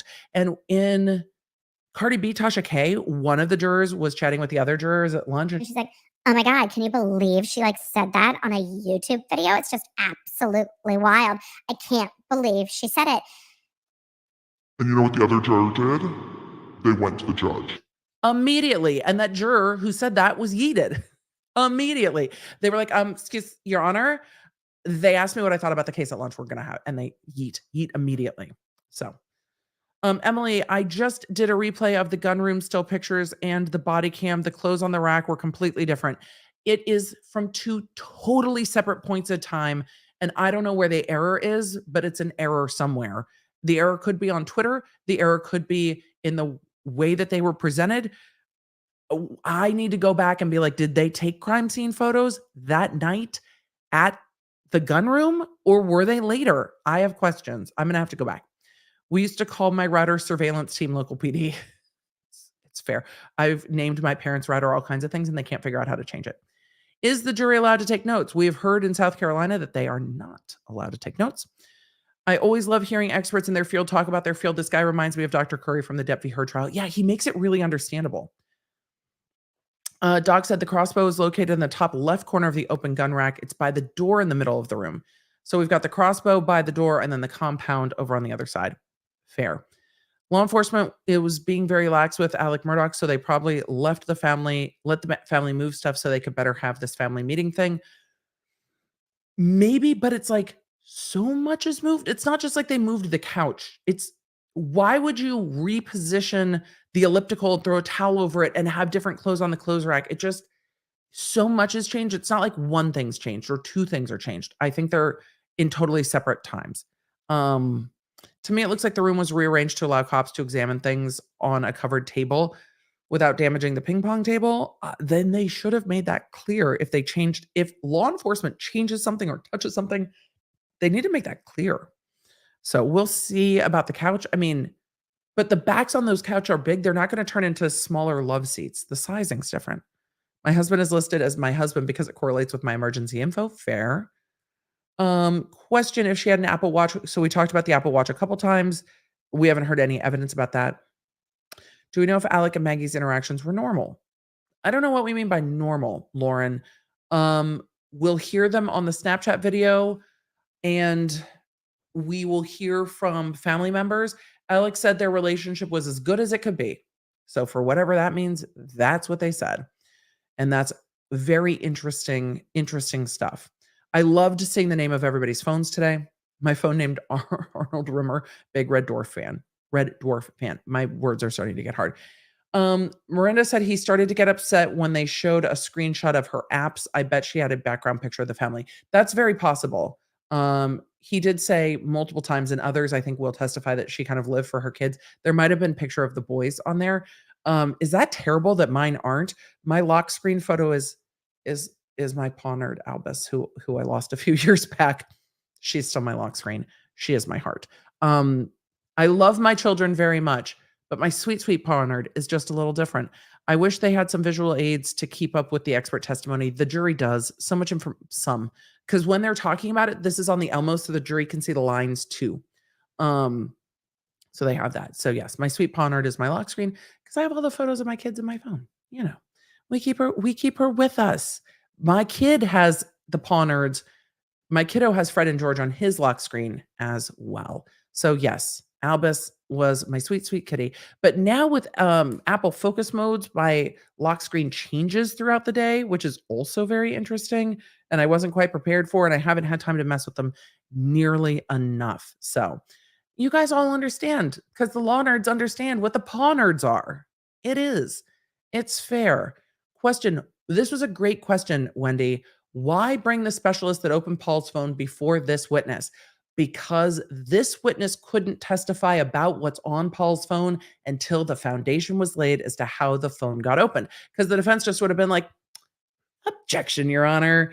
There's no foundation laid as to how he got that data extracted, so he can't testify about that data extracted. So they've ordered their witnesses so that they don't run into procedural issues like the one that was argued about this afternoon. And the cell phone data was so good at the end of the day, I didn't even get to really go back and talk about what happened at the beginning of the day. But it was good lawyering from Dick. So I think, much like we saw Ben Chu, and I'm not comparing the two much, but just like we saw Ben Chu really limit his role in Depp v. Heard to making the legal arguments in motions, that might have been the role better suited for Harpootlian. He did a very good job in his argument. He did not win, but it was a smart move and it was good lawyering. Of course, Creighton was having fucking none of it and was very well prepared for that argument to be brought about chain of custody. Chain of custody meaning how we know the cell phone that's picked up on the side of the road and the cell phone that's in the evidence baggie and the cell phone that they tested at the police department, the cell phone that got back in an evidence baggie and then showed up in court. How do we know that that's all the same cell phone? How do we know? Because if it's an iPhone, it's an iPhone. He's like, I got one right here, Your Honor. And iPhones don't have, as I knock into my microphone, iPhones don't have all the little identifying data at the bottom anymore. So how do you know? An iPhone's an iPhone's an iPhone. And the police just wrote phone on it. They didn't write the serial number or the IMEI on the thing. They just wrote cell phone. They didn't even write iPhone. So that was what the argument was over. How do we know this one's the same one? And the attorneys did a very good job lawyering, but it was a very spicy back to court. And you could see the judge was kind of like, the judge was like, actually, and then made his ruling really, really well. I loved it. It was great. It was great court to watch. Gingy Prob said, okay, this witness seems very good, but can we have a conversation about not so expert experts? I've taken a few of those FEMA trainings he mentioned, and I work employment laws. I am not an expert. I mean, I don't know what there's to talk about with not so expert experts, but he has so much training. So much background training and experience. A trust allows all the P or are the RPs to be in possession of the NFA item. V's individually owning can only allow others to use said item in their presence. So with the suppressors owning it in a trust, then you can allow kind of everybody to use it because the trust owns it instead of limiting who can use it. fair enough. Crystal also said trusts are very common. I have several suppressors and a short barrel ARs that are all in a trust. The federal tax stamps needed to purchase these items takes 6 months or longer to obtain too. That might have been why he never did the paperwork. Safety note: when in the South, if you see a fence or a tree painted purple, leave. It is a hunting area. Stay safe. Good notes. It's not just festive. It's not just like, oh, pretty. Oh, pretty. Let's see. Does anyone walk around yelling, "Hey Siri," when they've lost their iPhones? Just me. Well, now that my Apple Watch can do it, I can do it on my Apple Watch, and then it will. No, shush. Sorry, not you. Cancel. Sorry, chat. I didn't catch that soon enough. I apologize to all your S-word devices. I just do it on my watch, and then it makes it make noise. I love it. I love it. Alice and Emily, I've watched a few murder trials on my own, but I absolutely love watching with you and the other law nerds. Thank you. I'm glad you're here. I love having you guys. Emily, I need to know where you get your cheese sticks. Publix. They're the Colby Jack ones, and I love them. But I think we got more mozzarella ones, and they're probably from Costco. I have suppressors, and we don't use a trust. Thank you, Sam. So there is quite a lot of talk about the suppressors. Thank you. Eleanor asked a great question earlier. This is when the cousin was testifying. That's right. The cousin testified this afternoon. So much has happened this afternoon. So much. I can't wait to go back and summarize my notes. It's going to be like, oh, and then this. Oh, and then this. When the second cousin testified this afternoon that he was better friends with the brother, he didn't look super thrilled to be testifying. Can witnesses decline to testify? Sure. But if they're properly subpoenaed, then those subpoenas might be called in and there can be repercussions for refusing to testify. And once they get into court and get onto the stand, the court can try to force them to testify and hold them in contempt. I have had a handful of witnesses that the police had to go and give a courtesy ride to court and remind them that they could be held in custody during the amount of time that they testify or refuse to testify. So IMEI is printed on the SIM card tray in the iPhone 6s and newer. Yeah, they stopped printing them on the back. I think Apple got special dispensation because Johnny Ive was like, it doesn't look good on my aluminum. Move it. Move it. All right. Law nerds. So much has happened today. I'm going to need to do my notes summary. I'm going to do a little summary in the morning and catch you back up. I will probably need to rewatch some parts. I very much look forward to seeing this. Like the night is young for me. I very much look forward to seeing some of these items coming in and being photographed into evidence. It's going to be great. So it is just about 5:15 p.m. We will be back here tomorrow morning. You know where to find me. Tomorrow's also a podcast day. If you don't listen to the podcast and want to catch up on this case, Quick Bits is my short podcast. The Emily Show is my longer podcast. Both of them are in the top podcasts in the entertainment news on Apple. You can find Quick Bits on its own channel listed down below, or just put in Quick Bits on YouTube or Emily D. Baker Quick Bits. You'll find it. I have lots of content. If your brain needs more, if you don't, it's like, I'm tired. It's time. So I'm going to go see how my kiddos are doing and figure out what we're doing about not having school tomorrow. And that's going to be my night. So with that, law nerds, thank you for being here. You are the best. I appreciate you. If we did not get to your super chat, I apologize. Thank you for the support. I hope that the chat answered the questions for you because they are so great about that because chat is bae. And with that, I will see you in the morning. Good night. You can find all the Law Nerd goodies at lawnerdshop.com. Connect with me on social media at the Emily D. Baker. And don't forget to check out my podcasts, The Emily Show, and the new podcast, Quick Bits, summarizing everything I talk about on my Tuesday and Thursday live streams. You know, when you only have time for just the quick bits.